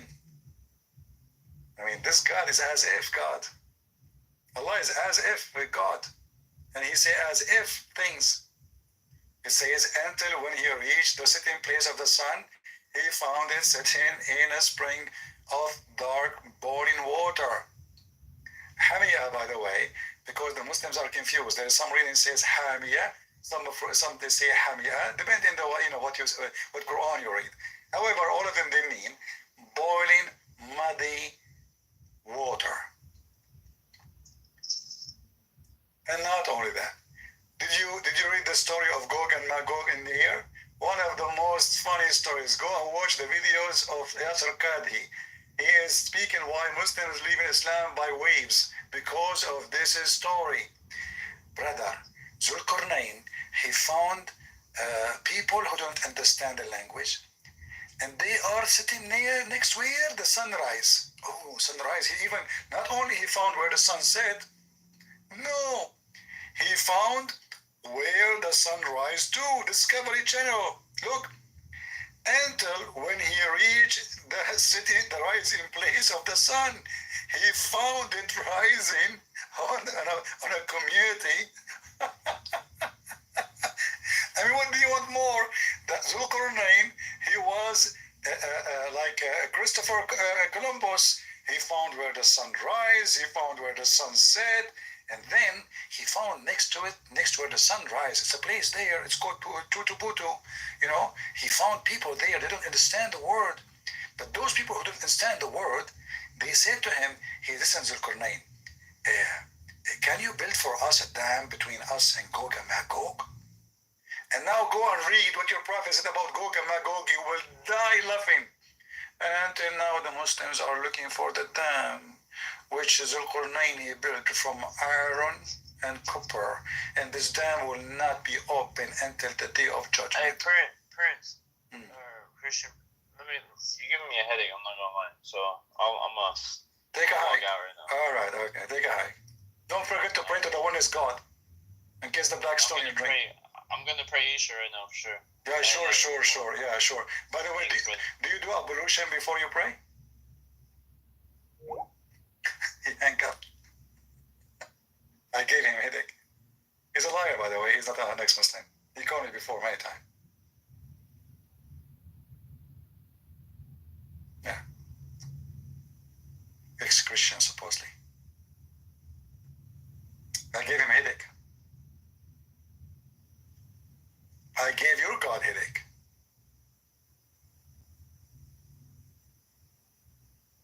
And don't forget to take a shower with dead dogs and wear blood from period, so you can be pure. Because Prophet of Allah says, water is always pure, and nothing make it impure.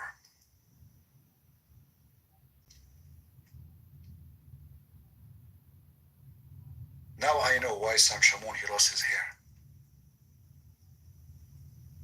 Maybe he tried the remedy of Allah Prophet to do ablution. He thought this is a good shampoo.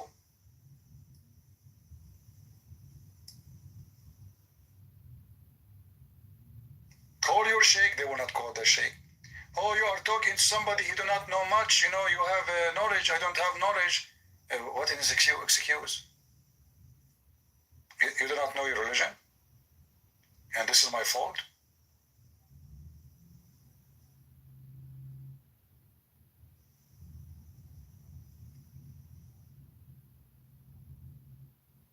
Yeah.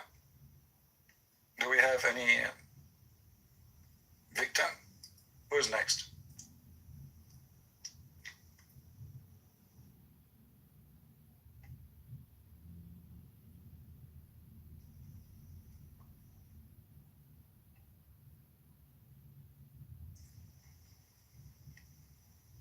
Yeah.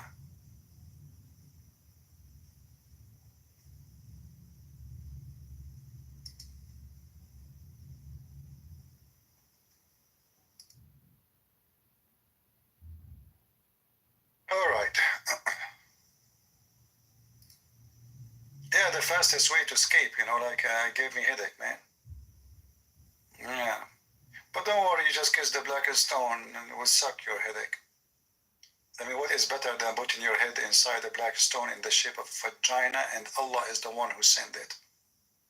And the stone will suck your sin. You know what Abu Bakr he said? He spoke about the black stone. He said, go and suck the clitoris of Allat. Who? The clitoris of Allat. That is the black stone.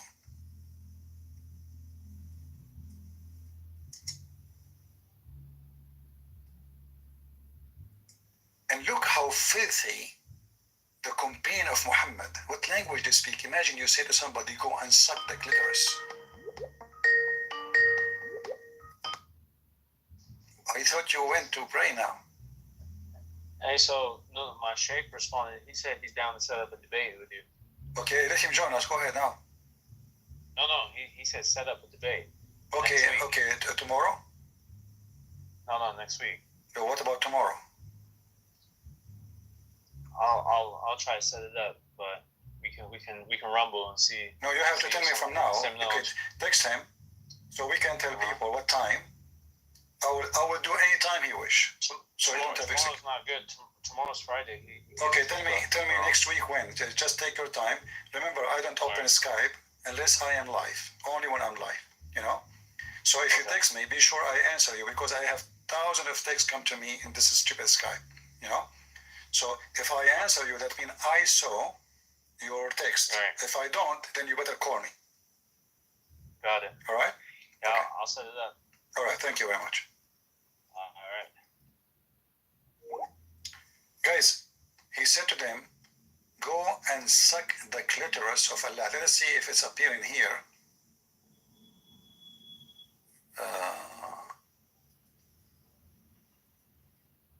In the English. Here we go. This is in the Arabic. It says, Imsus badar al-lat. Badar is the clitoris of the women. The Lat, which is the goddess, she have a clitoris in the black stone. And the Muslims, they used to put their head inside it and suck it. Let us see in the translation. Let me pause the translation for you, so maybe Alfred can help me and find the word in English for me. Or any of you. This is the link. Try to find the clitoris. Do you have it? Or they take it off from the translation. Go and suck the clitoris of a Lat. Can you believe it? What a language, what a religion. Those are the companion, and this is the caliphate. And what a Lat she have? Clitoris. And what they used to do it? They suck it.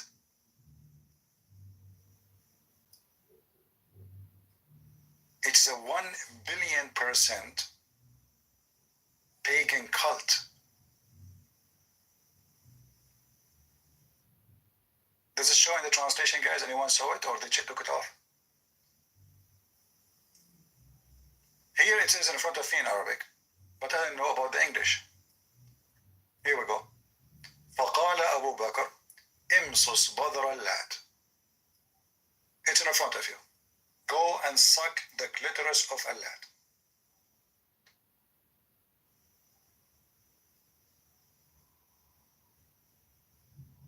That is Islam, my friend.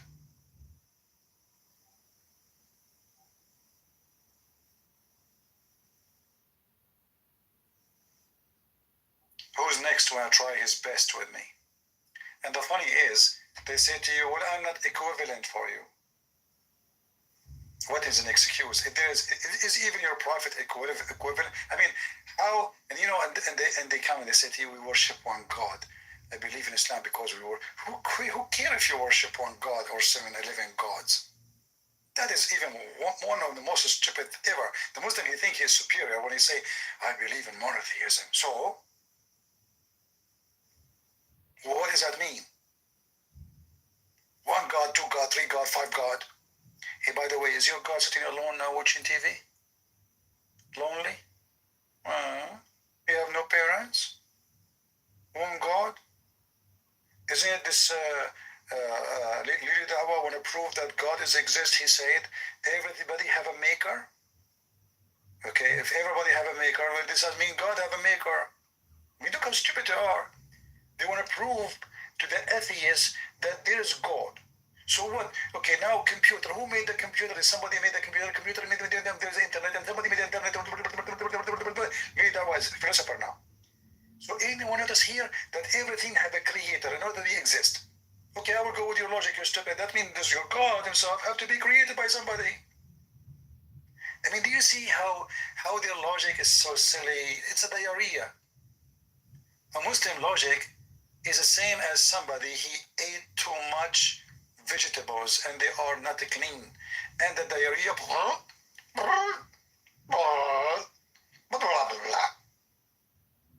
And supposedly now, Lady Dawah, he refuted the atheist in 2 seconds. That's it.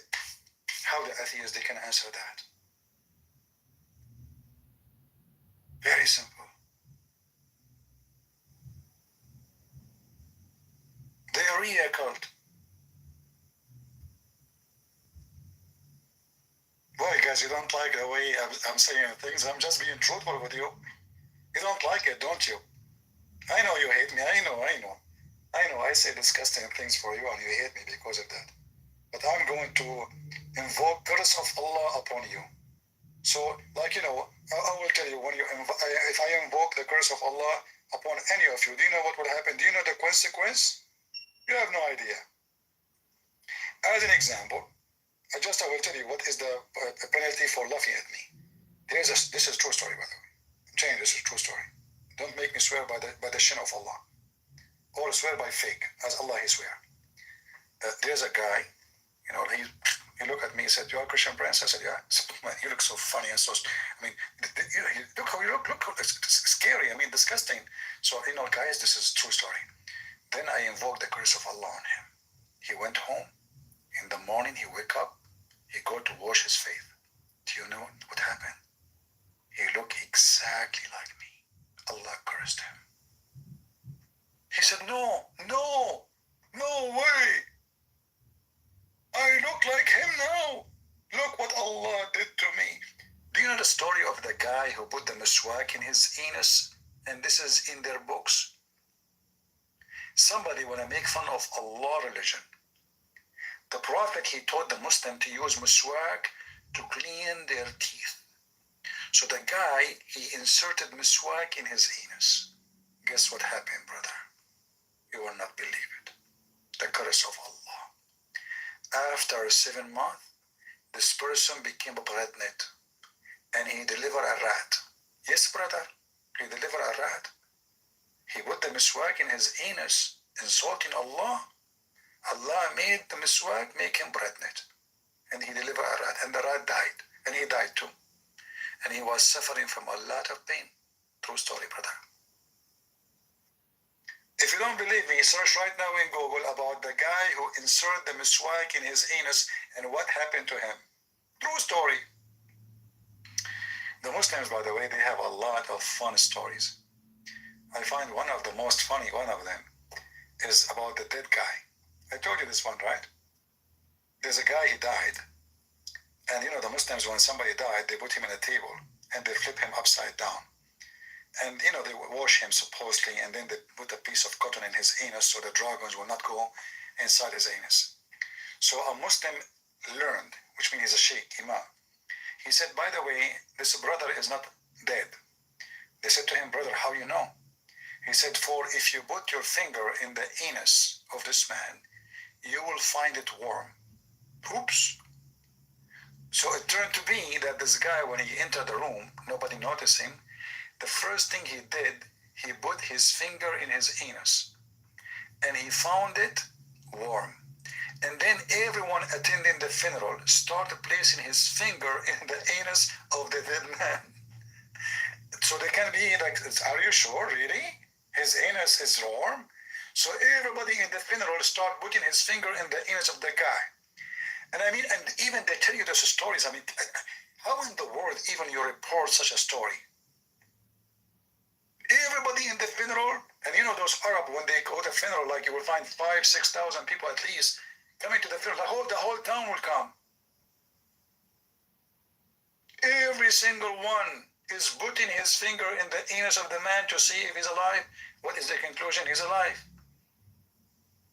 If the guy, he knew what happened to him when he was dead, he would die again.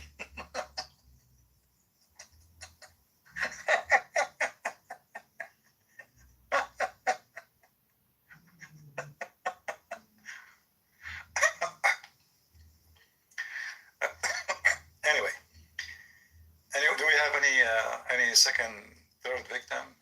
And guys, now he will find the sheikh to debate me. Good luck with that. Do you think such a thing will happen? Do you think really he will bring me a sheikh to debate me? That is the biggest joke ever. The second, the sheikh, he will search Christian Prince, he will take a hike. No way. Over my dead body. Are you kidding me? I'm willing to debate Abu State Prophet, David Wood, but not Christian Prince.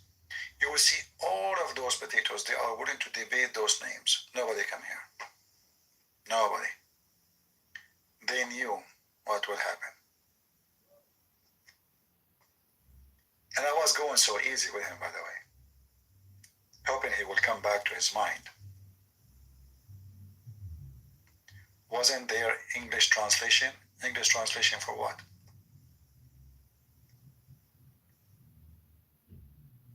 The story about the miswak? You search it in Google. I mean, do I need to find you everything? Because all of those, okay, let me find you. You can use Google Translation, hold on.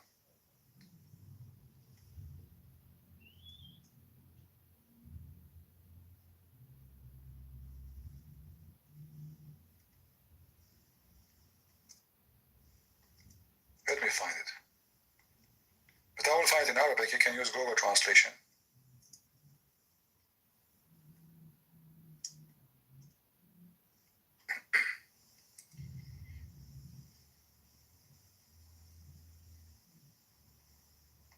And this is, by the way, in the book of Ibn Kathir.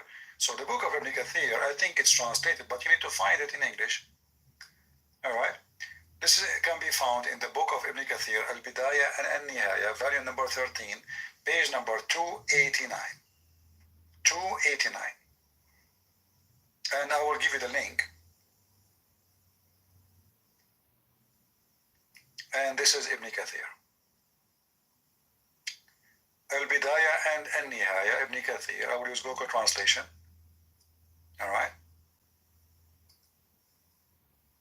Volume number 13, page number 289. Speaking about a person from the area of Al-Basra, he was crazy and he's careless. So it mentioned to him the siwak, which is the piece of wood Muslim they use to clean their teeth and beat their women. It's a root, actually, a tree root, very flexible. And what is the good thing about it? And then he said, you know, I'm going to show you this is equal to his ass. And then he took it, and then he insert the miswak in his anus.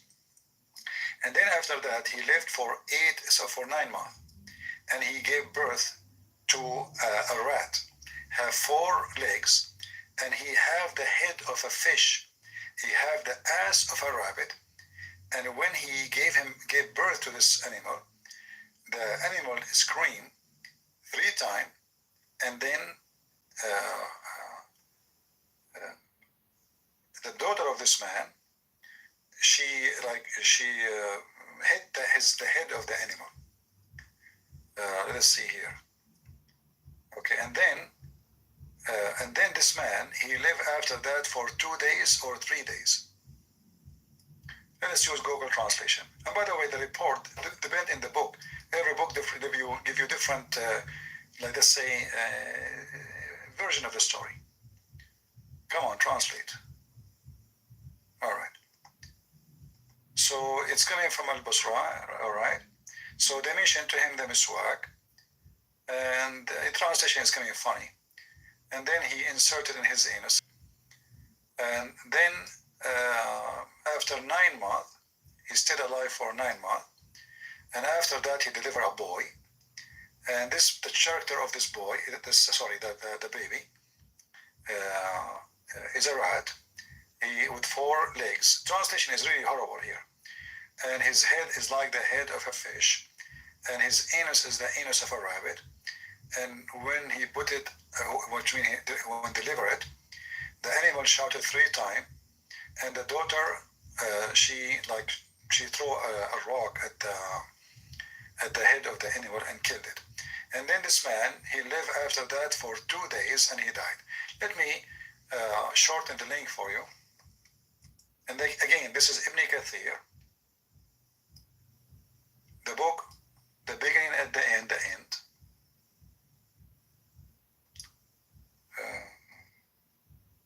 shorten link.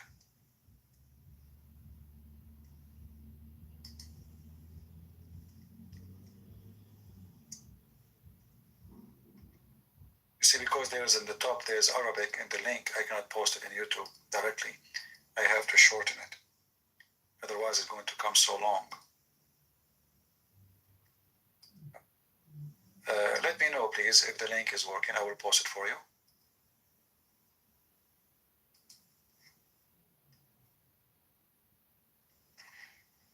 Did the link open? Yeah, as you see, this is the book of Ibn Kathir, very famous Muslim YouTuber. He was a YouTuber in the time when there's no YouTube for sure, but at that time he was trying to refute the Christians, actually. He's a big fat liar, but the Muslims, they respect him a lot.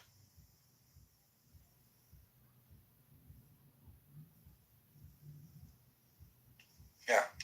So do you see how if you make fun of Allah, what will happen to you? That's it. He make fun of the miswak, Allah did that to him. So what Allah will do to us? Bad request? Okay, let me use different. Give me a second. Shorten link. Maybe this website is not good.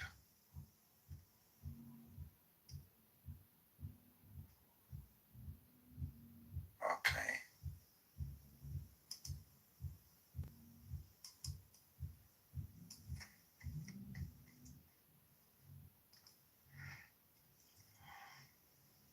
See, our work is need a lot of patience, and he is the one have headache.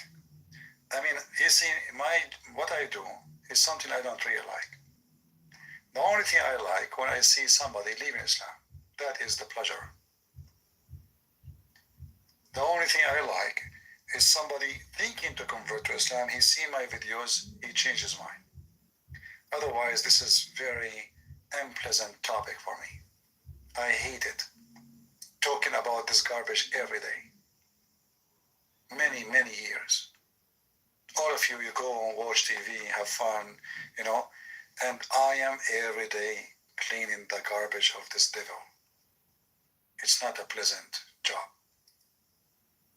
But the pleasant part of it is to see people accepting Christ and making a huge impact in this earth. Otherwise, the job itself is very disgusting. Okay, good.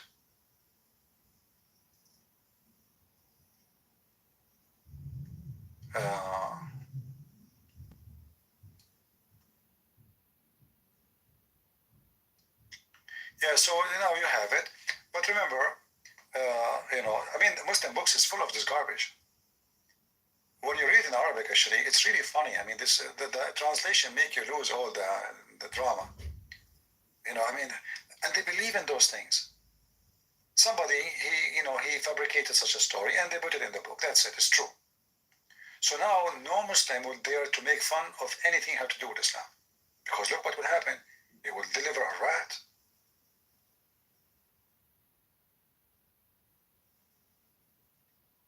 Right? Okay, but we are making fun of Allah every day.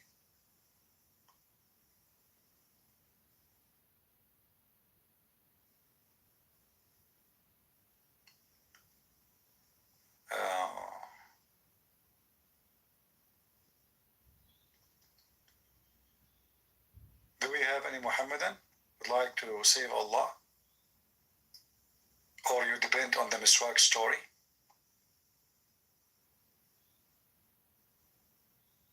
All those those books is full of garbage. You cannot believe it. I mean, oh boy.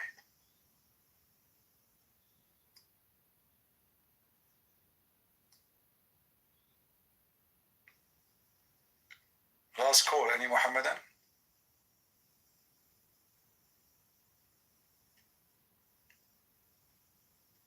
Any Muhammadan here? Any sheikh? Long beard, short beard, we take all kind of beard. With beard, without beard, doesn't matter. With miswak, without miswak, still the same. Guys, do you see how we are lucky to be Christians? I mean, look at the wisdom of the Lord. Look at the beautiful statement the Messiah he say. And look how silly, stupid this religion is. And all what they say to us, we believe in one God. We believe in one God. You believe in three gods, which is not true. But do you see how silly, stupid? The second you start reading their book, you see how dummy.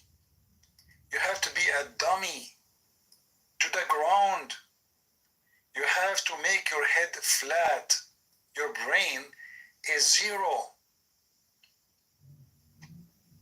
Then if we go and we read any of the speeches of the Messiah, and even the disciple, so beautiful, so deep, so lovely, it touched your life, it touched your needs. You see, today we are talking about depression, but who of us don't go through sad days? Nobody. But reality is that God is so beautiful, so we go through sadness so we can rejoice in the day of happiness. If there's no sugar, there's no salt. If there's no salt, there's no sugar. God, he gave us taste so we can see the difference. If we do not know what is light, we will not know what is dark.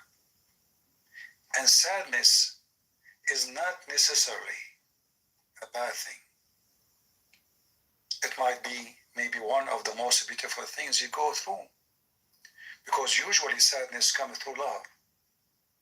You love somebody. You lose somebody. You cry. Beautiful. Amazing. But because you are a believer, your sadness is a joy. Because sooner or later you will be with the one you missed most. You will be with him or her in heaven. With the Messiah we rejoice even in death.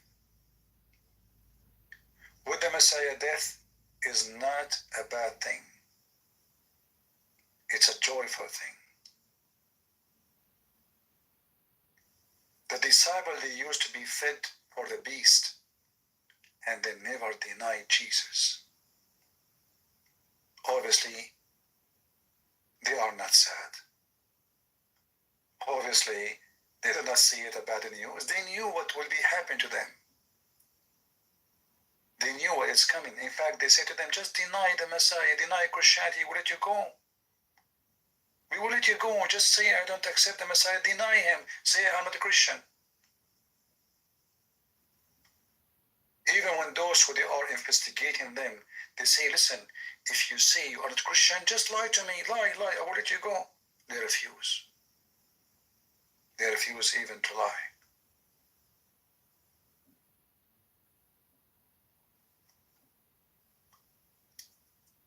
Islam is about depression. It oppress a human being by gender, by color, by ethnic, by language, and by God religion. In Christ, we've been commanded to love everybody. And love everybody does not mean giving them hugs. Love everybody is by rebuking everybody who need to be rebuked. So he can wake up or she wake up and save themselves before it's too late. Love is not being hippie. That is not love. That is lust. Love is about being truthful, saying things as it is, stand against evil, support what is right. That is love. And with the Messiah, my friend, I advise you, if you are a person struggling with some depression and sadness, read the gospel every day, especially the Messiah word, or even the disciples' letters to each other. For you will find that each time you read any of them, it is you. It is you in the story. It is you, the blind man who said, Lord, I want to see. It is you, the woman who was suffering, struggling with her illness. She don't need to be healed.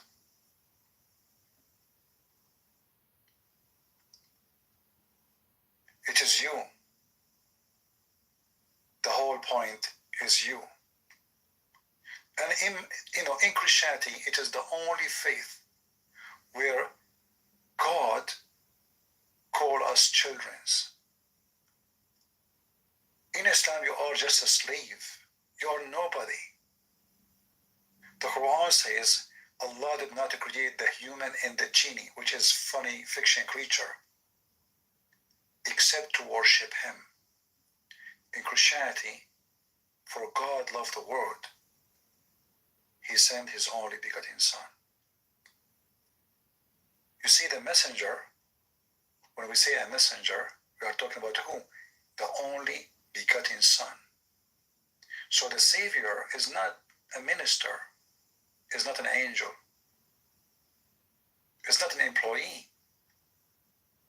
This is the Son.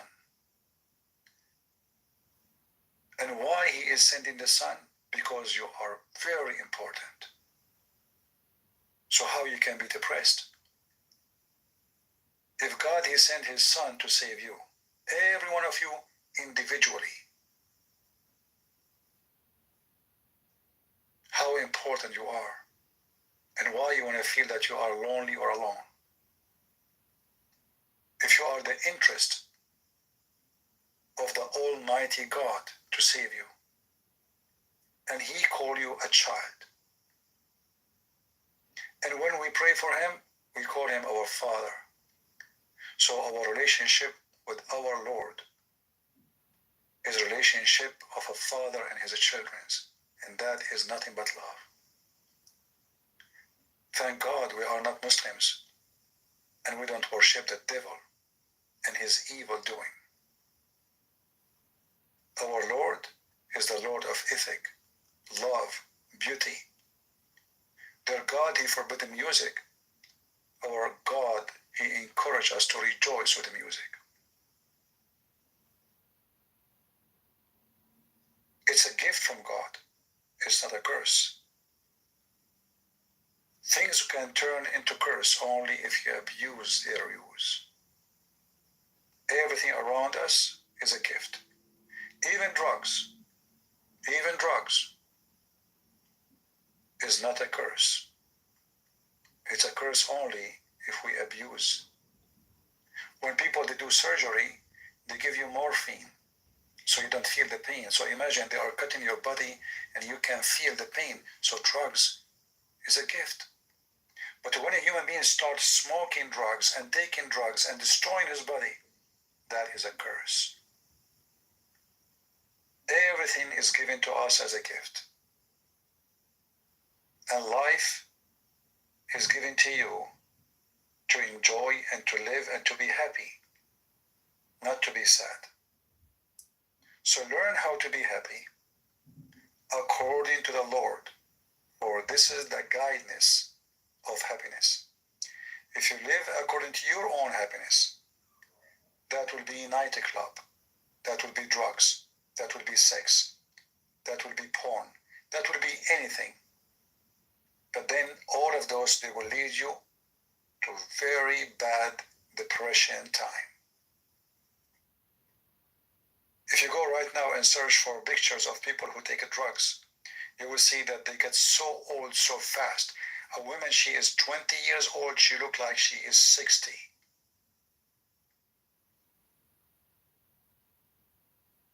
Why? I thought taking drugs will make you happy. It did not. It destroys you. So live according to the Lord, and you will be happy. You are a person who like to have sex. But who said to you that sex is bad? Don't get married for the sake of sex. But if you want to have sex with the woman you love, which is your wife. Don't make marriage the purpose of it is sex. But sex is a gift from God. If you use it in the wrong way, it's the same as the drugs. It will kill you and destroy you.